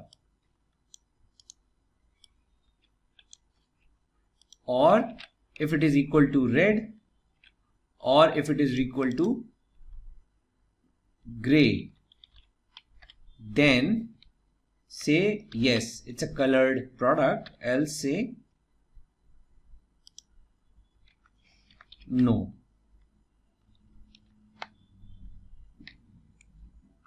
Okay, so now you can see basis the product color red and black, they are saying byte type color yes, blue is no, multi is no, etc, etc.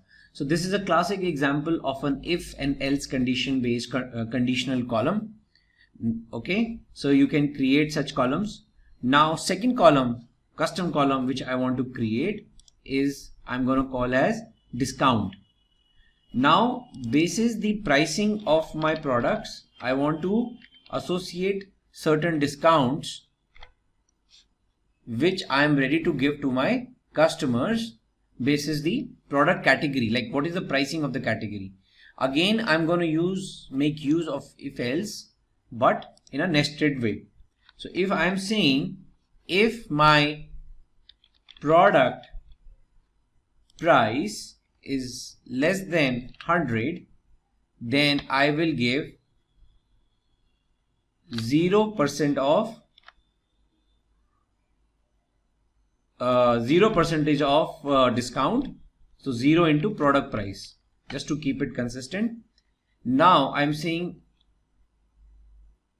else, if less than 100 then 0, else I'll check again that if the price is less than 500, then I'm ready to give 1% discount on the product price. Else I'll move further. So like this, I have created a formula. So what I'm saying is, if product price is less than 100, give 0%. If it is less than 500, then give 1%. Less than 2000, then 1.5%. Less than 3000, then 2%. And otherwise, else less than 3000, if it 2%, else 3%, right? Now, after this column is created, now you can check, right? So this, see, the product price for this particular product, it is less than 100, so that's why there is no discount. It is between 100 to 200, then this has been given a 1% discount. So like this, all the discount column is now calculated. Now this column is available just like a regular column in my product table. Now after this, I'll go to my sales table.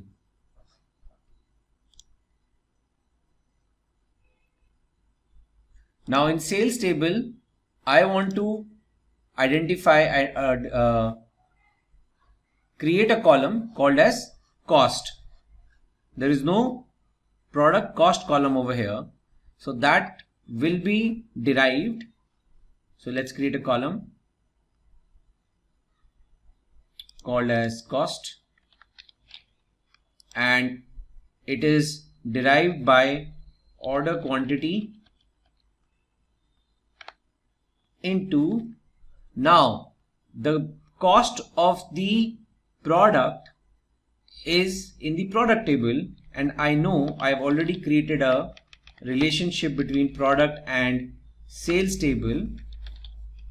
So I just need to select the product cost column. Now only keyword which I have to use in Power BI is the related keyword.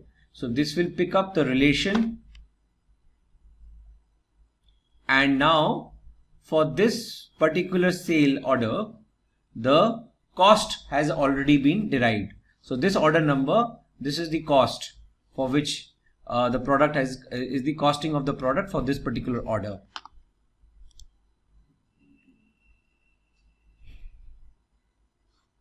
Okay.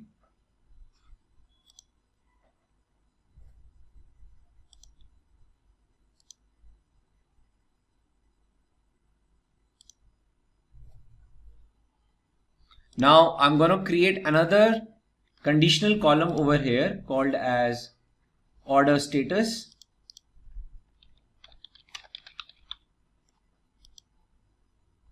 I'm saying if any order whose order quantity is greater than 2, then for my organization it's an urgent order, else it is a normal order.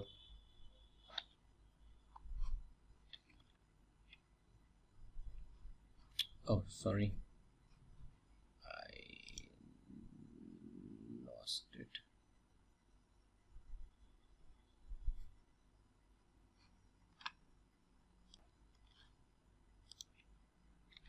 So this is my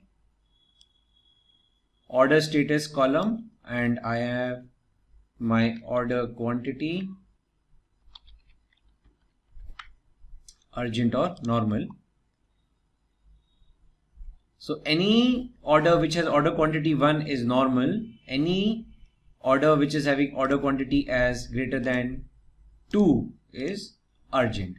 You can see this. So there's this whole Power BI tabs and sheets allow you to also review the data, what you're doing. So it's very convenient.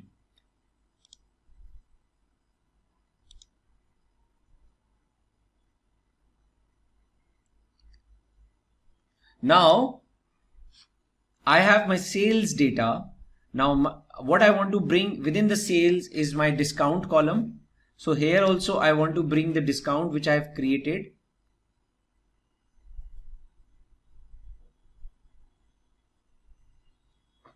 So I'll say discount. Discount will be order quantity into related product discount, right? So the discount calculated column which I had created under products, I'll bring over here. Now I am creating the order level discount. So if you see, for this particular order, there's a 25 for 25 rupee discount at the cost is 100,000 rupees. Okay.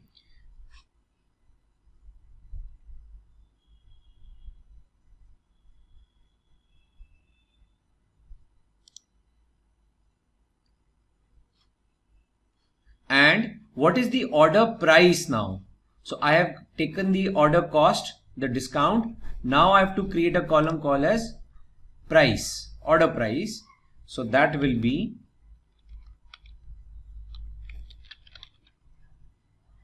again order quantity into related price, which is per product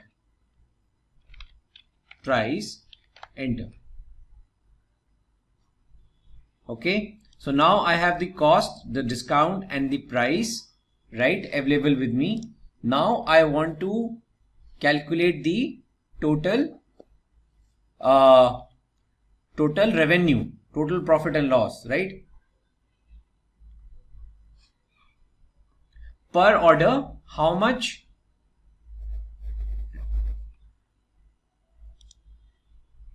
So first I'll calculate per order how much revenue I am generating. So now I have to generate a column called as revenue.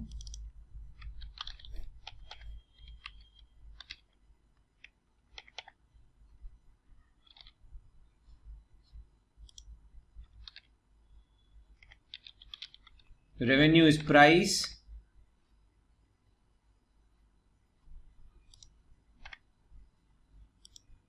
minus discount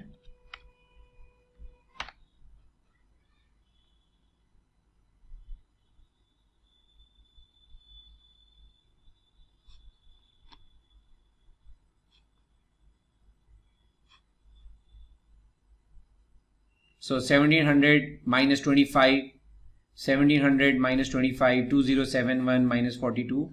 And if I want to calculate the profit per order,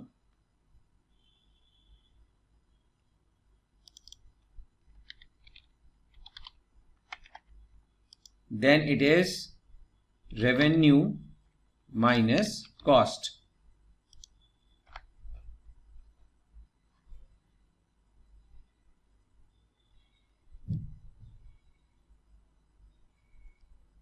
Okay, so now you can see, typical custom columns, calculated columns which we have created are all playing around with the numeric values, numeric data primarily, and trying to give inferences into per order cost, discount, per order price, revenue and profit. So typical calculation columns which I have prepared in front of you.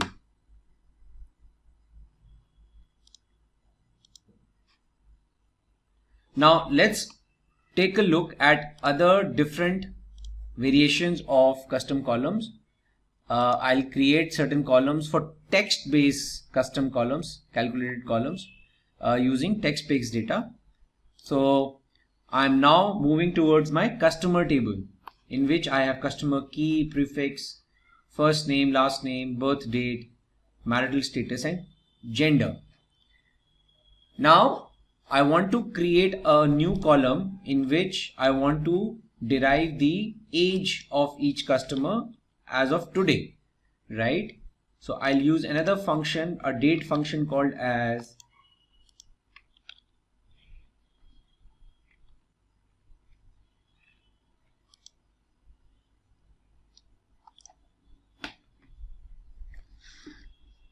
date diff.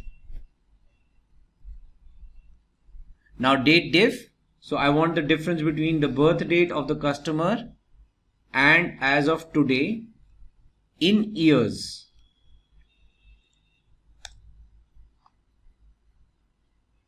Okay, so this customer as of today is 68-year-old, one is 74, 68, 57, etc. So this is one derivation of calculated column of age. Let's take another example. Now this is a text based column where I want to derive the full name of the customer.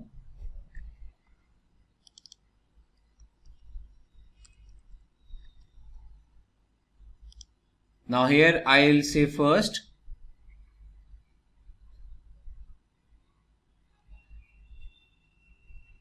lowercase, in lowercase I'll concatenate the prefix,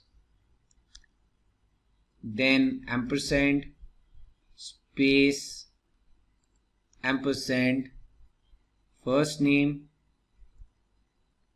ampersand, space, ampersand, last name, and closing brackets, etc. Full name. Okay, so this is an example of full name in lower cases. Now another calculated column, conditional column at the customer level. I want to identify a flag which says who is my target customer basis the demographics shared over here. Target customer. So I'll say if the marital status is equal to M and total children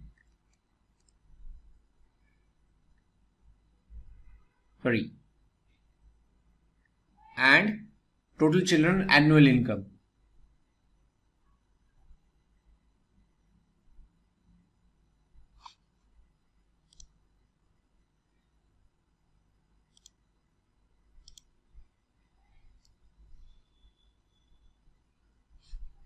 So okay, so let me change the logic a bit. So marital status is M and age is less than 50.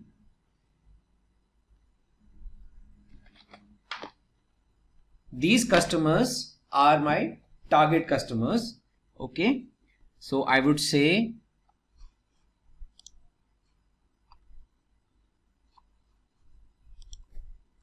yes, else no. See this. His marital status is married, Logan Diaz, and age is less than 50, else everyone. So if I try to filter, so these are my target customers. 69 out of 1178.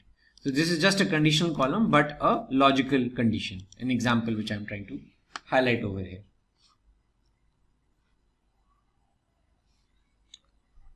Okay, now let's look at certain calendar date oriented columns, calculated columns. Very typical, like now I have a simple date column. Now I'll keep adding certain columns which which will help you understand how you can do some calculations on the dates. So like for example, I want a date which is 12 days after the current date, the date in the column. So just simple 12 days after, select the date and add 12.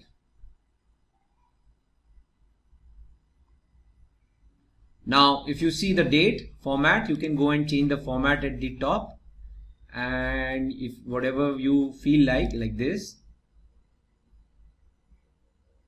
Now see, 12 days after 1st Jan 2015 is 13 Jan 2005. You can go and change the format and other details. Let me also show you, if I go to my cost and other columns, I can go and change the format. This is like a currency, cost is currency. So I can go and change the currency type, and you can even show the dollar value or whatever currency type it is. So for numbers, you can do currency, or text or dates, you can select the format. So this is available at the column tools level. Now in customers, like we had our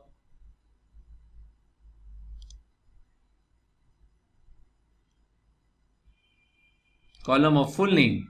So now what all things are available? Format as text, okay, data type text. So very minimal options are there. With date, you have options of the date format. Now next, I want a column which defines the expiry date. Okay, so 8 months prior to the expiry date which is coming up in 8 months. So I'll create a column called as 8 months expiry, and then there is a edate function. I'll use that. I'll use my date in the data set,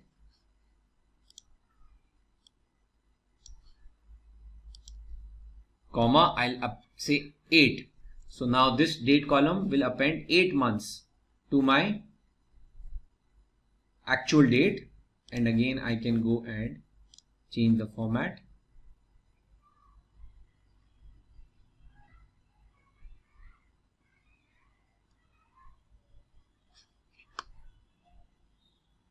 Correct. Now another important column, like I want to know the date name. So I'll use a function called as format, and I'll select my calendar date column, and I'll say give me the DDDD format of it. So it will give me the day name, the day name of on that particular date. Next, years in between. So I want the years in between the today's date and the date of my calendar. So equal to date diff, the calendar date, comma today, comma year, end. 7 years, 2015 to 2022. Then last date of the month. So if I want what is the last date of this particular calendar month, I will use a function EO month, which is there available in the Power BI. So I'll say last date of the month equal to EO month. Then just select the calendar CSV date, comma 0 in months, and enter. Change the format.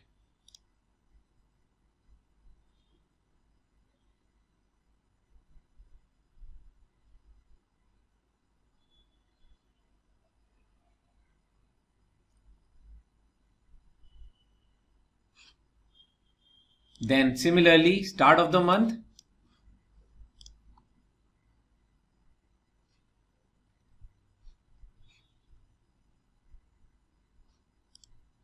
So I'll use a function called start of month. So for all January dates, end of the month is 31st Jan, and start of the month will remain 1st of Jan.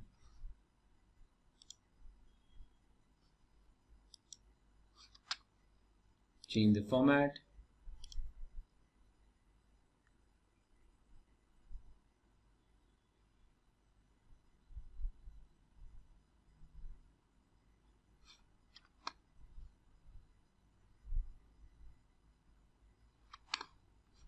Next, I want to know what is the week number of that particular date. So now there is an inbuilt function called week number, week num, and just pass the date and you will get the week number.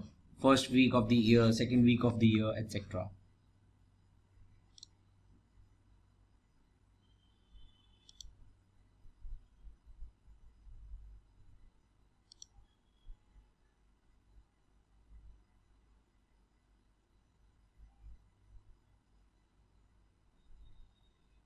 Now another very good example is whether the week day is a weekday or a weekend, right? So what is it? It's a week type. Okay. So I'll put a if condition, and there is a function called weekday, and I'll pass the calendar. If it is less than 6, it means it's a weekday, else it's a weekend. So all Saturday and Sunday day names will come as weekends, or else everything else will come as weekday.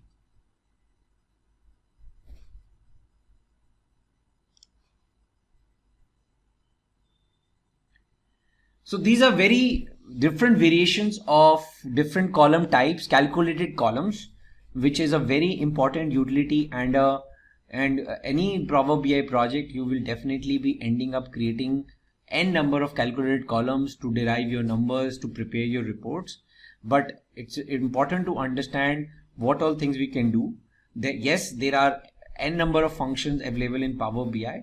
But what I have tried to showcase over here is some important functions. But basis your utility, basis your problem statement, you can look up for a relevant function in the Power BI dictionary. Now, with this introduction to calculated column, this is the base for us to now get into our next session, where we will be talking about creating DAX measures and DAX functions. We will be using Power BI DAX functions, which is much more powerful than simple calculated columns, where you can do more complex calculations. You can calculate totals and then use them in the reports. So for that, we will look up into our next session. Power BI, let's also learn about DAX expressions, and that's basically your data analysis expressions.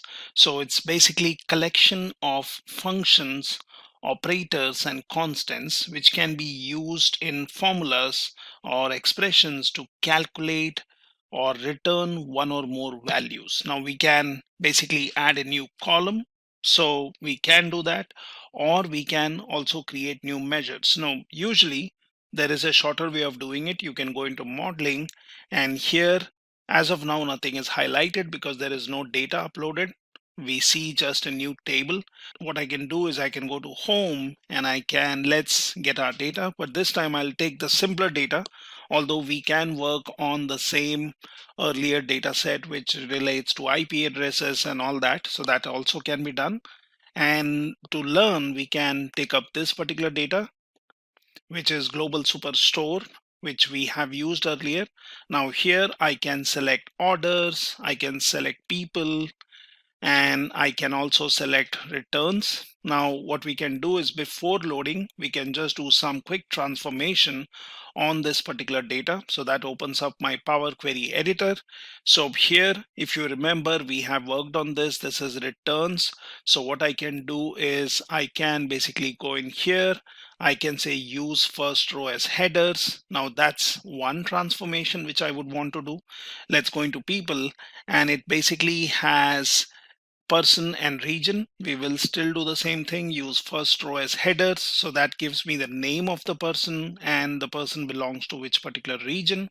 You have then your orders data set, and here things look fine. So we can select different countries, we can select different product categories, we can basically work on your different use cases here, like we have seen earlier, picking up a category as technology, picking up a subcategory, and we can also create models based on these three data sets. So this looks perfectly fine to me. So let's go ahead and just do a close and apply, and let's have our data quickly loaded. Now, as I have explained earlier, it is good to do transformation, enough data wrangling, so that your data is not huge when you're loading it, because then that will slow down your queries, slow down your visuals, slow down your reports, and so on. Now, this is the data we have. And say, for example, I would want to work on a visual. So we know how we can do that. So I can basically click on my orders. I can look at the aggregated columns such as discount, might be postal code, might be profit. And it depends if you have basically not change the data types. Now, if you see here, postal code and summation really does not go well. Probably this has been loaded as a data type which is integer. But profit and quantity looks good. Row ID sales look good. So we can work on DAX expressions. Now here, if you go into the modeling, it says, do you want to create a new measure? You can create a new column that will get added to your visual. And here, when you are looking into the table, you can click on this, and this also gives you an option of creating a new measure or a new column, new quick measure, and you can work on DAX. So when I said DAX, let's quickly look at what or how DAX looks like. Talk about DAX, the simplest way to understand is knowing the basic syntax. So usually you first have some kind of measure name. So for example, we can say average about something. We can say, okay, let's say average sales. So that becomes one of my measure which I'm interested in calculating. Now, how do I calculate that? So for that, I use an operator, so which shows here. So that's your operator which you are going to use. And then you use a DAX function. So DAX has, or Power BI has a lot of functions which we can use. So for example, I would use a function like average, which we can choose from the drop down as we start typing in. Now this one as a function then needs a referred data table. So basically, let's say I would be interested in orders. So I can select my table or my data set, as you say, and then you can choose a particular column. So from orders, I would want to do an average on, say, sales, and I can key in the column name here. And that basically is my simplest DAX expression. So we can have a complicated way of looking at it, or we can basically say, okay, I would want to find out average sales, and I would want to might be look into a particular city, or where I would say it is per city. So might be I could say average sales, and then I could say by city or by year, or I would want to look into a particular year if we have the order date. So we can say greater than a particular order date.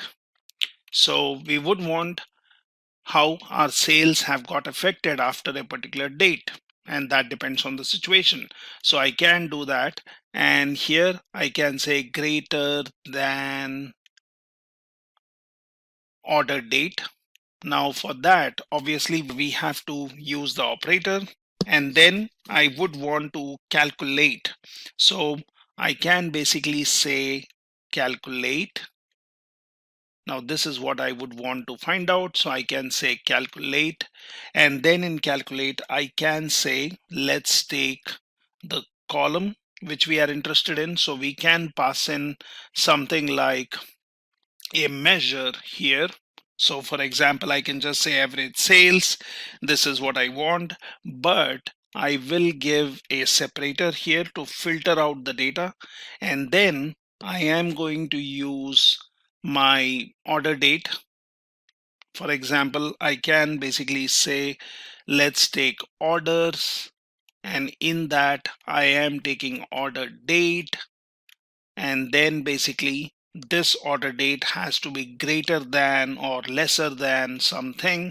So here you are specifying your data set, your table, and the column. You are giving a filter here, and that's basically your DAX expression. So your DAX has different functions. So when we talk about these functions, like as I said, you are going for an average, or you're going to calculate something.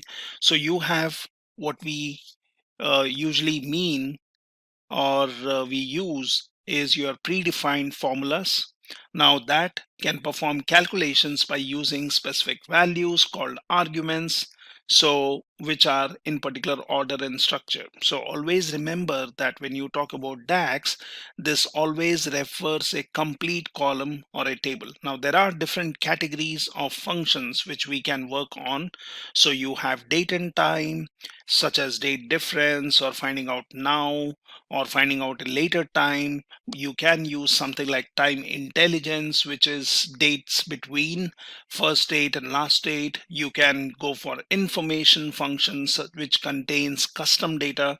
You can have logical functions, mathematical functions, statistical functions, text functions.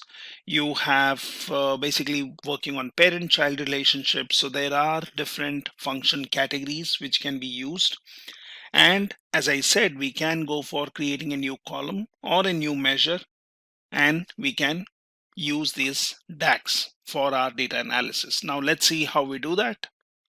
So say for example, I have my order date. Now I would want to work on this. So let's select, say for example, go to your data set and you have a lot of data here. So you can basically go for all this data here, which shows me complete information of the different columns, and you can choose which columns you are interested in, which columns might be you would want to cut short. So for example, I have order ID, I have row ID, might be I don't want a row ID, so I can choose if I want to delete this, and you can say okay, I would want to delete this. Now these are some changes which you are applying, and now if you see, there is no row ID, what we see here as a field. You start with your order ID, you have your category, you have your order date, shipment, and here you have your segment. And for example, we have country, region, market, category, subcategory, product name, sales, and then you have your quantity, discount, profit, and all of this. Now what we can do is I can basically add something here. So this is the data which we have, and what we can do is we can continue working on this. So let's click on home, and here you have ways to transform the data. You have a new measure, you have quick measure, you have new column, and you can try out these. So for example, I can go into new column, and that basically says, okay, what is your column called? Now I can say, for example, as I was explaining, let's go for average sales. So let's call it average sales. Now that's what I'm interested in. Now I need to use an internal function. So let's type in AV, and that shows me, okay, so there is an inbuilt function called average. We can use this one. So you can just hit on enter, and now it says, okay, which is the data set you're interested in. Now based on the reports, based on the data sets I've used earlier, it shows me options of different tables what we have, or different data sets what we have. So let's choose orders. So this is what I'm interested in. You can go for double click, and that gets selected, and now it says, okay, you want average on sales, but which is the column which you would want to use? So we can go for category, we can go for country, we can go for customer ID. All of these are your different columns. So for example, I can go for something like country, and that basically gets selected. Now I can complete this by just closing the parenthesis, and that's basically my DAX function. So my DAX function is ready, and if you want, you can add details to it. So if you would want to continue your function, you can always do a shift enter, that takes you to the next line.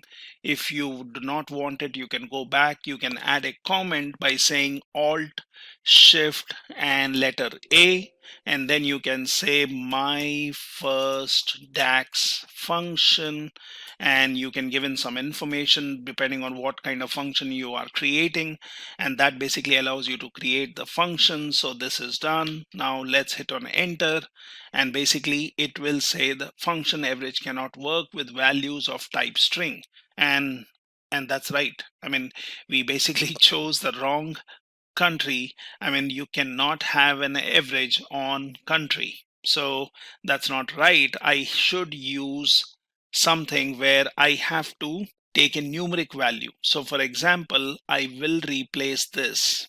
So I will say I want average sales, and here I can choose what should I take. So for example, let's go for sales, and that's what I would want. So it says order sales, and then hit on enter, and it basically has populated my new column, but then it is basically taking average sales, and it has taken average sales overall. Now we have just selected a column, we have not given any filter, so it just gives me average and it populates every row with this one. Now, this is fine that we have added a column. It has the same average value, and that basically gives me sales on average. So as I said, your DAX function always references a complete column or a complete table, and then basically it adds the value. Now let's see how we can use this. If you notice, the field or the column has got added here. Let's get into visualization, and what I can do is I can basically choose one of the type of visualizations. So for example, if I choose this and say for example I would be adding this average sales, and that is the data I would want to look into. So what we can do is we can just say, okay, I'm interested in this average sales. It shows me the function, and we can add it here. Now this is just giving me the average sales overall. Now that really doesn't make sense. Let's look at this one, or plot a graph. So it gives me what is the average sales, and it gives me some visualization. So we can create visualization like this based on our column. Now what we can also do is we can go back to our data, and we can go for different functions. So as I said, you can create a function that adds a column. Now let's go for something else. So I will say average sales, and I would be interested in say a particular product. Now we have average sales, and that is the measure which we can use. So for example, I would want to find out wherein the year, or let's look at the date field here. So for example, we have country as France. It is telling me city. It is giving me customer name. It gives me a segment. So let's choose a different field, and we can filter by that. So for example, I'll say average sales by, or whatever name you want to give, let's say segment. Now what I will do here is, instead of using this average, so I will go for something like calculate. Now I can go for calculate, I can go for concatenate. So let's go for calculate, and we know that we have a particular column. So let's go for this one, which is, let's open up a bracket here.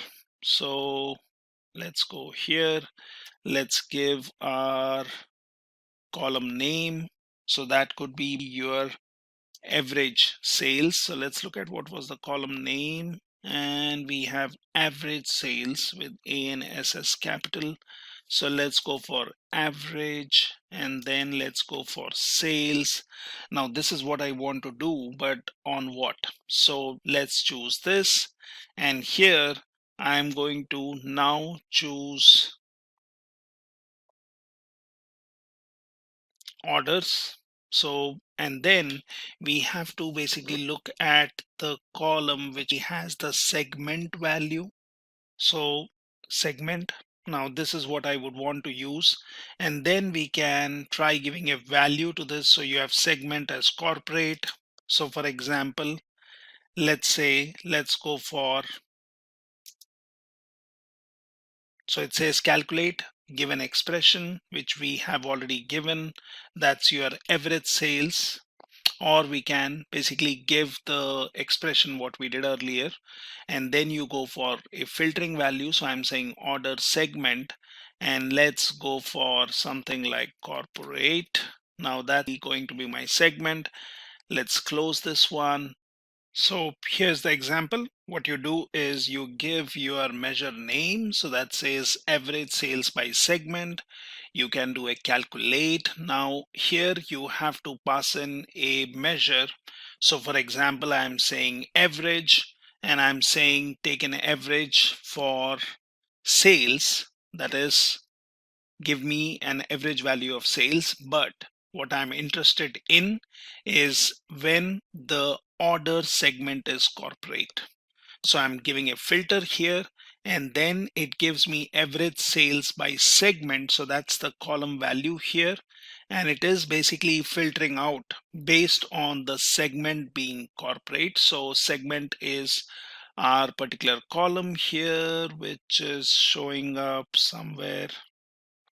Let me see, where is my segment column? So we have your product. Now I have, let's search for country, city, postal code, customer ID. And since we have chosen order sales, it is giving me this average value, and you can choose a different column, or you can say profit is greater than something else. So I would be only interested in those values, and you can continue adding things to your DAX expression. And this is how you can do here. So basically what I did was, we were using a measure which is average order sales. I said my segment has to be corporate, or basically you can just say segment has to exist. So you can say a Boolean value like equals true. Now I'm saying orders profit has to be greater than 100, and I'm only looking for my average sales by segment, where profit is greater than 100, segment is corporate, and now this has calculated the value. So you basically see here, so it tells me 286. If you look at the profit value, so it is greater than 100. What I can do is I can even add a filter here. So for example, I can say greater than, and let's give some value here. So for example, let's go for 100, and let's see if it has done the work. So you see all the average values where it is greater than 100, and then we have to also look at our other values. We can filter it. So segment has to be corporate, and let's apply the filter here. So I will uncheck, I'll say corporate. Now this is what I'm interested in. So it tells me the corporate is sector. Now you see the sales value, which is already showing up here, which we have average sales by segment, which is telling me that you have corporate segment, and it gives you where the profit values are greater than 100.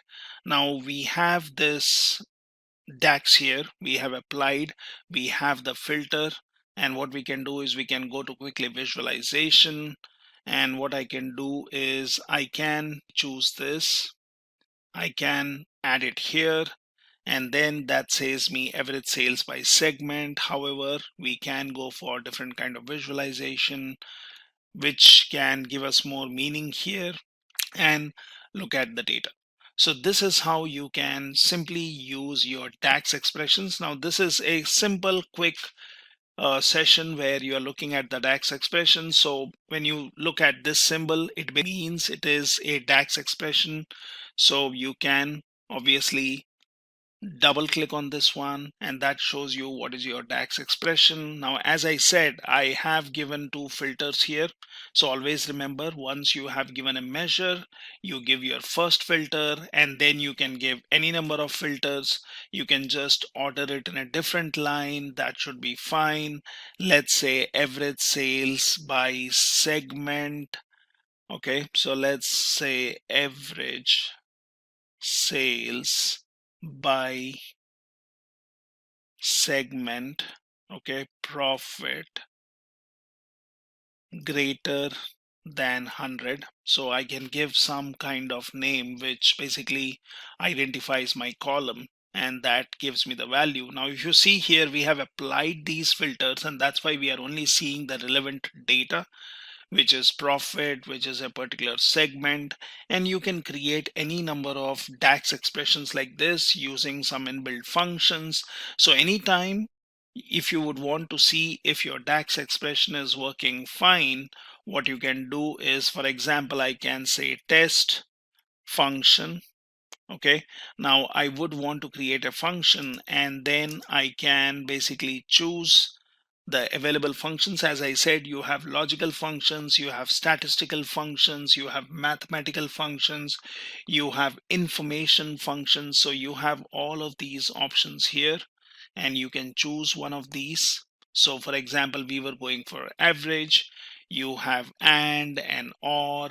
For example, I can directly go for and, but that would not make sense in the beginning. You can go for absolute value of something. So for example, let's choose absolute, and now I want to work on orders. So I go for orders, and here I can say, okay, I'm looking at orders, but I would be looking at sales value. I would want the exact value, so I can choose this one, right?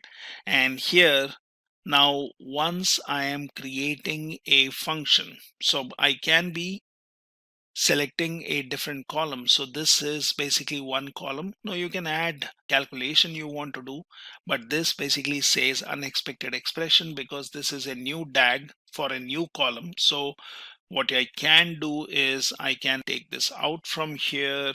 I can go ahead and create a new column and then, or a new measure.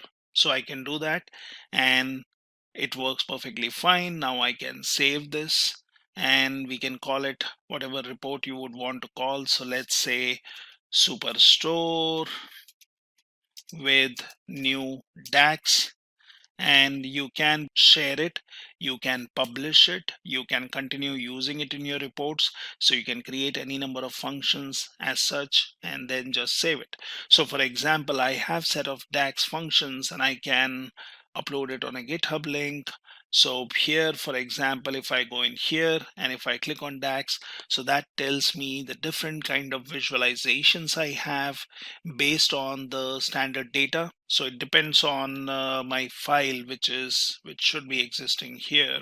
So I can go in here, and this should actually work, but the location has changed, and I just click on open report. I can do a browse report. I can go into Power BI content, and here let's look into this one and just say open. So that will not only load the report, it has different visuals, and different visuals with the standard data set which comes with Microsoft. And it basically has different kind of visuals, and each of those visuals again have different tax functions, so you can use these also. So what we have learned is working on a store data set, working on some threat hunting data sets, working on our own created tables, and these are some of the pages what you see here. So this is based on the data which comes in with AWS, and you can always look into one of these and you can search. If you see here, look at this icon, and it tells me, okay, this looks like a tag function, and let's double click on this one, and that shows me the function what you're doing. So you're creating a function called age. It uses date difference. It works on dim customer table on the birthday date, and you would want to basically find out the date difference between now and the birthday and you would want the year. So this is the data what you have. You can obviously choose this, you can look at the result of this, and you can see the visuals. So these are some simple DAX expressions. You can create a lot of data expressions like this. Now this is here, you have date function, so I can choose which are the DAX functions which are existing here. I can just load them. So for example, this one is one of my other data sets, and then you can play around with the data here. So this is how you create your DAX expressions, and this was just a quick demo on going for some simple DAX expressions. You can create different kind of visuals, and you can then save those reports. You can publish it to Power BI service, and you can then gather insights based on this. So this is how you work with Power BI, wherein you can use DAX, you can use Power BI service to gather insights, you can use desktop to work on loading your data, transforming your data in different ways, and then basically analyzing it. So these days you might be hearing a lot about Power BI. We do have a lot of BI tools in the market like Excel, Tableau, ClickView, a lot, but people are talking about Power BI the most. But why? So we will be knowing that in a while. So let's get started with building a dashboard first, and eventually in the process you will definitely understand it. So making a dashboard in Power BI is just like a breeze. So before we get started with Power BI, I would like to explain you a few fundamentals that you might want to take a look at before getting started.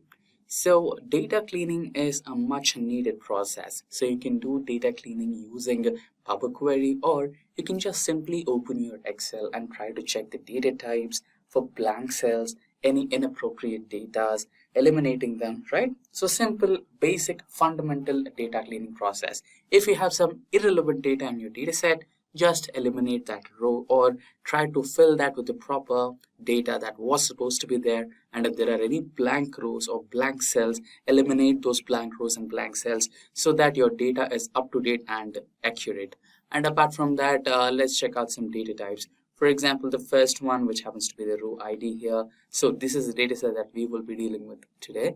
So this particular row ID has a general data type. So it can be either a number or a float. And when you come to the ship date over here, the order date over here, right? So those are date data types, and they might follow different formatting. Let's say they might follow date number, that is day number, and for month they might add the alphabetical name like JAN or FAB and the year, or a few others might format with date, time, and we will be having date and at the time, which will be describing the hours, minutes, and seconds, right? So there are a lot of variations where a data from date data type can be saved. So it's your fundamental responsibility to make sure that all the elements from a specific column are of one single data type, so that the entire data set is integrated. It's very good, and it should be intact. That's the whole point of it. And if you have any inconsistencies in your data set, that might result in abnormal predictions, abnormal dashboards or charts, whatever you make, there will not be those dashboards cannot be relied on. Your reports cannot be reliable. So that's the whole point of it. So just make sure that you go through the fundamental, very basic data cleaning things like eliminating blank rows, blank cells, maintaining a uniform data type for all your columns, based on the data. It's not like you have to maintain character data type for your dates. So you need to make sure that what kind of data type suits what kind of data, and you need to check that and make sure that all the elements in that particular column follow one standard data type. So I'll be going with date data type for order date and ship date, and ship mode will be character, serial, that is row number will be serial number or row number will be integer, and everything else will be character data type. And when it comes to the last 4 rows, sales, quantity, discount, and profit, so those will be the float data type. And when you check out the location Here we have country, north. So these will be segregated by your BI tool, either Tableau or Power BI, whichever you're using. So those will be segregating these particular location type data types, and it will show them as map, right? So this is the major thing which you need to make sure before starting with your, building the dashboard. So that, having said that, let's begin with the Power BI. Let me start the Power BI tool. Here it is. Just click on it. It should take a while. So here we are on the first page of the Power BI. So you can import the data from Excel, you can import the data from SQL Server, you can just copy paste your blank tables. So you can make use of some APIs and plugins and get connected to the data sources from web or any other sources, and you can also import the data from that particular source. So today we will be dealing with the Excel data set. So we will be importing the Excel file. And before that, here you can see some options which are filters, data visualizations, and data. So we haven't loaded any data, so you can see the data over here. And if you are on Tableau, they will be available on the left side, and you will call them dimensions and measures. So you can apply the same analogy here. So you will be available with the dimensions and measures once we import the data. And here you have a wide variety of charts and graphs that you can just drag and drop and create. So once you have the data over here, you can just drag and drop onto the canvas over here, and then it will automatically generate some type of a data set or a chart. Let's say it will give you a tabular chart. You can just click that particular chart and come over here, hover over here, and you can select any one of the charts available here. Let's say you wanted the pie chart, you can do that. You can do a donut chart, you can do a tree map, right? So once you hover onto it, it will tell the name of that particular chart, and you can select that. Like, it's based on your choice, right? So this is about it basically. Now you can also do some drill throughs. That's again for a session in another time, another day. So that's a session for a different day. For now, let's try to create a dashboard in a routine way. Remember, I'm telling you, or I'm specifying in a routine way, because we're also about to learn why Power BI is being so popular currently in the BI industry, right? So there are some tips and tricks that will help you in the long term. So let me close the filters, close the visualizations, close the data. And now let's click on this particular option which says import data from Excel, right? Now we are in the Excel dataset. So this is the file where I basically store my Excel datasets that I'll be working on. So you can also have access to this. You can just let me know, and we will drop down the tribe link in the description box, and you'll have the accessibility to all these datasets. So remember, I spoke about data cleaning, right? So this Excel data, it is completely cleaned.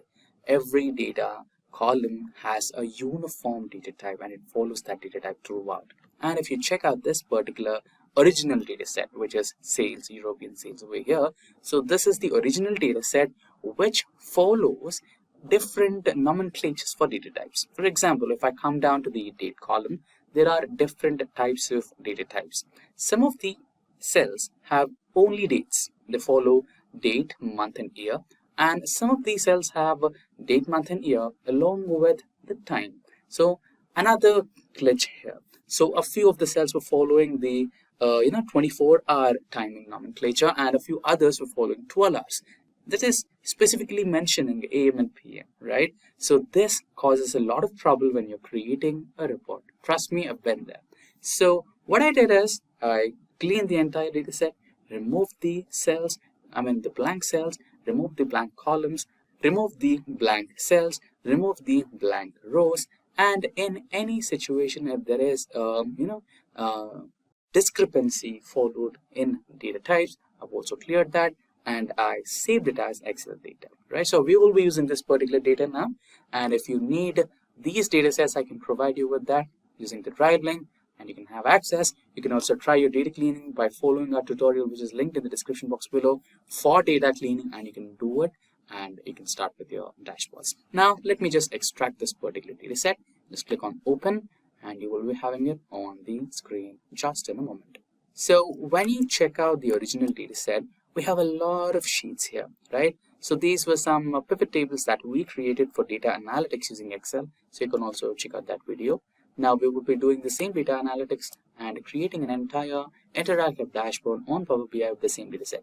So you can see Power BI is trying to load all the tables and all the sheets available in that particular file, but we just need one out of those. You can also click all of those, or you can just get one out of those. So for now, I just need one out of those. So here it is, and you can check the data. You can have a quick preview of how your data is looking, right?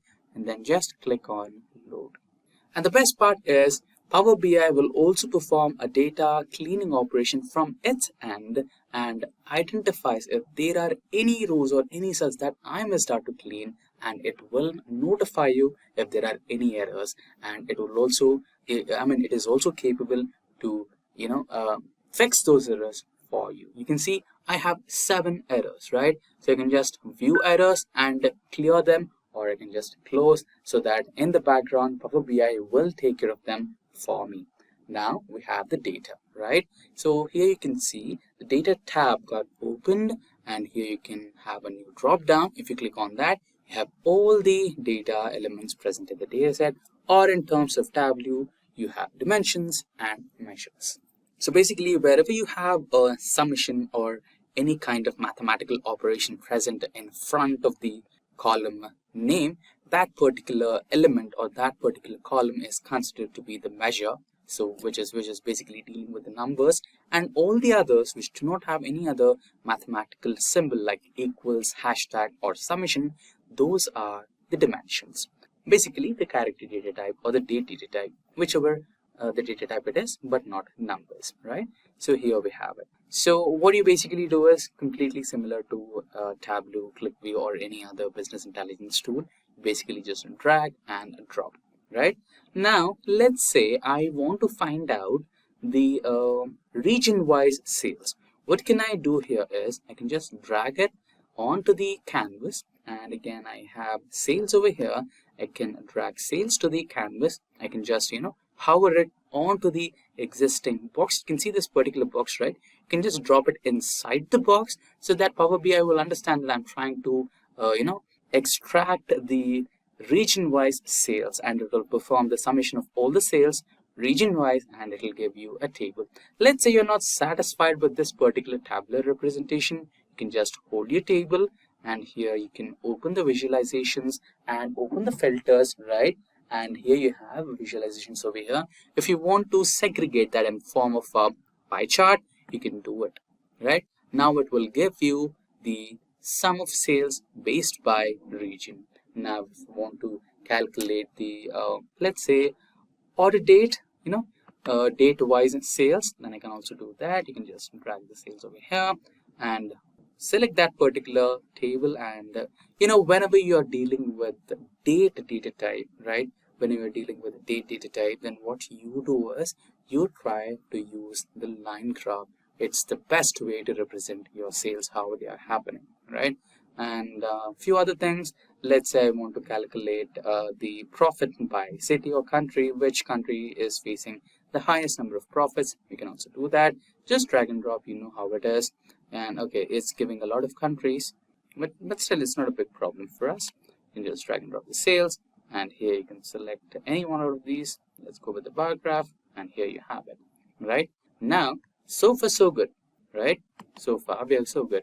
Now if you worry about the interactivity, you don't have to. Basically, when you're using Excel or any other Tableau, let's say if you're using Excel, you might have to use slices, right?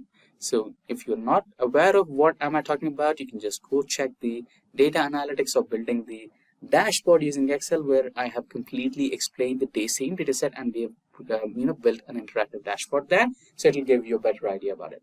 So before that, let's circle back. So here you don't have to create a slicer, and you don't have to report the connections between each and every chart. It's automatically done in the background.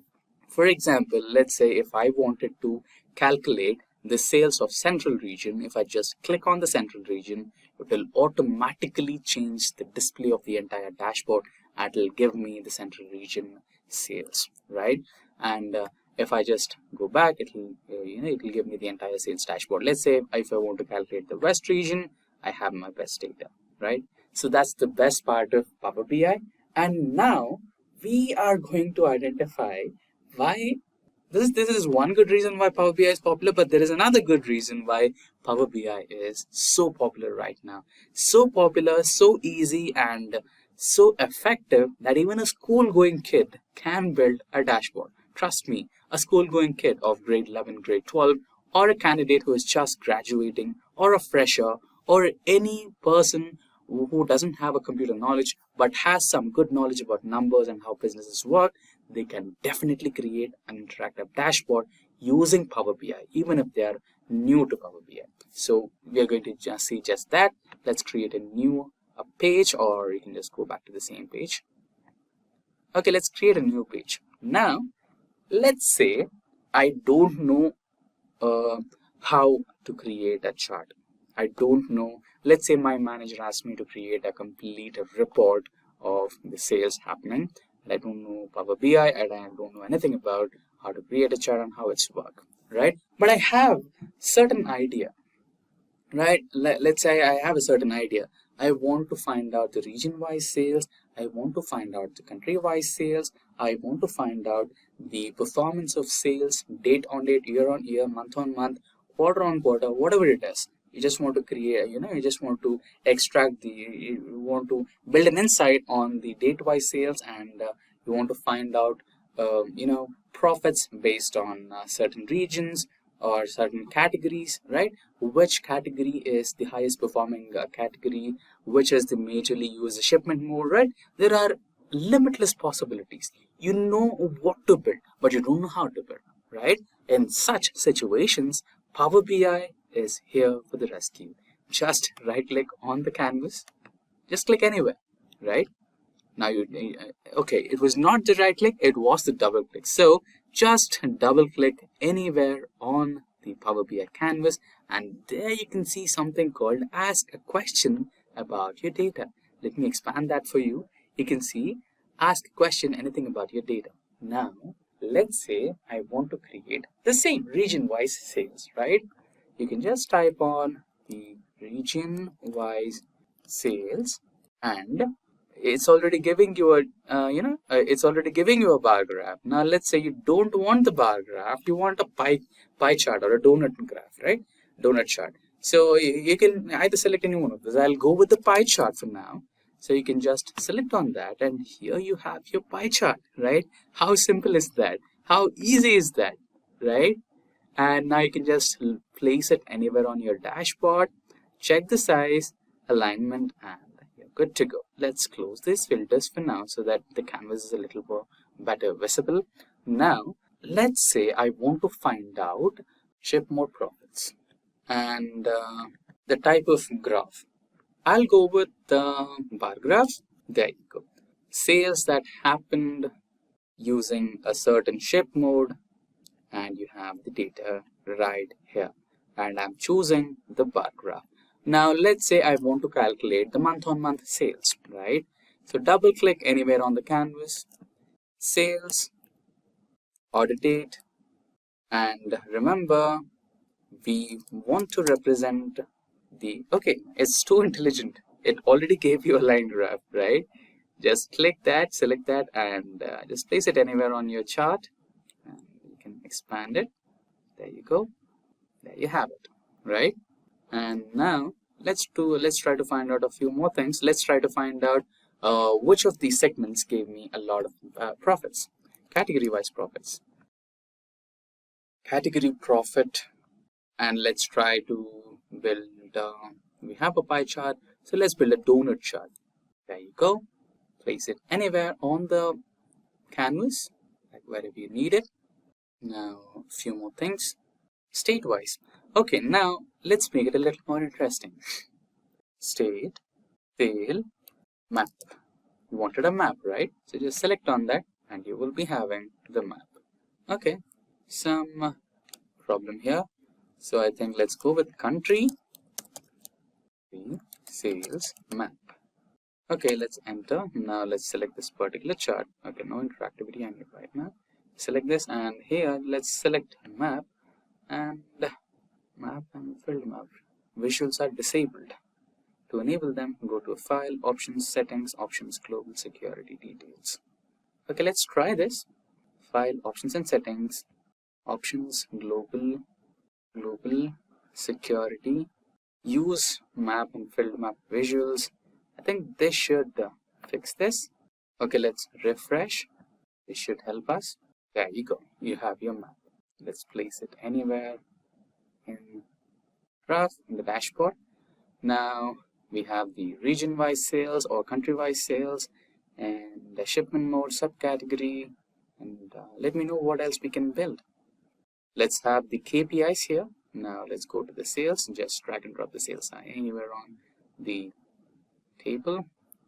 And I want the data presented in visuals. I have the card. Now let's have profits, and that should be a card again. And let's have quantity. That should be a card again. That's our KPI. Profits, sales, quantity, discount is another one which you can add. And just add number card again. There you go. You can go to the insert option, insert text box, and there you can just write down sales dashboard, align the text to center, and that should be good. There you go. So far so good.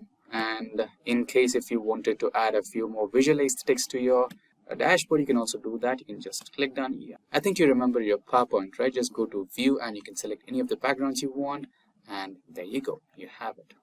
If you're not happy with this, you can also have some images in the background. You can add some images which will make it look a little more interactive, right? So that's how you build an amazing interactive dashboard in Power BI, and that's the reason why, the simplicity why Power BI is being so popular amongst the all other remaining BI tools. So now let's get started with the customer analytics dashboard using Power BI.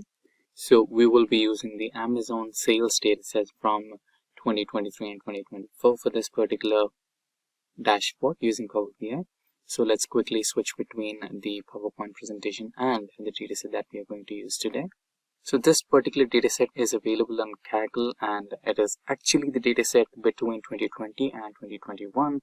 So we carried out a little bit of data cleaning process, and we enhanced the dataset, like removing the blank spaces, removing the blank cells and the blank rows basically. So, and after that changing the data type of dates. So you might be wondering that there might be a few discrepancies in the way the data is formatted, because there are many ways. For example, if I just select this column and go back to data type, and if I go to the available dates, there are many formats.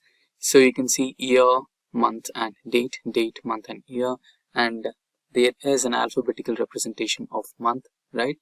So there are many variations where you can represent the dates. So we are going to use one single format for the entire data set so that it can be easier for us to identify the week on week, month on month, quarter on quarter and yearly analysis. So that's the whole point of it.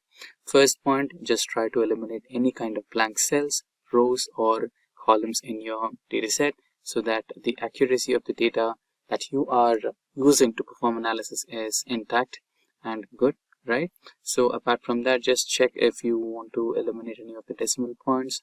Just select this, and here you can see the option to eliminate leading decimal numbers, right? You can use this option over here. So there are about 286,393 rows in this particular data set, so it might take a little while to reflect my actions on this particular data set. And apart from that, if you could just hover over through this particular data set, you have a lot of things to deal with. You have regions, you have username, discount percentage, and you have first name, last name of the user, quantity ordered, price, value. So why are we basically going through this particular data set is when you understand, it is when you can quantify what's happening with the data set. That's when you can plan out what kind of analysis you want to perform, right? Let's say you did not get any kind of prerequisites from your manager, you just have the data set and you need to perform the exact analysis which could benefit your organization. So they also want some insights so that they can make out some decisions out of it, right? Some business decisions. So in that situation, you just have to go through the dataset once and do the data cleaning process, and then understand what exactly has been mentioned in this particular dataset and what kind of insights you can extract out of this dataset, and you can proceed with that. So basically we have quantity ordered, price, value, and total. Apart from that, you have category, you have different payment methods, you have the year, you have the dates, and so when you have dates, you can also create some trend lines out of it. And apart from that, let's say you have zip codes, region, right? So you can find out region by sales and a few more things what you can basically do out of it, right? So having the dataset understood, let's go back to Power BI. So this is our Power BI platform. So basically you can just select this particular Excel workbook option and import the data. I've done it. Basically here you have it. So we have the age, category, city, country, everything presented over here. Now let's quickly create the visualizations using this particular dataset. So I would firstly go with a bar graph. Okay, let me choose this bar graph right over here, and let me create gender-wise sales. Let's have this gender here. So we should be having something called as a price or a sale. So we have price over here. You can quickly drag this and drop it on the x-axis. Okay, y-axis, and gender on the x-axis. So we don't want this filter over here. You can eliminate this. So now you have gender-wise sales, right? Now next, let's use a pie chart.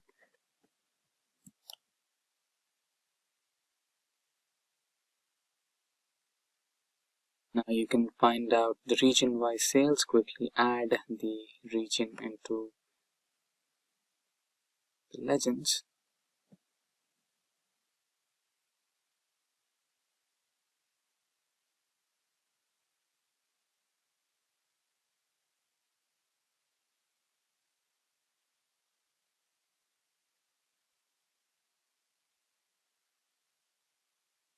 Here you have the region-wise sales. So you have Midwest, Northeast, South and Southwest regions. So these are the sales number line graph, which can help us to do. Okay, so just click on the canvas and then double click for your graph and the sheet. Now let's use the order date and drop it onto x-axis and price onto y-axis. Now if you could use the drop down and use the date hierarchies, you can use the year on year, month on month. So let's go with month on month or quarter on. Okay, let's go with quarter on quarter. Now you can see how are the sales running quarter on quarter for this particular data set. So we have 2 years, that is 2020 and 2023 and 2024. The quarter on quarter comparison for year on year sales figures, right? Now let's click on the canvas once again, and now you can choose the over here. And so since we have 2 genders, and I think we also have a column for age, it should be somewhere in the list. So basically you can derive what age groups have made the maximum number of sales, right? Yeah, so here we have it.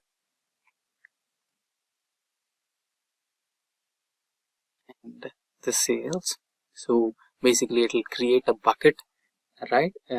Age group from 18, age group from 19, 20, 21 and so on. Now just go through the orders, or you can go with the price. So just drag and drop it in values and you have it here, and you created a donut chart of it. And let's try to create a filled map now. You can understand which area or which region was the highest sales we received. So just go through the data set over here. So we have the country, just drag and drop the country, and then have the price or orders. You can use anything, Okay, let's go with the orders, quantity order, and add it in the values. So here we have it. So if you could expand, you can find out which region was the one which gave us the highest number of orders. And there is another simple way to do it as well. If you just double click on the canvas, it'll give you a prompt where you can write map country wise.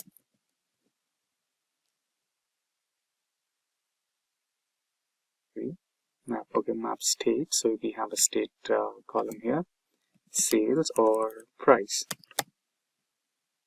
and it will automatically understand your query and create a map which will show you the highest number of sales from the regions or the region or state-wise sales. Brilliant. Now if we proceed into the final chart, okay, we have a waterfall chart. So now you can create a waterfall chart. So you just name it waterfall. So we have category somewhere. Yeah, waterfall category wise, just enter price or sale, and we have a waterfall chart over here based on the categories. You can just drag or you can expand the canvas to have a clear picture. And yeah, so far we have dealt with, okay, we have a scatter plot. We can do a scatter plot for quantity of orders received against discount offered. So we should be having quantity ordered UTY against discounts, or I think we can go with order IDs. So it will give us a unique representation. There has been a small discrepancy. Order ID, or you can also go with customer ID against discount offered. So we have a huge data set, 2 lakh plus, so it might take a little while to respond to the requests. That's completely alright. Now what left out is the KPIs, so you can also create some KPIs. So just double tap and write a KPI for total sales, write a KPI total orders, 29,000 orders,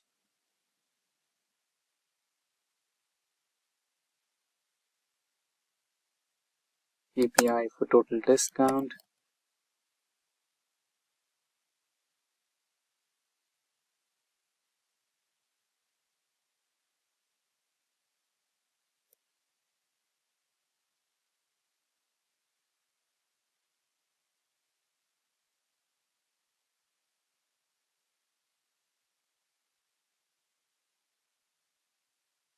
KPI for discount percentage.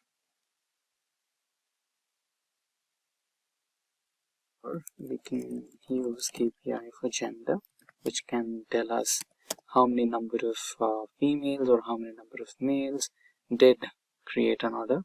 So we will be having a number here, order ID. If you could just close these visualizations over here, we can expand the canvas, and you can also have, okay, we can also minimize this particular area, and we can also have another chart or bar graph for types of payments, payment types, payment method, right? So we will be generating a bar graph with highest number of payment methods used, that is cash on delivery, online payment, EMIs, etc. So it will take a little time to reflect on this particular screen. That's all right. Now if you can just go to view, and here you will be having various options for representing your dataset. Just click on the best way to represent your dataset. There you go. So basically that's how you create. Okay, let's try to rearrange our charts a little bit so that the KPIs and KRAs are clearly visible.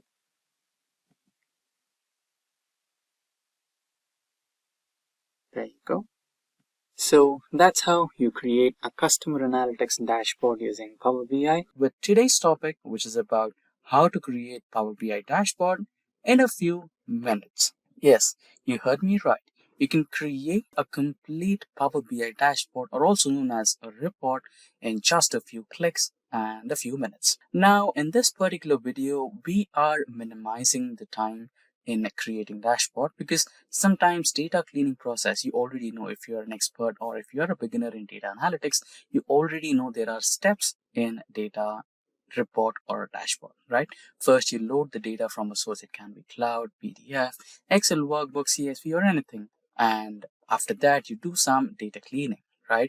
You split the columns, or you eliminate some blank rows, blank columns, and some irrelevant data which does not fit, or some for more reference on data cleaning, you can also refer to the video, which is linked in the description box below. And so, right, that's the process. So basically, you import the data from the source, clean it, transform it, and then load it, and then create a dashboard, right? So in this particular video, we have the completely cleaned data set, which is really available for creating a report, which will be also linked in the description box below if you want to follow us along. So with that, let's get started, right? So that's how it goes. Now, let's have a look at our data. So our data has some row ID, order date, ship date. So basically, you can totally understand this particular data set is about sales report, right?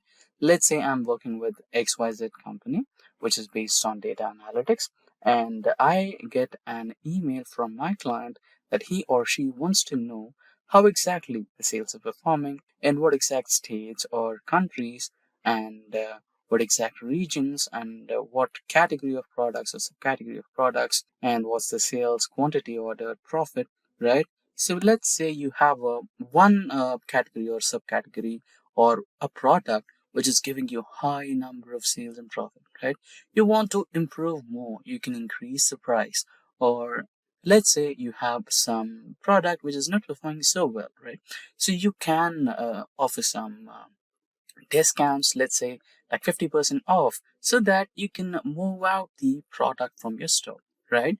So some basically, if you analyze the data and you come up to a decision where which product is performing in which region or state or country, and which product is performing in not performing in which region, state or country, right? You can come up with a strategy for sales and improve your revenue. So that's the entire process, right? So with that said, so this is the data we have, and let's quickly jump onto Power BI and get going with creating a report or dashboard within a few minutes, right? So here we are on the Power BI desktop. So here, absolutely, you can see you can import data from Excel, you can import data from SQL Server, you can import data from a blank table, or use some sample data. Apart from that, you can also get data from a different sources as well, right? See, we will be trying to do some automation, right? So regarding the automation, we can also go through another video from Simplilearn, which will help you understand how to automate the process of data transformation, cleaning, and uploading. So you can just give the file location here, the folder. So I'm going with the folder here. So it will give me a new window. You can go to browse, and I think I have my folder in downloads, and Excel datasets. Excel. I think I'll be having that named as sales report. Yes, just click OK, and you have the sales report here. You can have a quick preview of the data. So here you have the options: combine, load, transform data, right? You can just directly load, because I've said you that this particular data set is completely clean and is ready for reports, right? So you can just select the data you want and just load, right? I'm doing it this way because let's say we have the data here in a form, in such a form that the data is from last 3 to 4 years, right? So let me select it this way. So in this case as well, it will take the Excel file, and even if you add some more data to it, it will apply the changes to it, right? So let's say we have the data for the last 4 years, 2020, 2019, 2021, 2, and 3. And since 2024 is not completed yet, we are not taking that data. Let's say we enter into 2025, then the new data for 2024 gets updated and loaded onto the same data table. Then you don't have to process the data once again, clean it, transform it, load it. No, that's not gonna happen. You can just load the data, you can just drop the data on the Excel spreadsheet, and your dashboard or report will reflect the new changes automatically just by refreshing your dashboard, right? That's the automation you can do. So what exactly automation is?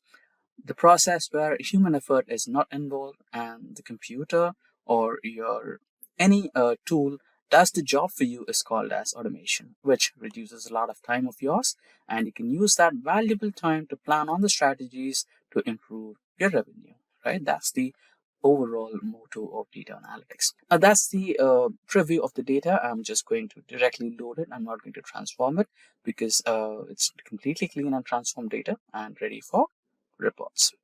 So here you go, and you can close if there are minute errors. You can just close it, and if you want to check your data, you can go to your data here, and you can have the sample data right here, right? If you check the order date, not ship date, sorry, ship date can enter into 2023 as well, right? So here you have 2020 and the other dates, right? So you will have, okay, let's go to the data filter. So you basically have 4 years, not 2024, right? So that's the way. If you just add the 2024 data, it will automatically reflect in the visualization. Now, all that we need is create a dashboard or report which will help us analyze some data, right? So let's get started. Just double click on the report section, and here you'll have icon or wizard which will ask you what exactly you're looking for. Preparing Q&A. So I want region-wise sales, and I want it in a bar graph. There you go. You have the region-wise sales in bar graph. Press on OK, and you have it. And you can place it somewhere in the corner. Then if you want another one, double click, and you want category-wise category sales, and let's take that in pie chart. Category sales pie, and here you have it. Press on agree and accept, and you have it over here. And year-on-year sales in a line graph, sales by date, or sales by date line graph. Here you have it. Accept that, so that you can identify which is the peak performance year or peak performance date for us, which gave us the highest number of sales in a certain region, right? So here we have it. You can place it, you can customize it, right? And now let's go for subcategory. Double click, and subcategory. I think we have a hyphen or space there. Sales. The type of chart you want, you can go with the donut one. Select that and agree. So you have a subcategory wise sale, and now let's go with region wise. I mean the country wise, right? So let's go to the data again here. So here we have segment city, state, country. Okay, let's go with country now, right? Country sales map chart. So whenever you have a region or state or a country involved, go with map charts. It's the best way to represent, right? So we have considered European nations over here. So for that reason, we have the European states here. And now we can let's go with the data once again and have a look what else we can do. And shipment mode, right? So you have the shipment mode as well. So you can identify what type of shipment mode customers are majorly preferring. Shipment mode, bar graph. Agree. So basically, I think we have 3 types of shipment mode. Let's check the column name of shipment mode properly. Ship mode. It's not shipment mode, it's ship mode, right? So let's type again. Ship mode, bar graph. Okay, shipment mode sales, bar graph. There you go. So agree, accepted. So you have standard shipment is the most preferred one. Now we have this, so let's add some KPIs here. So KPI of sales, you will adjust that. Agree. There you go. And let's add a KPI for profit. And you have it. Agree. KPI for revenue. Double click.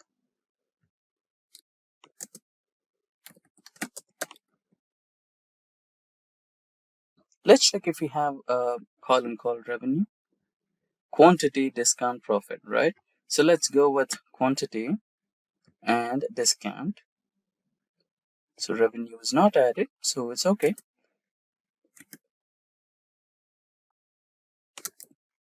So you can identify which product or subcategory is highly selling in number of quantities. So you'll have the sum of profit, sum of sales, sum of quantity, and what else we left? The last one, discount and rate. Sales, discount, profit. So let's identify if we have offered any. Okay. So let's add a KPI of rate as well. If we are completely focusing on a single product, a single category, we must be having a KPI for rate as well. Double click somewhere, KPI on rate. There you go. Accept it. And you have the completely formatted dashboard or sales report ready for a meeting. Let's close all these so that we have a better visualization, and you can just go to the slideshare mode or fit to the page mode where you can have it. That's good. So this is how you create a completely fully functional sales report or sales dashboard just within a few clicks and just within a few minutes. Let's say I want the sales report only for central region. Click that and it's completely interactive. And let's say we don't want that, click outside and you will have everything back to the normal, right? And let's say I wanted to focus on a particular category, technology category alone. I have the sales happening and the subcategory of sales and what are the products over here, right? You'll have that, and which is the country happening to ship the most of them, and what's the shipment more preferred by them, and highest performing date or year. So here you can see 2022 June was the highest performance for sales, and the lowest one is somewhere here in March 2020 or something, right? So that's how you can create a fully interactive dashboard or report based on sales data in a few minutes and in a few clicks. And that brings us to the end of this tutorial on the topic how to create a completely functional sales report or sales dashboard in a few clicks and in a few minutes. Welcome to Simplilearn. In this video, we are focusing on ChatGPT and its groundbreaking role in data analytics. In a world where data is the new gold, understanding and analyzing this wealth of information is crucial. But as the volume of data grows exponentially, traditional analysis methods are being pushed to their limits.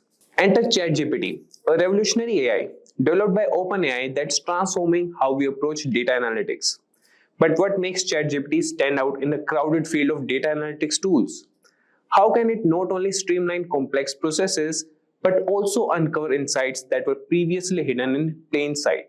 Stay tuned as we unravel the capabilities of ChatGPT, share real-world applications, and show you how it's being used by analysts and businesses alike to make smarter, data-driven decisions.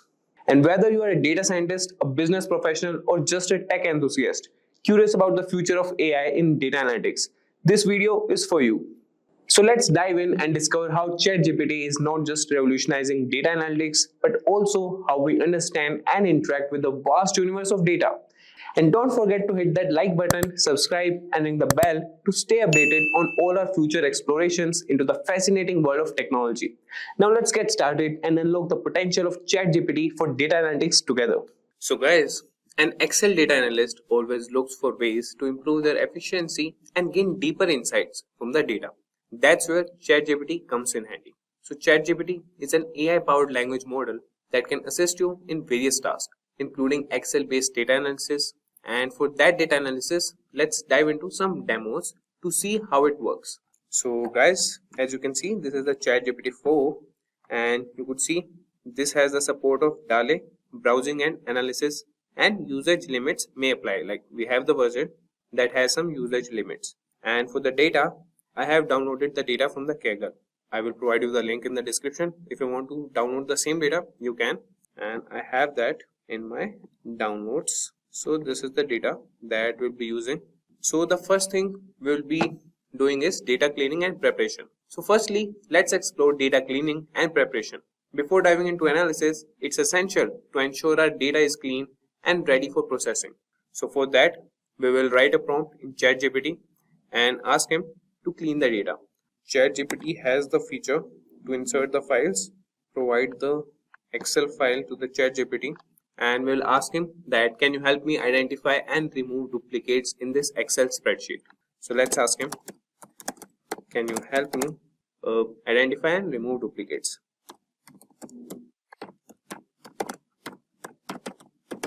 Duplicates from this Excel spreadsheet, from the provided Excel spreadsheet.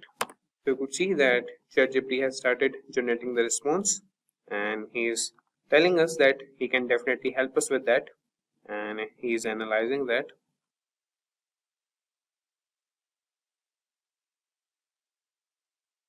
So you could see that ChatGPT has provided us the response. So let's first go to our spreadsheet. So this is the spreadsheet: order number, quantity ordered, price of each quantity, and order lines.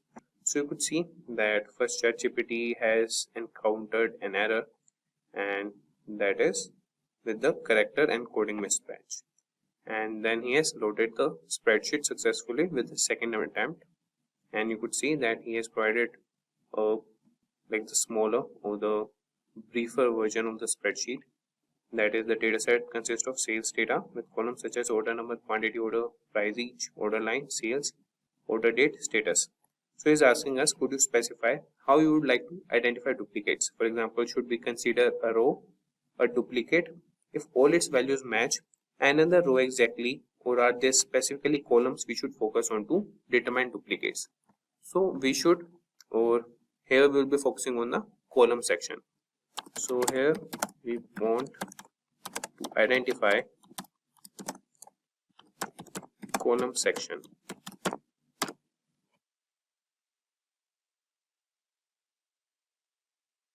So is asking which columns they should identify duplicates.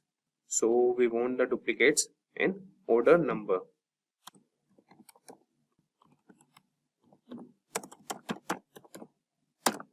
So the ChatGPT has started analyzing the spreadsheet.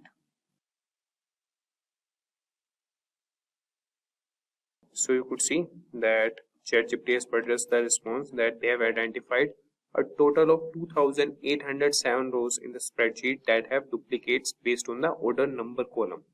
So this indicates that multiple rows share the same order number, suggesting there might be different items or transactions within the same order.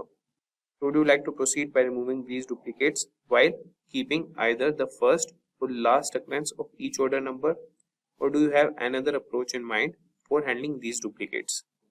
So before identifying the duplicates, what we'll do is we'll first get rid of the extra spaces. So we'll ask ChatGPT that first find the extra spaces in the spreadsheet and help us remove them. So you could see that it has started analyzing it.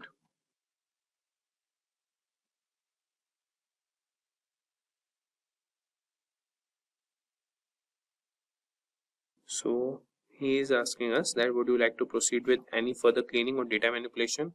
Yes, we want to proceed further with data cleaning only. And now we will treat all the blank cells if there are any. Now treat all the blank cells if there are any. So the spreadsheet contains blank cells in the following columns with the respective counts of blank entries. That is, address line 2 has 2521 blank cells, then the state. So depending on your preference or the requirements of your data analysis, we can treat these blank cells in several ways, such as filling them with a placeholder value that is not provided using a specific value that makes sense for data. That is, example, a default state or territory, but potentially leaving them as if blanks carry meaningful information in the context of your data. So what we will do, we will provide a placeholder instead, that is not provided or not applicable. Okay,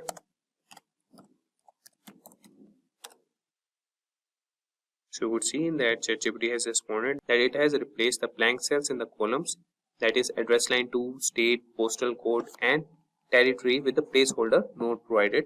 So you could see there's a verification sample showing the updates. So this is how you could clean the data.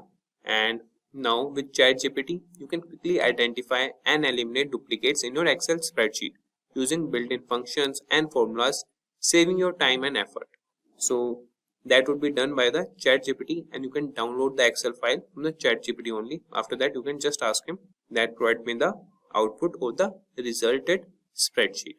So if we talk about now data analysis and visualization, let's delve into that. So Excel offers powerful tools for analyzing and visualizing data, and ChatGPT can help you make the most of them. So for this also we'll write a prompt to the ChatGPT, and we'll write, for example, please create a pivot table and a corresponding chart to analyze sales performance by region.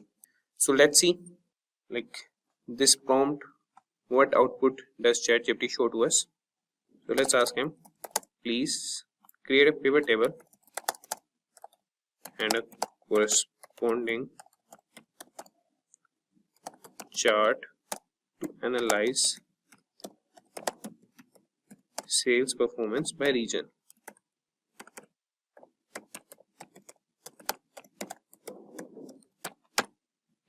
So you could see that ChatGPT has started analyzing the data and the spreadsheet, and you could see that the pivot table below shows the sales performance by region or the territory. So this table indicates that the EMEA region has the highest sales performance, followed by regions where the territory was not provided, then APAC, and finally Japan. So now let's create a chart to visually represent this sales performance by region. You could see that it has provided a chart, that is a bar chart illustrating the sales performance by territory. So you could see the guys that it has provided us the analysis, and ChatGPT can guide you through the process of creating pivot tables, charts and other visualizations in Excel, enabling you to gain valuable insights from your data with ease. So let's move to advanced analysis and automation. So lastly, we will explore advanced analysis and automation. So Excel capabilities extend beyond basic functions, and ChatGPT can help you leverage its full potential. And for this also, we'll write a prompt to the ChatGPT that can you assist me in building a forecasting model to predict future sales based on historical data present in the spreadsheet. So let's see what ChatGPT respond to us. So let's ask him, can you assist me in building a forecasting model to predict future sales based on historical data. So let's see what ChatGPT respond to us. So you could see that building a forecasting model to predict future sales based on historical data involves several steps. So for this, you have to prepare the data, select a model, train the model, evaluate the model, and make predictions. So let's start by preparing the data. We'll aggregate sales by order date to create a time series of total daily sales. Then we'll choose a model based on data's characteristics. So we will grant the permission to ChatGPT to proceed with the steps. So we have started analyzing the data.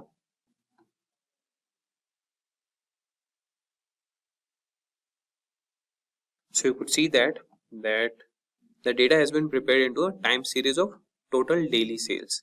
And before choosing a forecasting model, it's helpful to visualize the sales time series to understand its characteristics such as trend and seasonality. So ChatGPT has plotted a daily sales data, and then he has given the visual trends and the possible seasonal patterns. And the next steps would include testing for stationarity, model selection and parameter tuning, model training, and then forecasting. So you could follow all these steps with the help of ChatGPT and could create a forecasting model. If you want, we can move to the next step. So you could provide a prompt to the ChatGPT that move to or proceed with next step.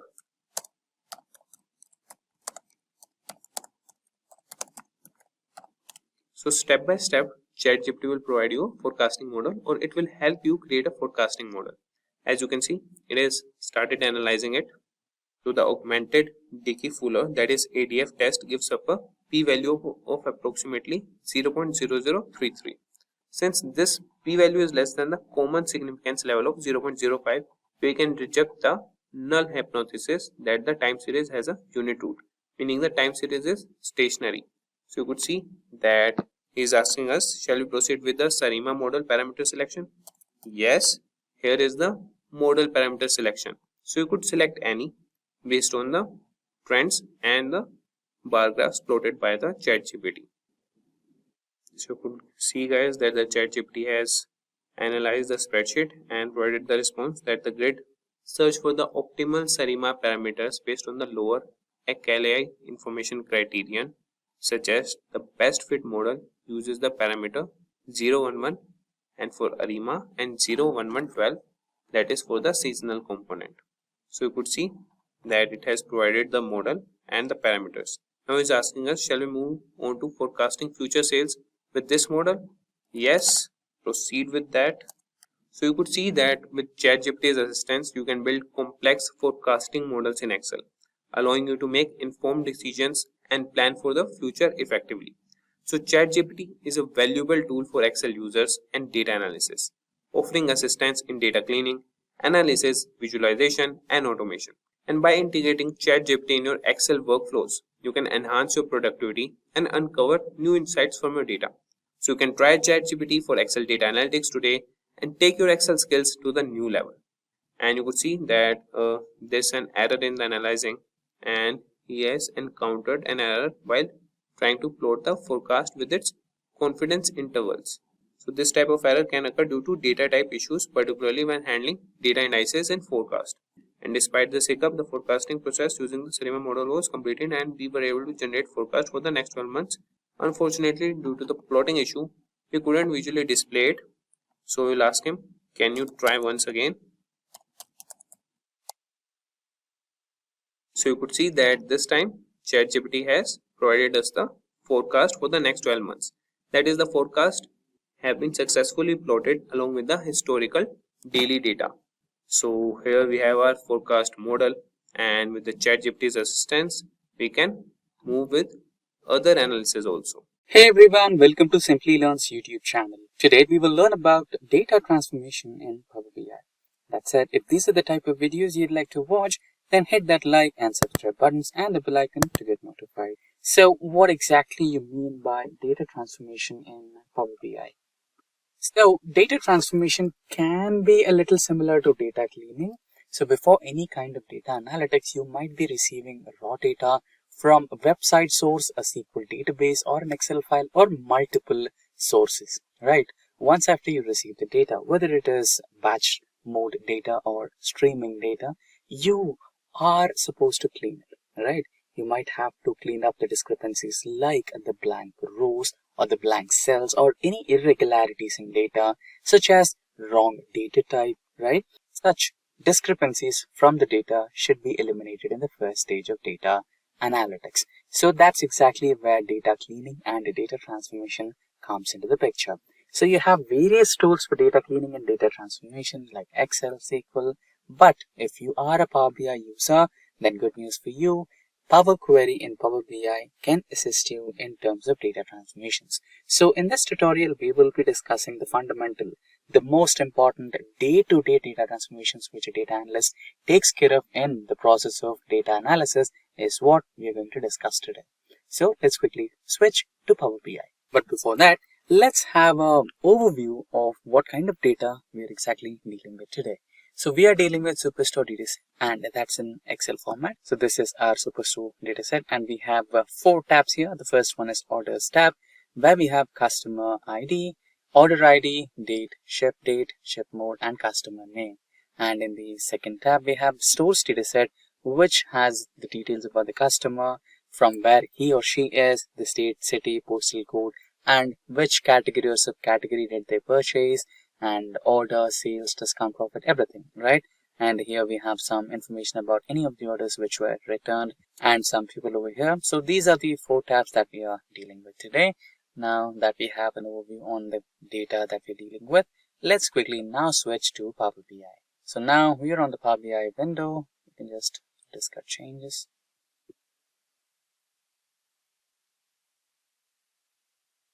There you go. Let's quickly import the data from our downloads. This is the dataset that we want to deal with today. Now, it might take a little while to connect to that particular dataset and load the data onto Power BI. Just a couple of minutes, since the dataset is a little too heavy. It's about 10,000 rows. So let's wait. Shouldn't take long.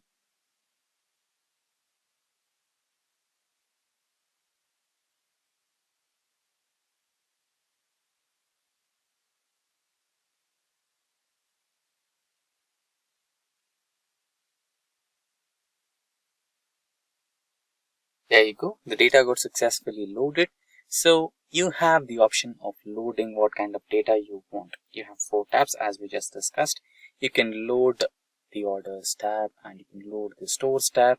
And in case if you want the Returns tab, you can also load that. And if you want all of those, just load all of those, right? Now, I just want the 2 tabs, Orders and Stores. Now here I can just directly load to get started working on this. But in case I don't want any kind of discrepancies, in case if I have a doubt that this data might not be cleaned, I shall go with data transformation. So ideally you should go with data transformation. Check your data first before any kind of analytical processes. So let's go with that. Transform data. And shortly we should be having the Power Query window open on our desktop screens.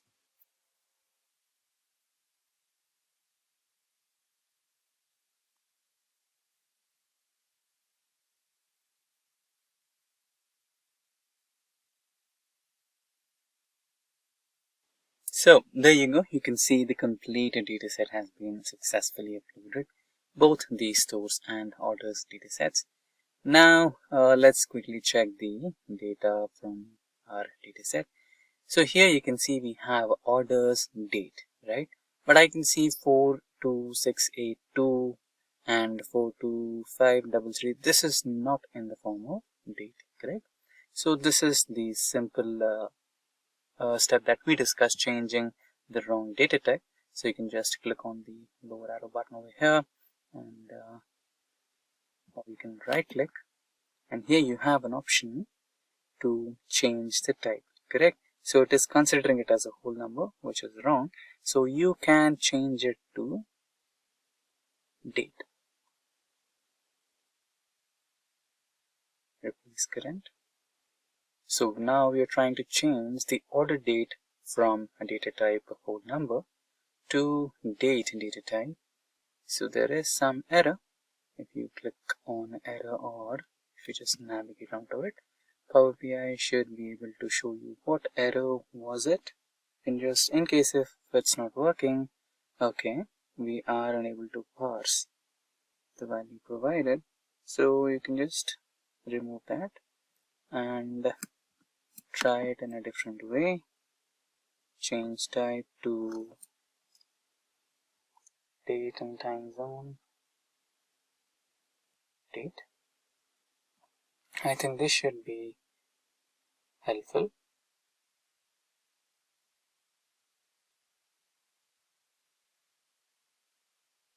Or if it's not working here, let's quickly check what could be the error.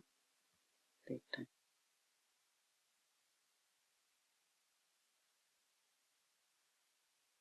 And now let's try to refresh the data.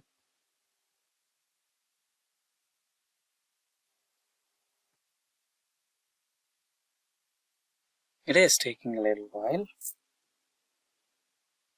We also have another information that to deal with. We have the first row as row headers.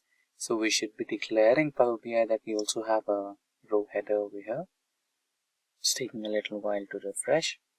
Meanwhile, let's quickly check into the stores data, and here we have customer name. So let's try to apply second type of data transformation, which will be like, let's say, split column. We have the complete name of the customer. Let's try to split it into first name and second name. So by delimiter, and we can give multiple options over here. Leftmost delimiter, let's say a person has three parts of his name: first name, middle name, and second name, or the last name. So, but we just wanted to split it into first and second name. So we would go with the first leftmost delimiter and split the data set. Press OK, and it should help us to split the data first name and second name, and we can also name the columns separately as first name and second name instead of customer name. It's taking a little while than the ideal time, but it's completely alright, since considering the 10,000 rows of stores data and 10,000 rows of orders data, it is alright, not a problem. Now let's try to take a look at the orders data set if it has successfully changed it. No, it is still showing us an error. I don't know what's wrong here. It's maybe incomplete.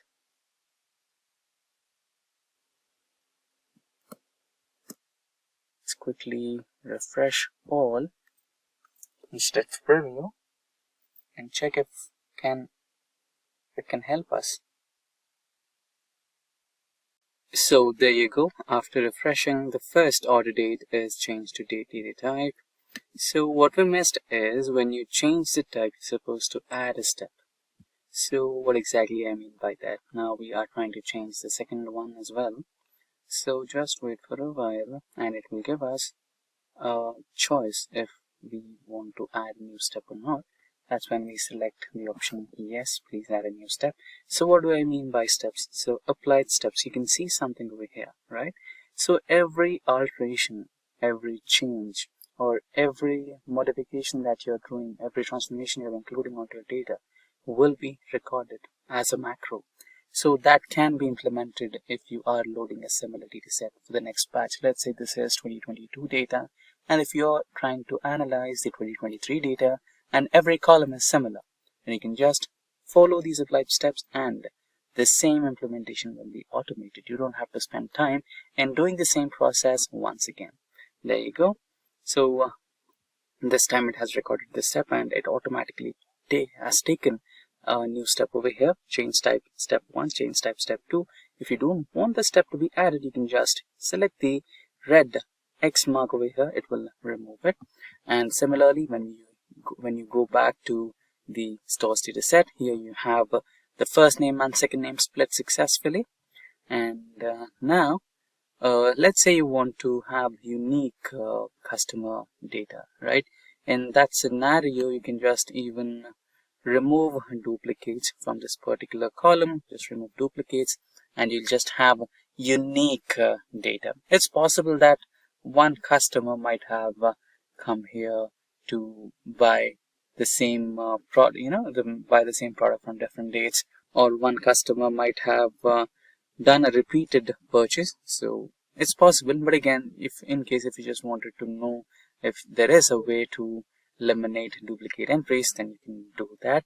So for now, let's not delete the customer IDs here, because one customer might have visited the same store for multiple times and might have purchased a different product, or might have made the same order with multiple products, right? So there is a possibility for that. Let's not disturb the data set. So I just wanted you to know if there is a way to eliminate the duplication from the data set. Yes, it is. Now let's also check another possibility of data transformation. So let's say you wanted to add a new column and identify or include some mathematical operations. For now, let's say I have sales, quantity, discount and profit, but I don't know what's the rate, right? So here the sale is for $261 and quantity is 2, but I don't know what's the rate of one product. So I can include that. You can just select the last column, or where you want a new column, just go to the add new column here, and here you can just choose the custom column. Should be somewhere over here. Yeah, this is the custom column. And now if you click on the custom column, you can rename the custom column to rate of product, and here you can choose the mathematical operations to be applied on the columns. So sales column, insert, or double click, divided by quantity. Okay, now it should give you the rate of each product, individual product.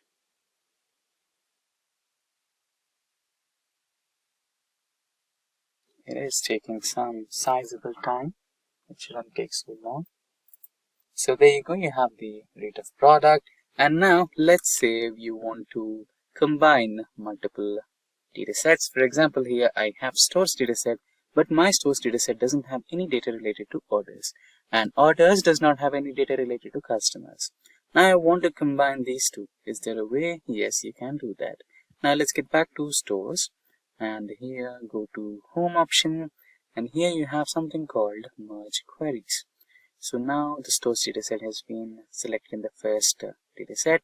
Here, just select the drop down and select the second data type, which is orders. So here you can see stores with the current one, which is in the first place. Now, select based on which primary key you want to combine both. So I want to go with customer ID because both of my data sets do have customer IDs. So I'll go with customer ID, and both data sets will be combined. At the end, at the last column, Power BI will show me a new table, not a new column. It will give me a table combined with all the columns in one column. You just have to expand the column and select which columns from the second data set you want to include in your overall data set. So let's do that practically. So here you can see I just have tables. If I select the expand column option over here, you can see I have a lot of columns here. So just deselect everything. I do have row ID, I do have a customer ID. What I need is order ID, order date, ship date, shipment mode, and customer name. I do have it. So that's all I need. So just press on OK, and I should have them included in my new data set altogether. It might take a little while.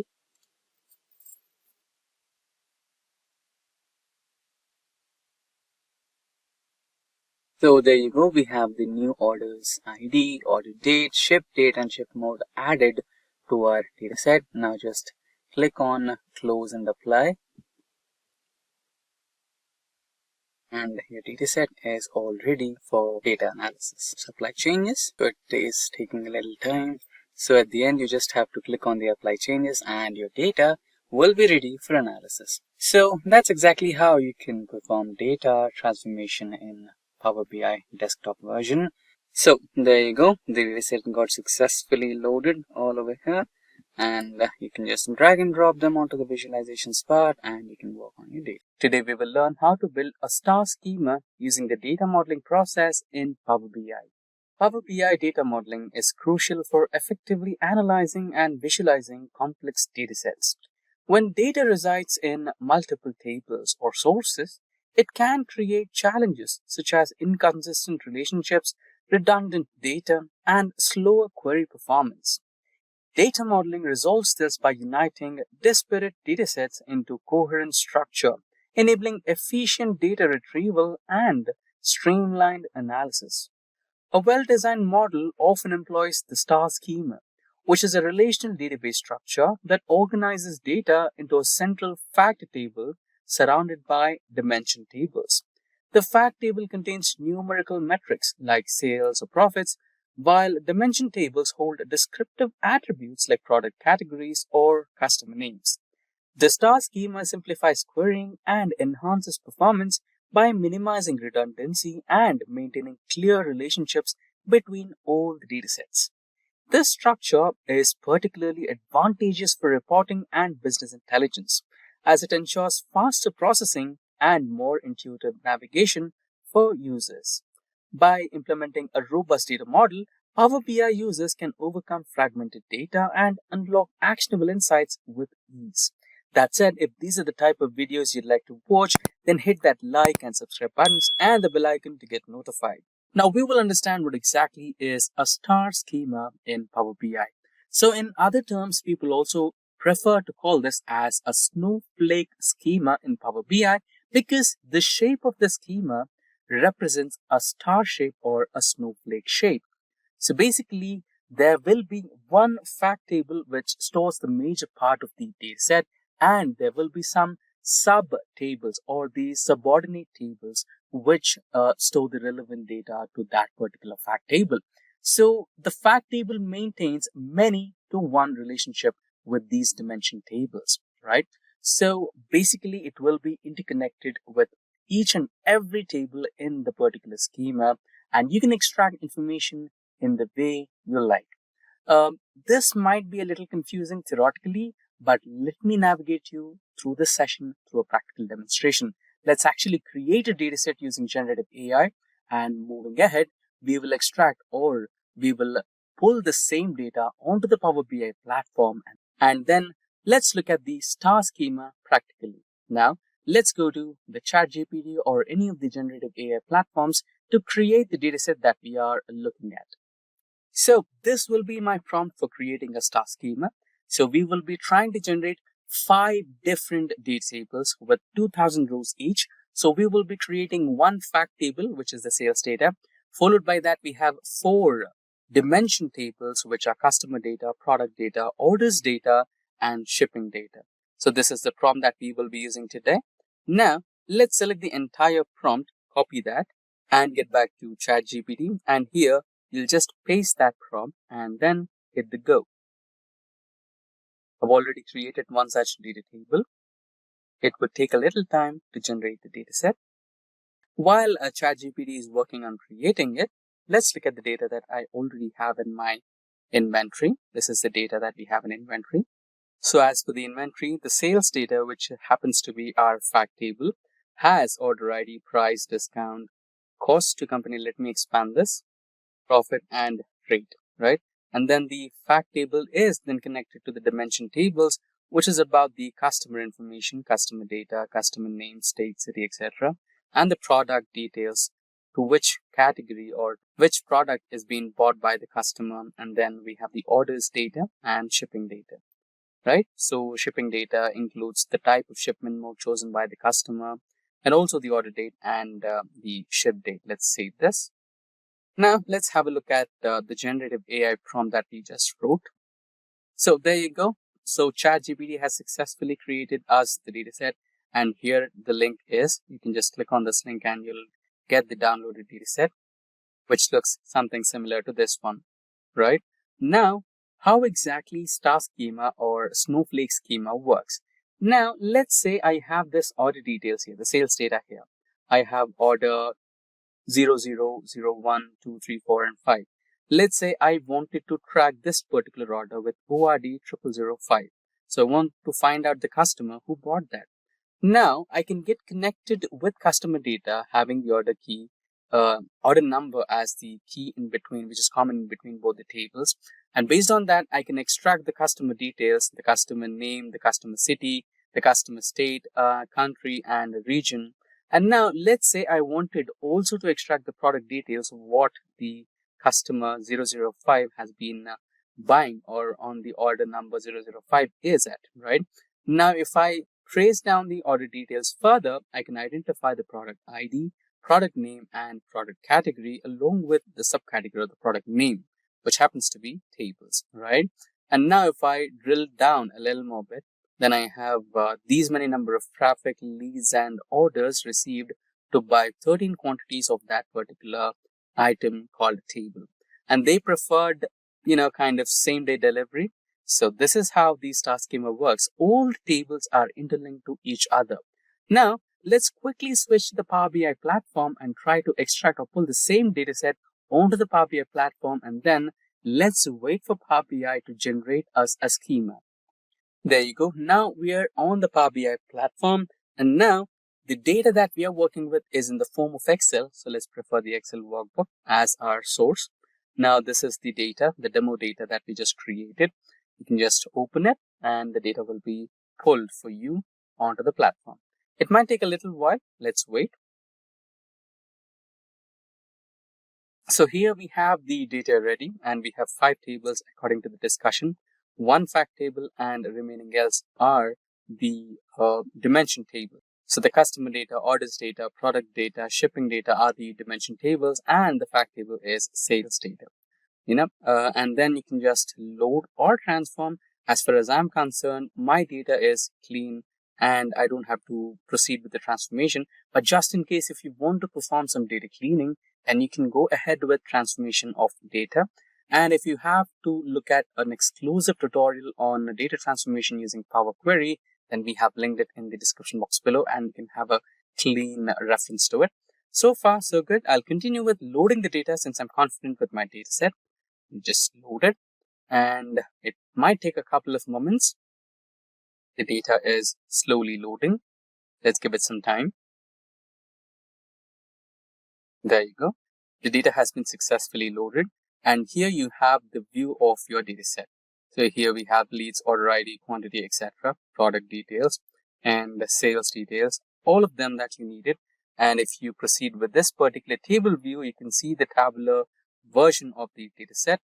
And here lies the most important part of today's discussion, the model view. And if you go here, the Power BI platform has already created the relationships between your data sets. And if you just rearrange a couple of those schemas, you can literally make a star pattern out of it.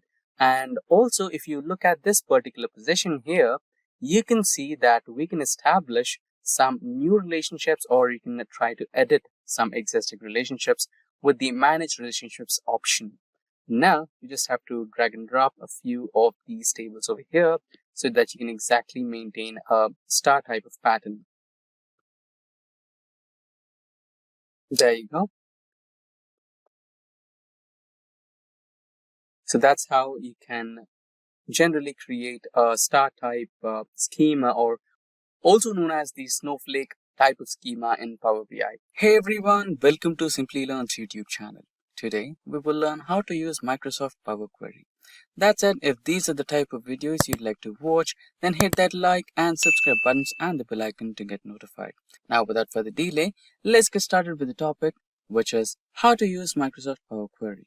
So imagine you have a lot of data. It can be an Excel file, it can be a PDF, SQL database, cloud, or anything. If it is data, it's your data, right? So you have a lot of data. Now you have the source of the data. After that, I'm absolutely sure that the data is not clean enough to perform some analysis. So you go through another step where you have to clean your data from unwanted rows and columns, which doesn't make sense or might have some invalid data, right? So you need to make sure that your data is completely accurate and has some standards for your analysis, right? So that's the next step, which is clean and transform. After the clean and transform step, you have the next step, which is load that particular data to your platform. It could be Excel, it could be some data visualization tool like Tableau, Power BI, etc., right?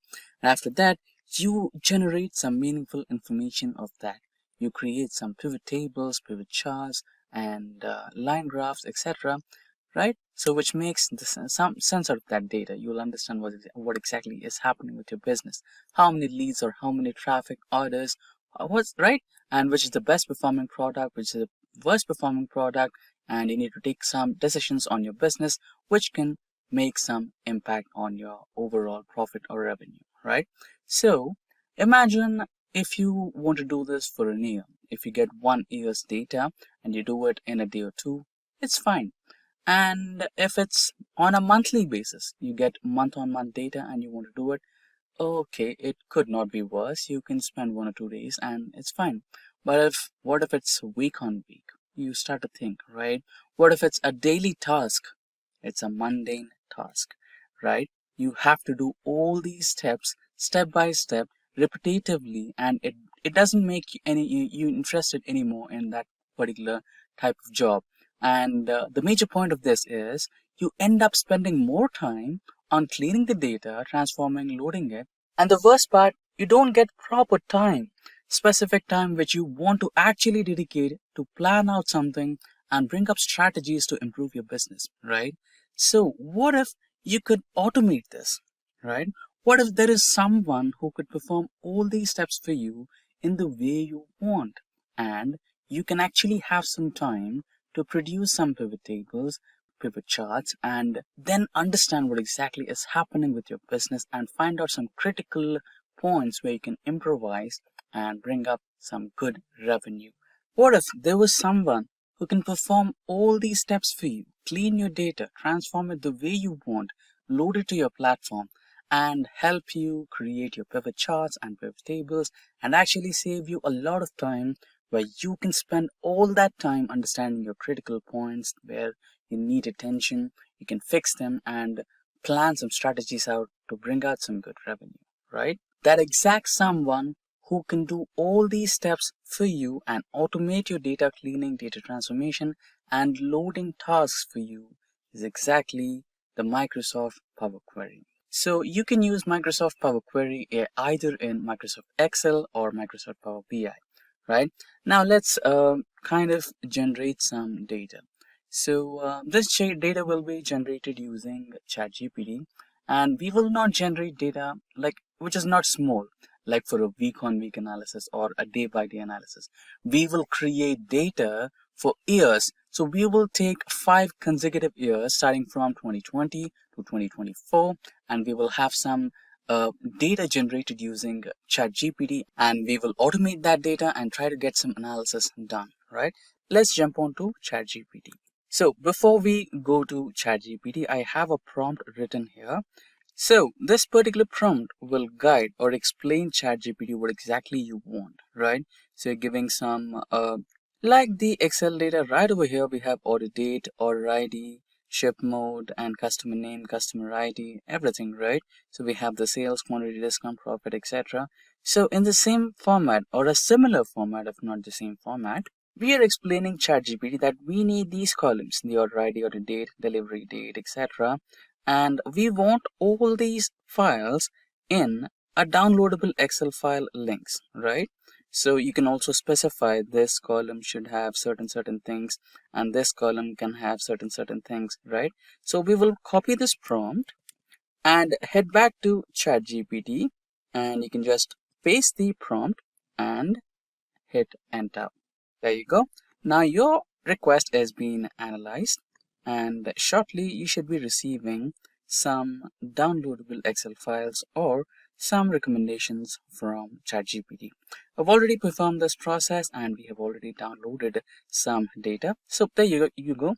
You have the data from 2020 to 2024. You can just click on this to download the file. So I've already done this job, and I've downloaded the files. So those files are exactly in my downloads here.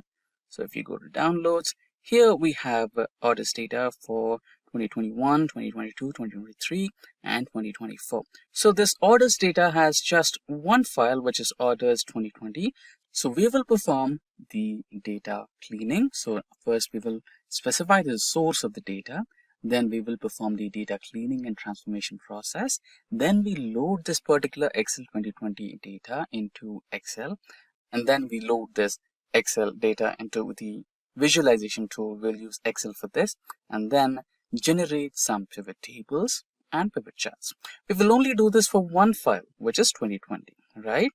Now, what's the surprising part is this particular file will also get data continuously for the next year 2021, for the next year 2022, for the next year 2023, and the current year 2024, right?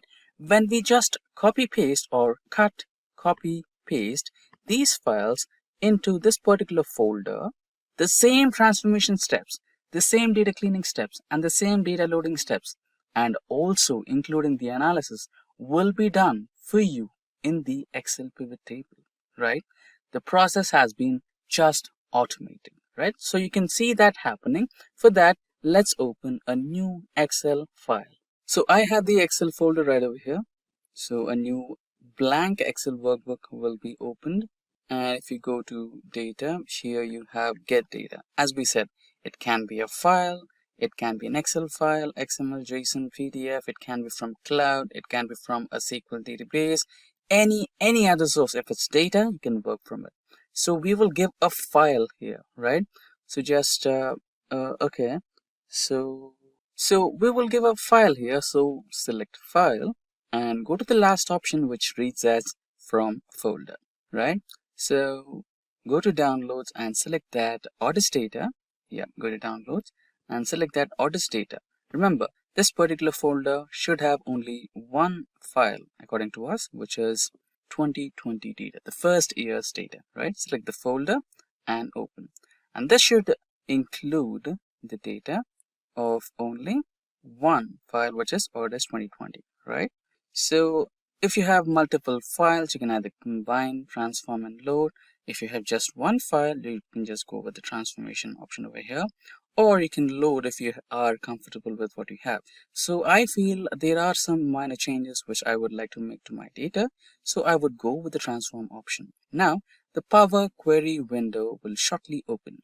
Now with the Power Query window opened, you can select the Orders 2022 Excel folder and it will be loaded. Now let's try to click on the content button over here, which should load our data. Now you can go with the first file. So here's the preview as we expected. We have the order ID, order date, delivery date, etc. Let's press on OK. So the data has been successfully loaded, right? Now we have the first column as source name, which we will not be needing anymore. And you can just remove that. Order ID is fine. Order date is fine. Is it? No, right? So you can just select both the columns and change the data type, right? So here you have the option of change the data type, where you will change the data type from a whole number to date, so that you get a date, right? So you have that. The first transformation step, changing data type, has been recorded here. So this is like Excel VBX or macro, which will save all the steps and will apply to all the upcoming files, right? You have to change the type of delivery date as well. So we will be finding the how many days it took to deliver, or if the delivery got delayed, right? So we can test that. And here, if you see, yes, we requested customer ID and customer name. So we got customer ID along with the name. So we don't want that. We want that in two separate columns. We can do that. So you can just select the entire column, go to the split column option over here, select by delimiter. So I think it all automatically recognized that for us. But there is one loophole. We have a space delimiter space option. So just press OK and they should be helping us with the customer ID. So let's rename the customer ID to just customer ID and this to customer name space name, right? And that's done. Here we have product, which is fine. Quantity is fine. Traffic is fine. Leads is fine. Orders, and here comes the money part. So we have revenue, cost to company. So we don't know the profit yet, right? So to calculate the profit, what you need to do is subtract revenue from cost to the company, and automatically you will get your profit. So in some instances, you might get a negative value. Don't worry about that, because that can be a discount offer or some 50% off, 75% off that you regularly sell out your products which are selling in less numbers, so that you can just, move out the products from the stock. So that can be done. And order status. So we have order status as delivered, in transit, not delivered yet or order cancelled, right? So we might have to rule out some status here, right? So we are calculating profit here. So we don't want the profit for cancelled orders or not delivered. Okay, maybe not delivered orders. This might be considered as the cost to company and revenue because it takes some delay to refund the amount to the customers. So we can just add a filter to this particular column, and we will unselect not delivered products and order cancelled products. So not delivered happens when the vendor is not available to deliver the product to the delivery agencies. So in that case, the order gets automatically cancelled, and the order will be the money will be refunded to the customer. So we will rule out these. Now the data is clean. Now, as we thought to calculate the profit, select these two columns, first revenue, then cost to company, because we are subtracting cost to company from revenue, right? So we will go to add to column and standard, and here we have some options. So we will subtract that. So we will get the profit here. So now you can name it as profit. Done. So we just move that column to the money part of this particular data set. So profit, cost to company, and revenue are the money parts. So we will change data type from just values to currency, right? So then that should be converted into the dollars format. Now the first one, we don't need this source name, so you can just rule out this. You can just remove this column, and there you go. Now you have a clean data. You have the order ID, order date, delivery date. Yeah, we forgot the another part of this particular data set transformation, where we wanted to find out the number of days it took to deliver the product. Okay, I think we changed order ID, so we don't want this. So the first, okay, let's change this to the whole number as it was. Okay, so order ID, fine. Now we wanted to find out the number of days it took to deliver the product. So we will select the delivery date first and then the order date second.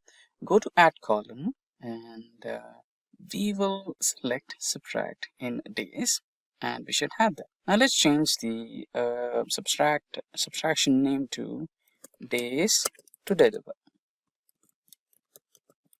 And you can move this column, right? Select the whole column and hold it, drag it, and you can move this column along with the dates part of this data set, where we have the ordered date and delivered date, right over here. And you will find how many days it took to deliver a certain product. Now let's recheck once. Order ID, order date, delivery date, days to deliver, customer ID, customer name, what product did he or she order, and what quantity, and the traffic which we received to the website, the number of leads we got out of those traffic numbers, the number of orders we got out of those leads, and what's the revenue we got out of those orders, and what was the cost of the company, and what is the profit that we made out of that order, right? And we also have the order status. Remember, we only considered two types, right? We considered in transit and delivered statuses only. We ruled out cancelled orders and not delivered orders so that we have accurate results of our profit made and revenue made out of this, right? Now I'm completely satisfied with my transformation and the cleaning of my dataset. Now let's go to home, and here we have the option of close and load. So we will go with that, and this particular dataset should be loaded to the data visualization where we have selected Excel, right? So we have the orders data for 2020, correct? Okay, let's not add date here because after all, we will have some more data for 2021, 2, 3, and 4, right? So let it be the way it is. And if you just check the filter here, we have only 1 year. And if you just check the filter here, you will have only 1 year.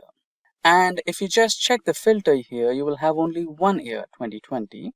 And if you go to the delivery date, which let's say if you have an order placed on December 31st and it got delivered on January 5th or something, so you'll have a little bit of a part of 2021 data, which is completely all right, not to be worried about. So the main important thing is order date. So we want the order dates of 2020. So that is loaded here, right?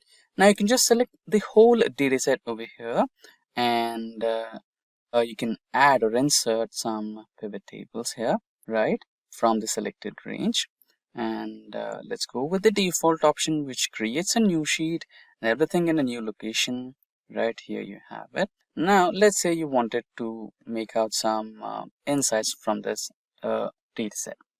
Let's delete the other sheet which we don't want, and let's name it as pivot. Now the products will be loaded to the columns, and profit will be loaded to values. So you have a data set over here, sum of profit from beds, chairs, cupboards, sofa, teapot. So here you have the pivot table, which has sum of profit, bed, chair, cupboard, sofa, teapot, and grand total. Sum of profits made from these, and these. Now select this entire data and go to the insert option here. Go to the pivot chart, and here automatically here you can see that it is suggesting or recommending us to go for the bar chart, which is a lot more better. Just select OK, and you have your pivot chart over here, right? And see the grand total here, 2248,114.15. Now this is only for 1 year of data. Now what we will do is go back to the downloads folder, select the remaining years, which is 2021, 2, 3, and 4, add that to the file location. So let's quickly go to our folder here and go to downloads, select the folders. I'm going to cut them from here, go to orders data and paste them here, right? Now our job is done. If we go back to the data here, go to home and data.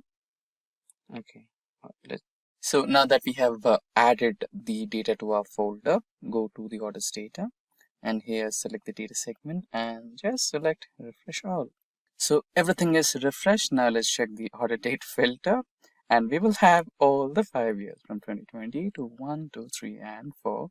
And let's press OK for that. And if you go to the pivot table, you can also see the changes here. Just press refresh all, and there you go, you have the updated data right over here. Now that saved a lot of time for you, and now that time can be utilized to plan a strategy and focus on the lower parts of your business and improvise them and bring a big change to the revenue. And with that, we have come to an end of this session on how to use Microsoft Power Query. Today we will learn how to use Power BI with AI. For that, let's consider a small problem statement, or in other words, a simple use case. So here it goes. A business chain's data analysts use Power BI to generate sales performance dashboards across multiple stores. Due to manual data cleaning, report structuring, and repetitive DAX calculations, the process takes several days, delaying the important decision making. Analysts struggle with errors and inconsistencies due to high data complexity. By integrating Power BI's AI features like Smart Narrative and AI Insights, they automate trend identification and anomaly detection. Now, analysts quickly generate visualizations by simply typing questions, reducing manual effort. AI-assisted data modeling ensures cleaner datasets and accurate relationships, enhancing efficiency. As a result, report generation time drops by 50%. Dashboards are more insightful and stakeholders receive actionable insights faster. That's it. If these are the type of videos you'd like to watch, then hit that like and subscribe buttons and the bell icon to get notified. Now, as discussed in the use case, let's imagine a similar performance analysis dashboard. Now, what exactly is AI in Power BI? So AI and business intelligence are two technological spheres that, when combined, offer a powerful toolset of transforming raw data into actionable insights and making data accessible to everyone. Similarly, AI features in Power BI can analyze user behavior to customize reports and dashboards to meet individual data needs using the raw data. Now, let's imagine this. Suppose there is a significant growth in business and you wanted to identify the reason behind it and replicate the same idea across all categories. Or maybe reward the team which is responsible for that. Or let's say there is a significant drop in business and you wanted to understand the reasons behind it and pinpoint on the one which is responsible so that you can resolve and improve the overall business growth and pull out some revenue out of it, right? Now, if you are doing it manually using Excel datasets, or even if you're doing it with Power BI datasets, you might end up creating a lot of Power Queries, tax expressions, and also if you're working on Excel, then you end up creating a lot of pivot tables, and it might be a manual task and will consume a lot of time, right? Or in case if you're in help with AI, then the matter of days could turn into the matter of minutes, and you will have the exact data or information you're looking at, and you can resolve it in a matter of minutes or hours, maybe after a business decision has been made. Now, let's go through a practical demonstration on Power BI for this. So before that, let's have a quick look on the dataset that we will be using today. So this particular one, which is the auto sales data for 2024, is the one we will be using today. So we have all the columns: order ID, order date, and delivery date, state, dealership, pin code, region, and the names of the products, and the fuel type, leads, revenue, profit, and cost to company, everything, right? So this is the cleaned data that we have today for our data analysis. Now we will be identifying the key areas that led to the quarter-on-quarter growth, or if you drill down a little bit more, then we can also identify the month-on-month growth, or in case if there is a drop in month-on-month or drop in quarter-on-quarter, we can also identify what is the reason behind it, where is the loss coming from, which car product or which dealership, or what might be the reason. Is it about the season or the customer or the dealership? We can drill down a lot of information from it, right? So this is the overall idea of how to utilize AI in Power BI. Now let's quickly switch to Power BI. Now we are on Microsoft Power BI and we have already loaded the data, which is here. This is the preview of the data that we are going to work on. Now let's go back to the report view and pull out a visualization. Now I'll be trying to proceed with the bar graph. Now let's pull some data. So I'll go with the order date and drag and drop it to the x-axis. Now let's go with the orders, and that will be in our y-axis. Here you go.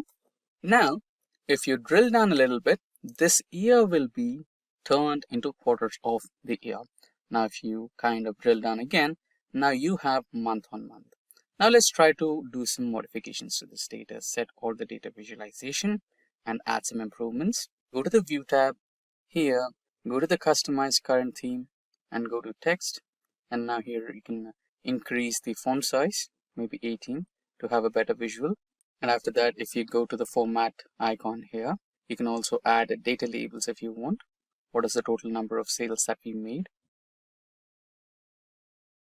Now we have a perfectly functional chart here.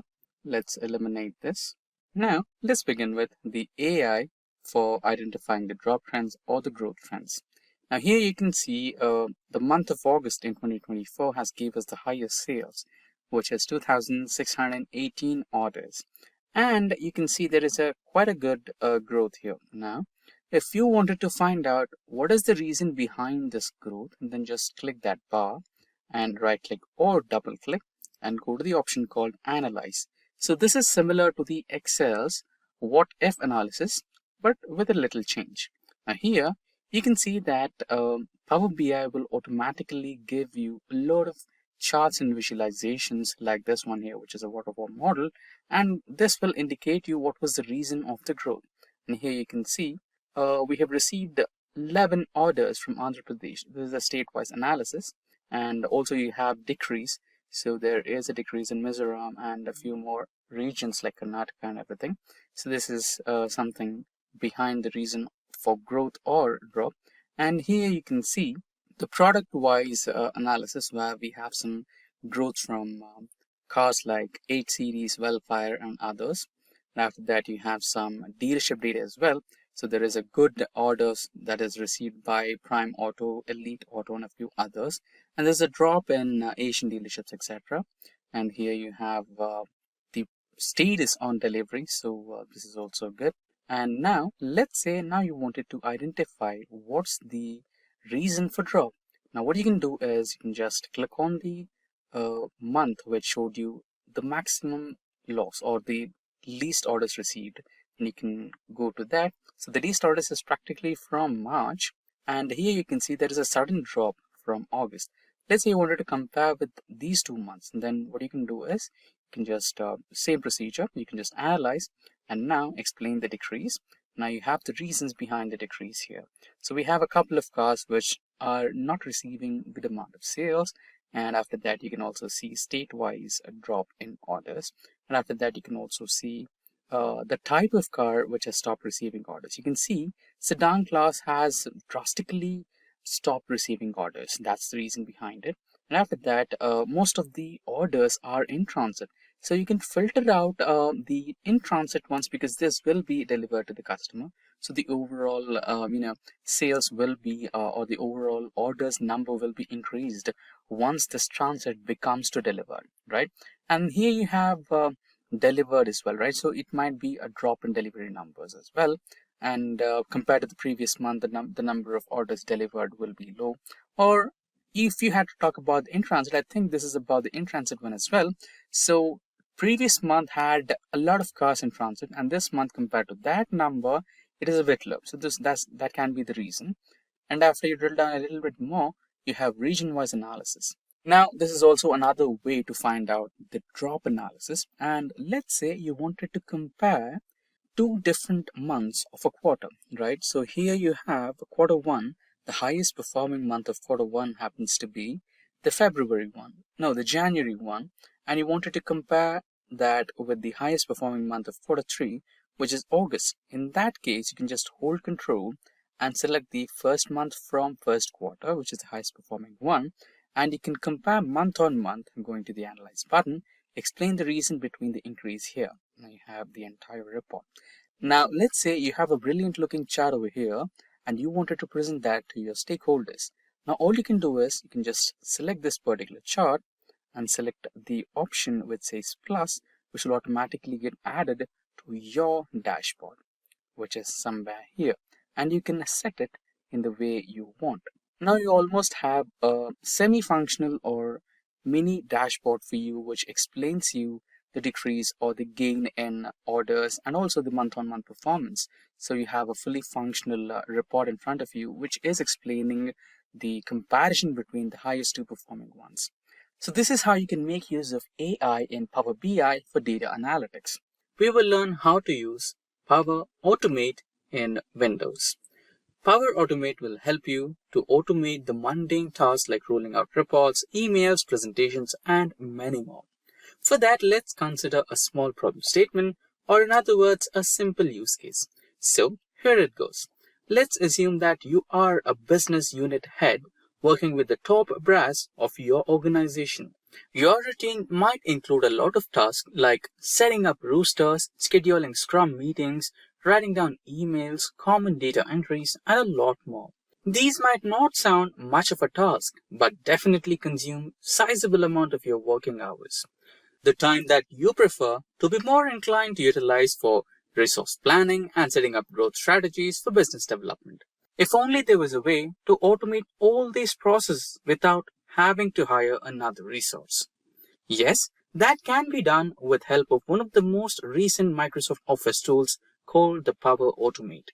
With Power Automate, the time for all these tasks will be dropped by 50%, and you have a lot of time for productive utilities to build better business strategies.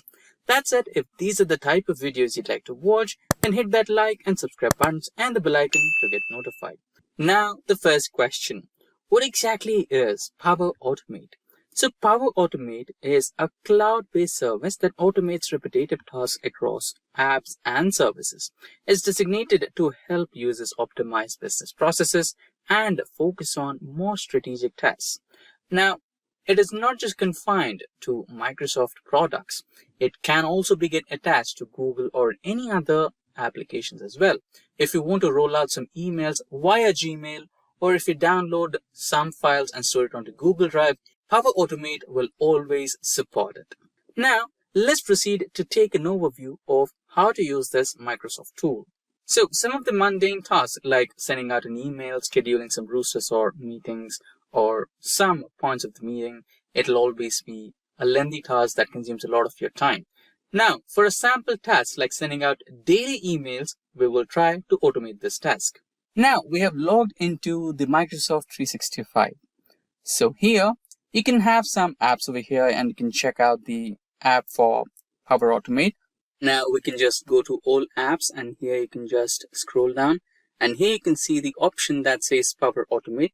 There are other ways as well. You can just search for the Power Automate app and find it out in apps here. Or now you can just find it here. You can just log into the Power Automate app. So Power Automate already has some templates for it, right?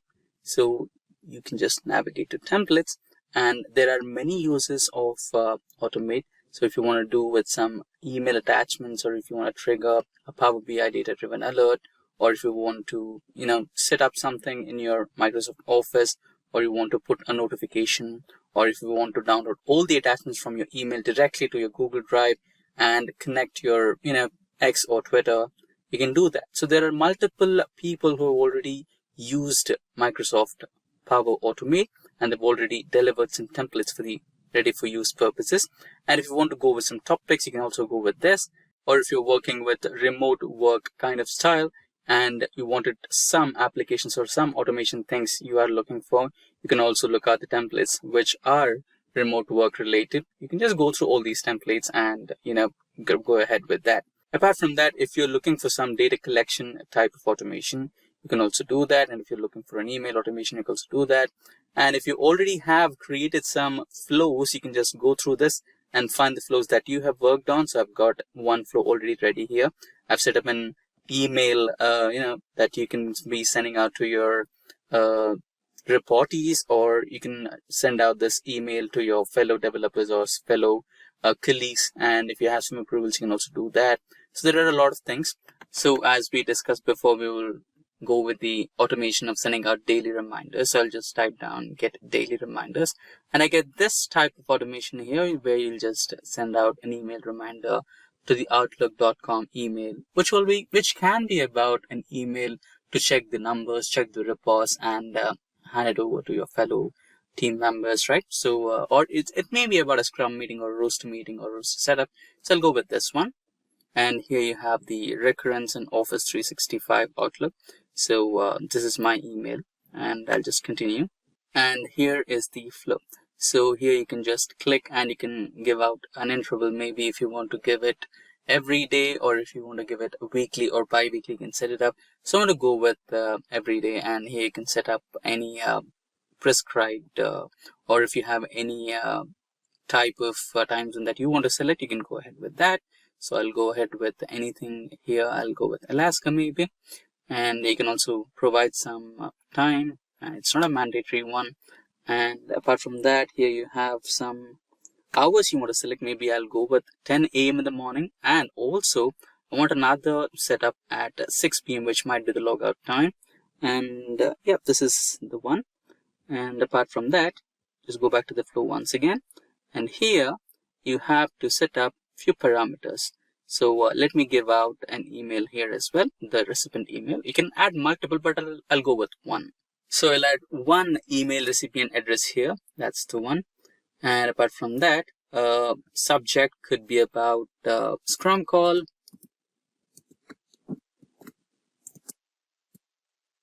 With report updates or with numbers, with number updates. You can give anything according to the business needs. And you have a reminder. And I think I'll add the same subject here. There you go. And you can also provide the importance. So I'll go with high importance one so that the recipient will understand. So far you have set up the flow. I think it's fine. So you have no more notifications here.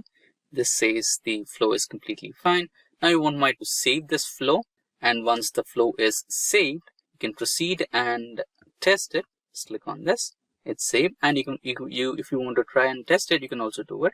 Just test it, and it can happen in both the ways, automatically or manually. I'll now go with the manual one so that I can just cross verify if this is happening or not at the current time.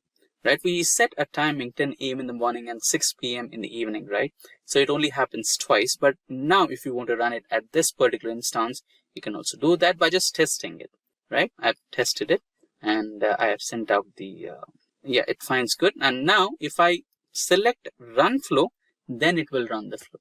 Now it has already done. It's successful. No problems here, and done. And you can now just, kind of log into your Outlook or email, and then check the email, right? Just a second while I log into my inbox. There you go. Now we have this particular email that we sent right now. You have a reminder, Scrum call with numbers of date, and you can just reply or forward it. So this is how you can just automate the emails with your Power Automate, and you can just send out email reminders to your fellow developers or teammates on a regular routine. And that's how you automate a lot of simple things as your daily tasks. And I've already created 2 here. And if you go to templates, you have a lot of other templates here, most are picked.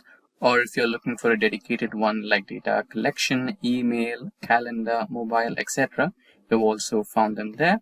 And if you're still in confusion, maybe you can just type down and find the templates which are in match with your requirements. If you categorize the steps to become a data analyst, these are the ones. Firstly, you need to focus on skills. Followed by that, you need to have a proper qualification.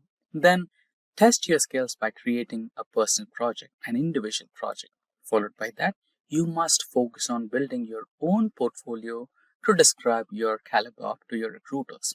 And then, target to the entry-level jobs or internships to get exposure to the real-world data problems. So these are the 5 important steps. Now, let's begin with the step 1, that is skills. So, skills are basically categorized into 6 steps: data cleaning, data analysis, data visualization, problem solving, soft skills, and domain knowledge. So these are the tools: Excel, MySQL, R programming language, Python programming language, some data visualization tools like Tableau, Power BI, and next comes the problem solving. So these are basically the soft skill parts. Problem solving skills, domain knowledge, the domain in which you're working, maybe a pharma domain, maybe a banking sector, maybe automobile domain, etc. And lastly, you need to be a good team player so that you can actively work along with the team and solve the problem collaboratively. Now, let's move ahead and discuss each and every one of these in a bit more detail. Starting with Microsoft Excel. While advanced tools are prevalent, proficiency in Excel remains vital for data analysts. Excel versatility in data manipulation, visualization, and modeling is unmatched. It serves as a foundational tool for initial data exploration and basic analysis. Data management. Database management skill is indispensable for data analysts. As data volumes soar, efficient management and retrieval from databases is critical. Proficiency in database systems and querying languages like SQL ensures analysts can access and manipulate data seamlessly. Followed by that, we have statistical analysis. Statistical analysis allows analysts to uncover hidden trends, patterns, and correlationships within data, facilitating evidence-based decision making. It empowers analysts to identify the significance of findings, validate hypotheses, and make reliable predictions. Next, after that, we have programming languages. Proficiency in programming languages like Python is essential for data analysts. These languages enable data manipulation, advanced statistical analysis, and machine learning implementations. Next comes data storytelling, or also known as data visualizations. Data storytelling skill is paramount for data analysts. Data storytelling bridges the gap between data analysis and actionable insights, ensuring that the value of data is fully realized in a world where data-driven communication is central to business success. Data visualization skill is a cornerstone for data analysts. As data complexity grows, the ability to present insights clearly and persuasively is paramount. Next is managing your customers and problem solving. Managing all your customers' data and companies' relationships is paramount. Strong problem-solving skills are important for data analysts. With complex data challenges and evolving analytical methodologies, analysts must excel in identifying issues, formulating hypotheses, and devising innovative solutions. In addition to the technical skills, data analysts in 2025 will require strong soft skills to excel in their roles. Here are the top ones. Data analysts must effectively communicate their findings to both technical and non-technical stakeholders. This includes presenting complex data in a clear and understandable manner. Next soft skill is teamwork and collaboration. Data analysts often work with multidisciplinary teams alongside data scientists, data engineers, business professionals. Collaborative skills are essential for sharing insights, brainstorming solutions, and working cohesively towards common goals. And last but not least, domain knowledge. Knowledge on domain in which you're currently working is really important. It might be a pharmaceutical domain, it can be an automobile domain, it can be banking sector, and much more. Unless you have a basic foundational domain knowledge, you cannot continue in that domain with accurate results. Now, the next step, which was about the qualification to become a data analyst. Master's courses, online courses, and boot camps provide strong, structured learning that helps you gain in-depth knowledge and specialized skills in data analysis. Master's programs offer comprehensive, academically rigorous training and often include research projects, making sure you're highly competitive in the job market. Online courses allow flexibility to learn at your own pace while covering essential topics, and bootcamps offer immersive, hands-on training in a short period focusing on practical skills. All three paths enhance your credibility, keeping you updated on industry trends and make you more attractive to potential employers. If you are looking for a well-curated all-rounder, then we have got you covered. Simplilearn offers a wide range of courses on data science and data analytics, starting from master's, professional certifications, to post-graduations and boot camps from globally reputed and recognized universities. For more details, check out the links in the description box below and comment section. Now, proceeding ahead, we have the projects for data analyst. Data analyst projects demonstrate practical skills in data cleaning, visualization, and analysis. They help build a portfolio showcasing your expertise and problem-solving abilities. Projects provide hands-on experience bridging the gap between theory and real-world application. They show domain knowledge, making you more appealing to employees in specific industries. Projects enhance your confidence and prepare you to discuss real-world challenges in interviews.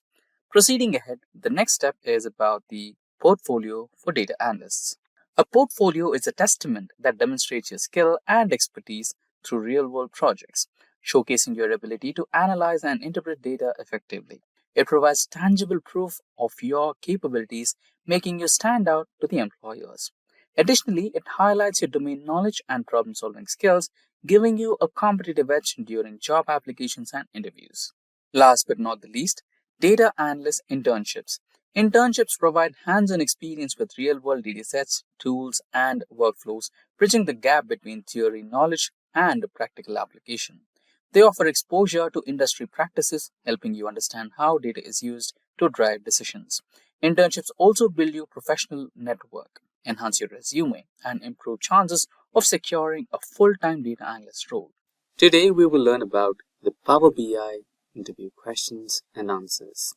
So, Power BI is one of the most trending BI tool in the business industry today, and most of the data analysts are supposed to have a comfortable understanding of Power BI tool.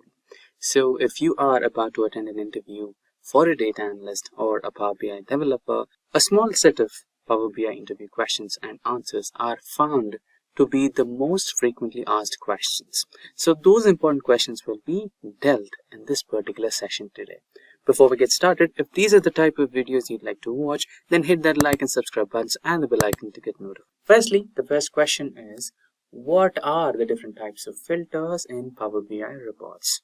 So if you are an experienced candidate or a beginner, these type of interview questions are the ones which you're definitely going to face. So coming to the answer, what are the types of filters you'll be facing in Power BI reports? So there are three main filters available in Power BI, which are visual level filters, page level filters, and report level filters, which are almost self-explanatory. So if you want to be someone who stands out of the group, just mention a couple of more like slicers, which can be also which can also add some type of filters there, right?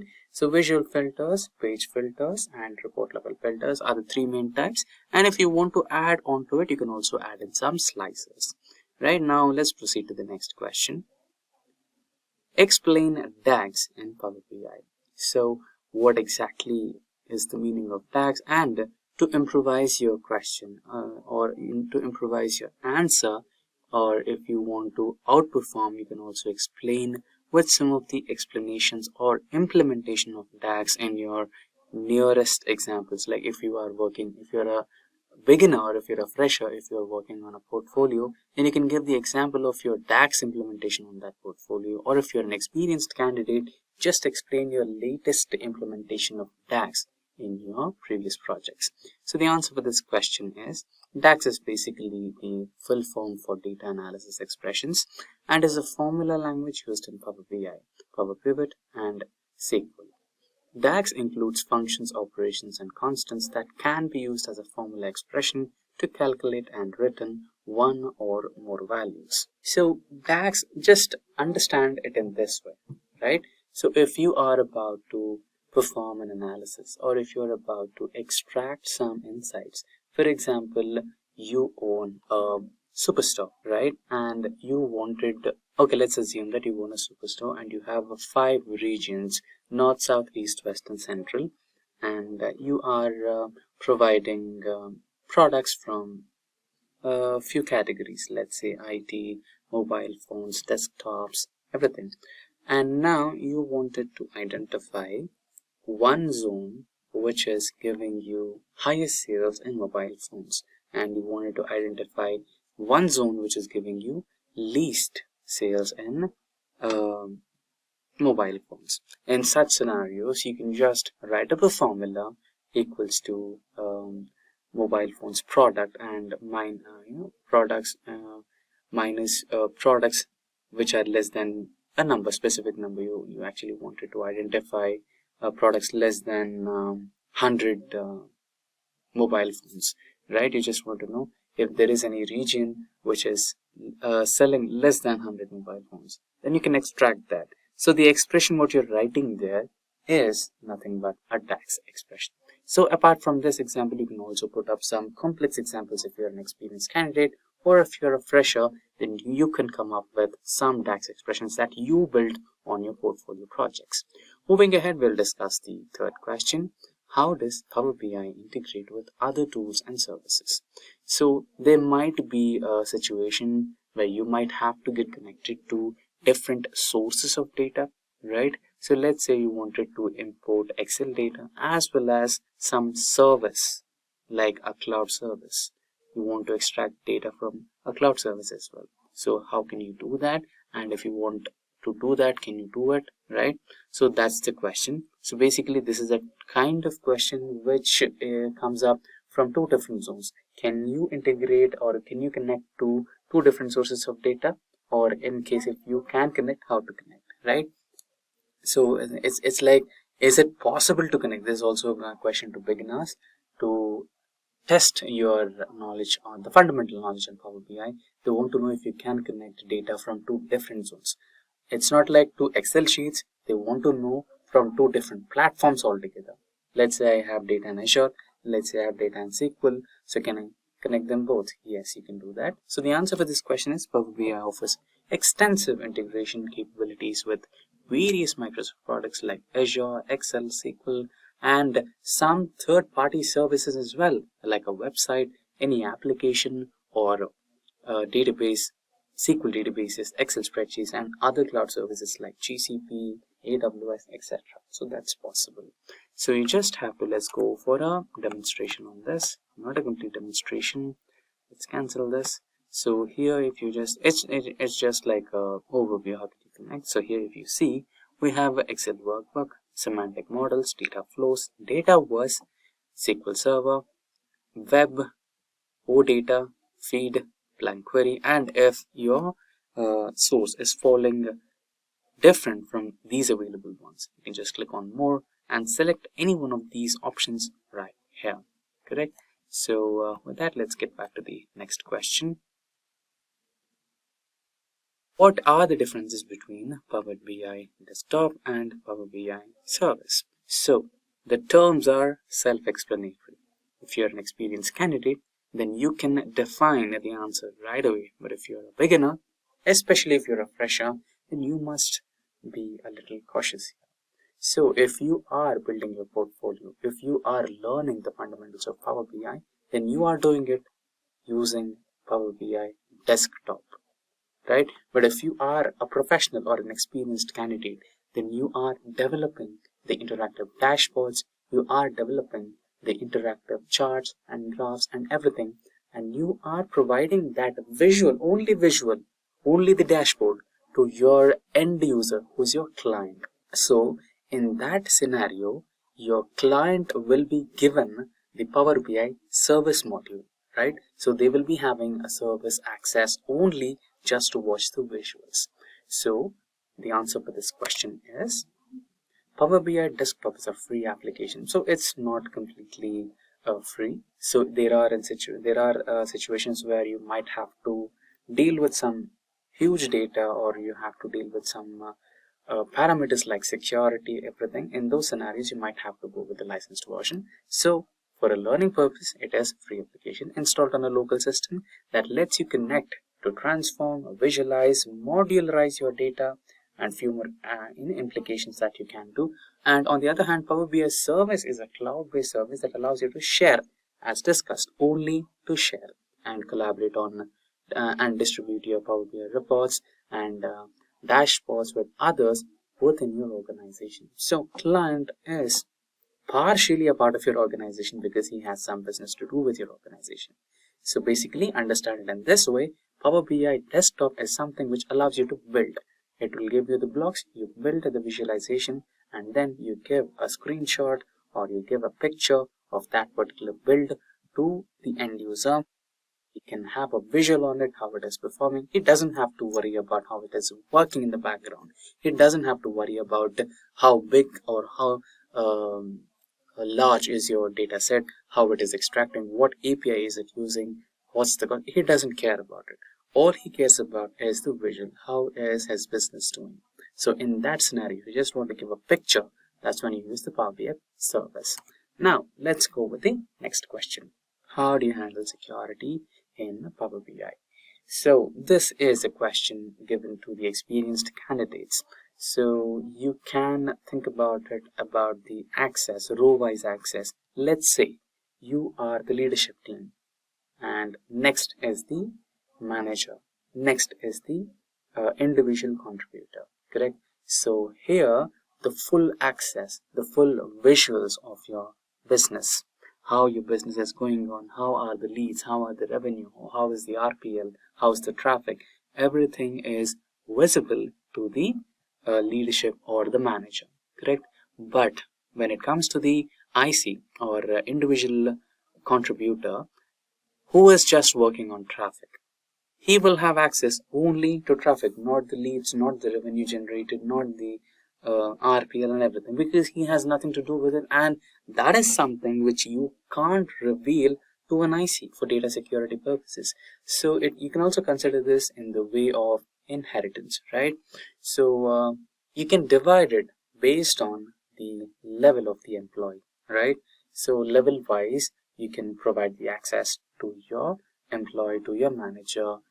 If you're a developer, let's say, so based on the employee level, based on the manager level, based on the leadership team, you can give separate access to separate candidate. So the answer for this question is Power BI provides row-level security RLS, which allows you to control access. So you're basically controlling the access to the data for different users within your organization. You can define rules on the dataset that filter the data based on the user rule. Additionally, Power BI integrates with Microsoft Azure Active Directory to provide authentication and authorization. Now, the sixth question. What is a content pack in Power BI? Content packs are a type of package that includes a related set of dashboard, report, and data elements they use to share insights, reports, and datasets with colleagues and organization within a broader audience. Power BI also offers organizational content packs which allows users to quickly connect and analyze data from popular business applications.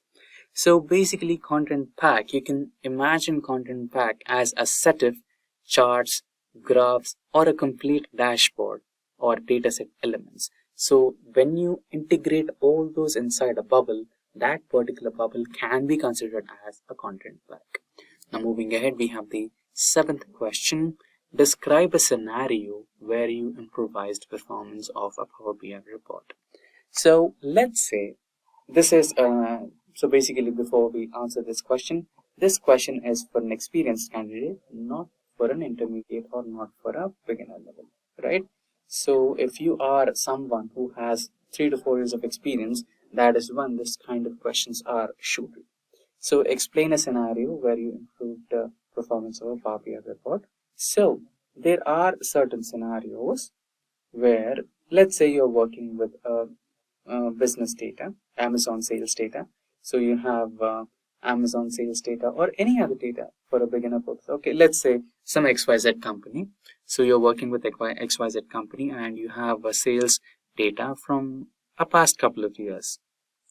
And your client asked you, last year this particular dashboard was working fine, but down the line when we entered the new quarter or new annual year, I can see there is some discrepancy or I can see there is some delay for the Power BI dashboard to load.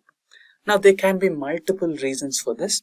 The first reason could be the hardware setup, or maybe the data is increasing day by day, so the hardware is not supporting. So that could be one reason. And provided if there are some visuals which are already created, visualizations or graphs or dashboards, and we are not mostly using them, so those can be one of the reasons. So in these scenarios, you can just give some explanations which you already faced in your current organization.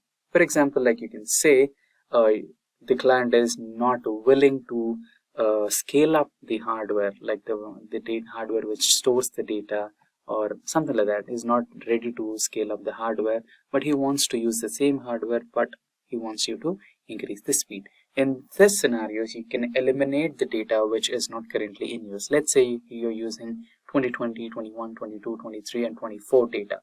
Now all you focus on is the year-on-year growth. So you just need 2022, 2023 and 2024, not 21 and 20, right? You can erase that data from your existing hardware or servers. This will ease up the load on Power BI and automatically there should be an increase in speed. Another one, if you have already created some visualizations which you're not currently using, let's say you already created 2 to 3 dashboards and you rely on one dashboard alone, not the rest of those two, you can delete those visualizations. So something like that which can help you. But to consider this question as an assignment, I would like the viewers who are an experienced data analyst to answer the question in your way possible so that the viewers can benefit from multiple answers. So you can write down few scenarios where you face this problem and how you solved it. It can be a one-line answer, it can be a points which you can mention, right? A set of points which you can mention that helped you to improve the performance of your Power BI end report. So the answer for this question which I have is, in one scenario, I improved the performance by optimizing data model, reducing the number of unnecessary columns and rows in data sets, and utilizing summary tables to decrease the data volume that needed to be processed. I also replaced complex calculations in the report with simpler ones, which were possible, and used direct query mode for real-time data requirements to speed up a report loading times. So this can be a good answer. You can also add up some answers from your end as well to benefit the viewers. Now let's go with question number 8. Explain the difference between measure and a calculated field. So this can be an important question for freshers especially, right? So me personally, I've asked this question to the candidates many times. So the answer could be a little tricky, right? So most oftenly the question can be asked as what's the difference between measure and a calculated column, or measure and a calculated field, or measure and dimension, right? So the answer should be like this. Just pay attention to what the answer, interviewer is asking you and answer wisely. If he's asking you the difference between measure and dimension, it's clear, self-explanatory. So something like measure is something which can be measured. The number is a measure. Let's say the salary is a measure. The average of marks obtained is a measure. Marks obtained in a specific subject is a measure. Rate of interest is a measure. Traffic is a measure, right? So when it comes to dimensions, something like a character data type, maybe, and name of the store, and let's say we had various regions in the previous question, north, south, east, west, central. This particular data which cannot be measured is called as a dimension. Now for this question here, what's the difference between measure and a calculated column? So calculated column is something which you generate out of a calculated field, right? Whenever you try to, let's say you have the quantity and you have the price, but you don't know rate of each product, correct? In such scenarios, you can write up a calculated field and build a new column called rate of product. That particular column is a calculated column, which is newly generated after writing a calculated field. So the answer for this question is calculated column creates a new column based on existing data using formula.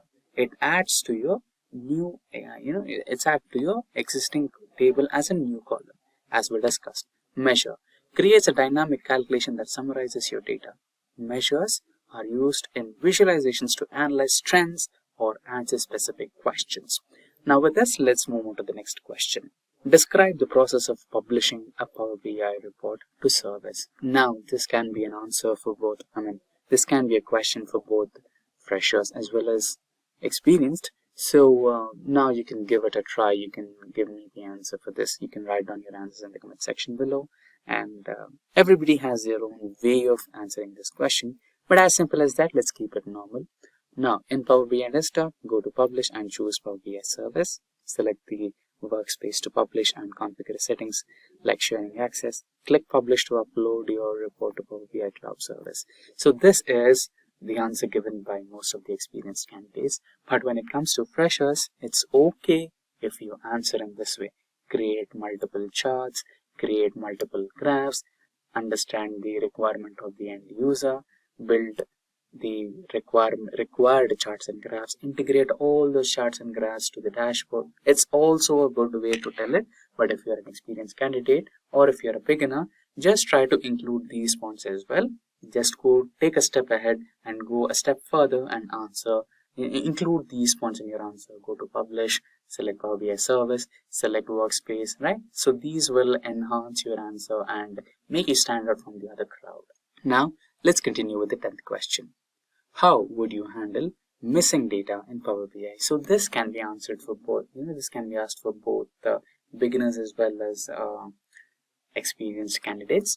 So it's obvious if you're a data analyst, it's obvious that your data will not have completely filled rows and completely filled columns, right? There is a possibility that you might have blank rows.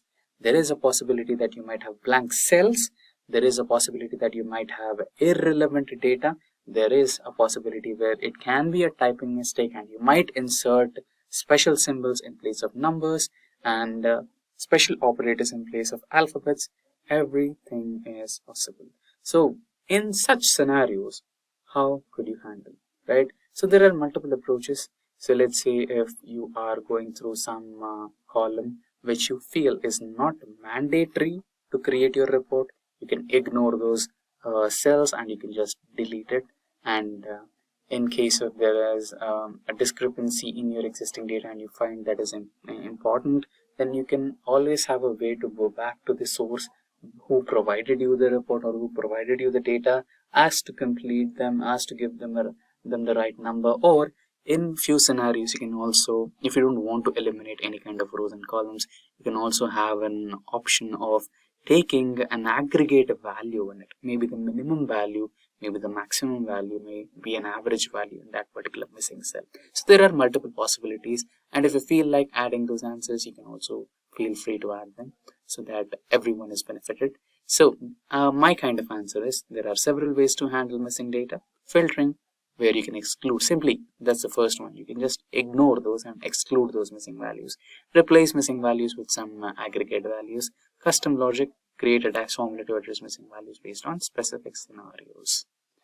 Now let's move ahead with the next question. How do you connect multiple data sources to a Power BI report? So the answer is Power BI allows connecting various data sources. You can directly import, directly use live connections, or create composite model to improve and combine data from different sources. So this is not just the Power BI dashboard. You're here. It's not just the Power BI desktop. You're not just importing data. It's related to the real-time dashboard report. So if you have a report and you ought to connect some external source, some real-time streaming data, you can do that using some live connections and APIs. Now let's move with the next question. What are data flows in Power BI? So the answer for this question is data flows in Power BI are cloud-based preparation and management tools that allows users to ingest, transform, integrate, and enrich big data from various sources. They are designed to simplify data preparation and enable scalable data integration and storage across multiple Power BI projects. Now, the 13th question. How can you handle data updates in Power BI? So, this is also one of the simplest but also the trickiest question. Let's say you already connect. Let's say we are dealing with Excel data, and your client provided you the Excel data and you already created a dashboard out of it, and out of your knowledge, you don't know, right? You might not know what happened after they shared you the data, and the client gets to know there is some discrepancy here, there is some irrelevant data, or there is some missing value in the data provided to you, and they add it and you missed it, correct? In those scenarios, how can you handle data updates, right? You can either refresh. So there are multiple answers for that. So let's go with the answer. So data updates in Power BI can be handled through scheduled refreshes or real-time streaming datasets. Scheduled refreshes. So let's say you provide some 6-day or 1 week or 1 day based on requirement. You provide a scheduled refresh and it will act upon it, and it will refresh its source every single time. It basically refreshes the dashboard you created. It will extract the data from the source and it will create a new report out of it. So scheduled refreshes can be configured in Power BI service, allowing data to be updated at specified intervals. Real-time streaming datasets can be used for dashboard tiles that require continuous updates. Now, the 14th question on our list. Can you explain the concept of a slicer in Power BI, right? So those who already are comfortable with the Excel, they might know the answer for this. So it's completely similar, right? So let's discuss the answer. A slicer is a Power BI visualization used to filter the data. Basically, it's nothing different from filter, right? It's just an option like a drop down that you create in Excel using the data validation. That's the same in Power BI as well as Excel. You just have a slicer option where you can provide your selection and it will give you an end report. So basically it's a filter. So it provides a way for users to filter the data that is displayed in other visualization on a report page. Slicers offer a more interactive and intuitive way to make selections and see the data that changes dynamically as selections are made. Let's say you have class 10, class 9, class 8, and you wanted to just check the results of class 8. You just select the option of class 8 on the slicer and you have the report. So that's how it basically works. Now, the last question for today's session. What is direct query in Power BI? So the answer for this question is direct query is a connection type in Power BI that allows you to directly connect to a supported data source, enabling real-time reporting capabilities without importing or copying data into Power BI while it offers up-to-date data. It also limits certain functionalities and might impact performance based on the query load on the source system. So with that, we have finished the top 15 Power BI interview questions and answers that are frequently asked in a data analyst interview provided for both freshers as well as experienced. Should you feel that we missed out on any of the important questions that you might have already faced in your previous interviews, please feel free to let us know in the comment section below, and So we can have them answered, or you can also provide us the answers so that it can benefit both of us and also the viewers. Now, having said that, we have come to the conclusion of this session. Ever wondered what those people with fancy charts on their computers are doing? They are probably business analysts. So, what's a business analyst? Think of them as the Sherlock Holmes of the business world.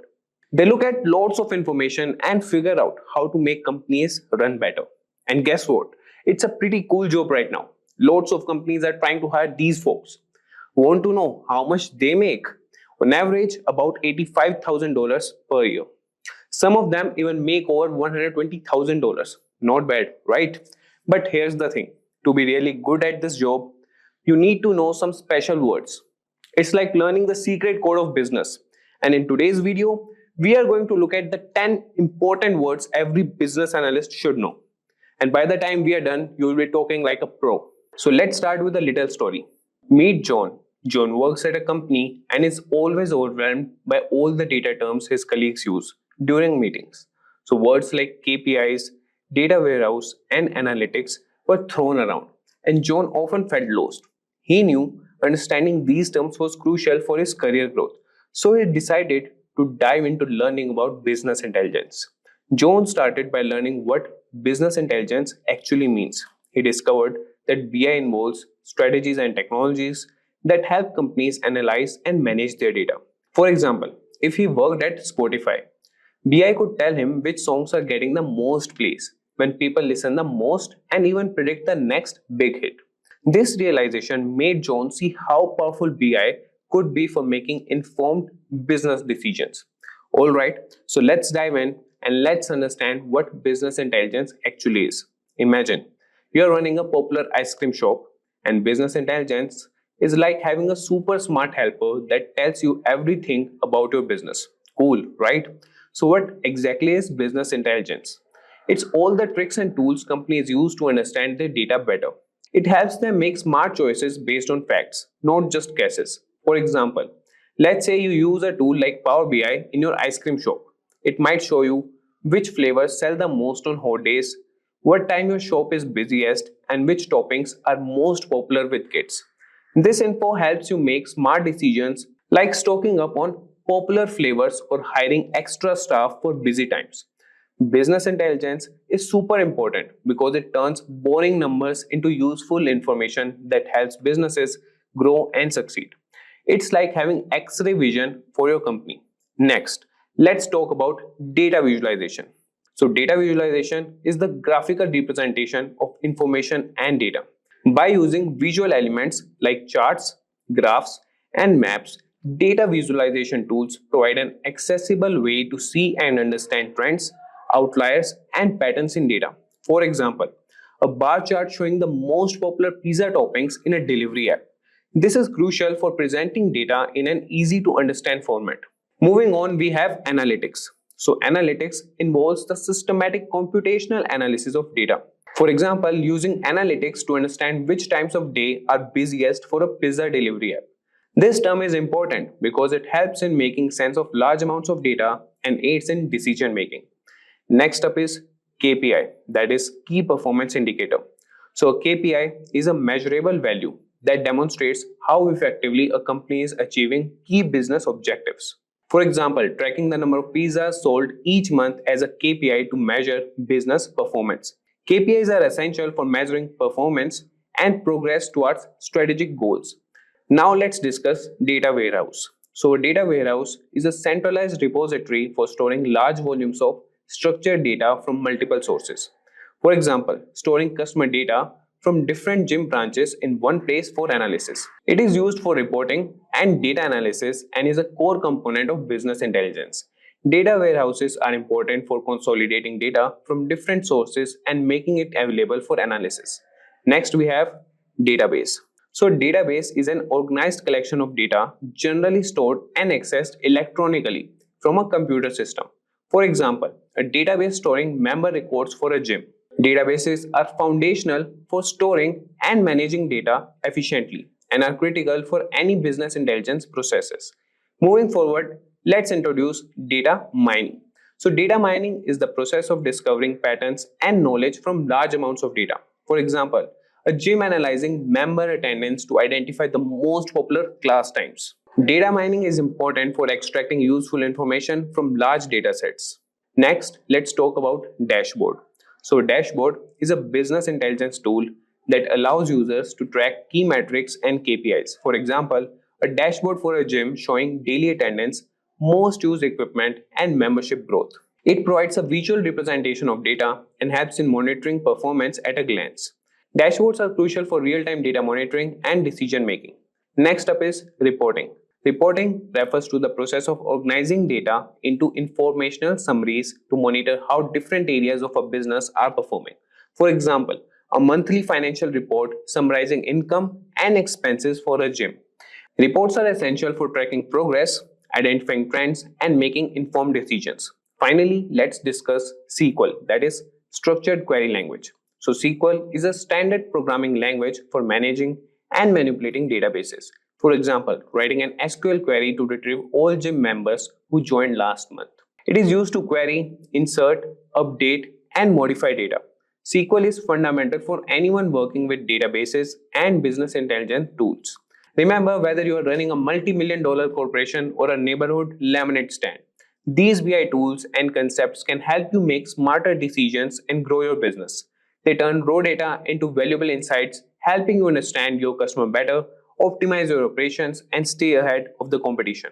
So with that, guys, we have come to the end of this session. I hope this video has helped demystify some key business intelligence terms for you. If you found this video helpful, don't forget to give it a thumbs up and subscribe to our channel for more business and tech insights.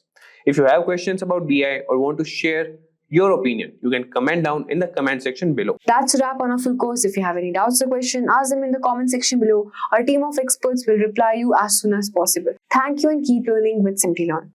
Staying ahead in your career requires continuous learning and upskilling. Whether you're a student aiming to learn today's top skills or a working professional looking to advance your career, we've got you covered. Explore our impressive catalog of certification programs in cutting-edge domains, including data science, cloud computing, cybersecurity, AI, machine learning, or digital marketing. Designed in collaboration with leading universities and top corporations, and delivered by industry experts, choose any of our programs and set yourself on the path to career success.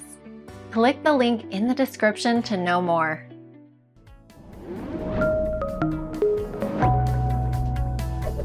Hi there, if you like this video, subscribe to the Simplilearn YouTube channel and click here to watch similar videos. To nerd up and get certified, click here.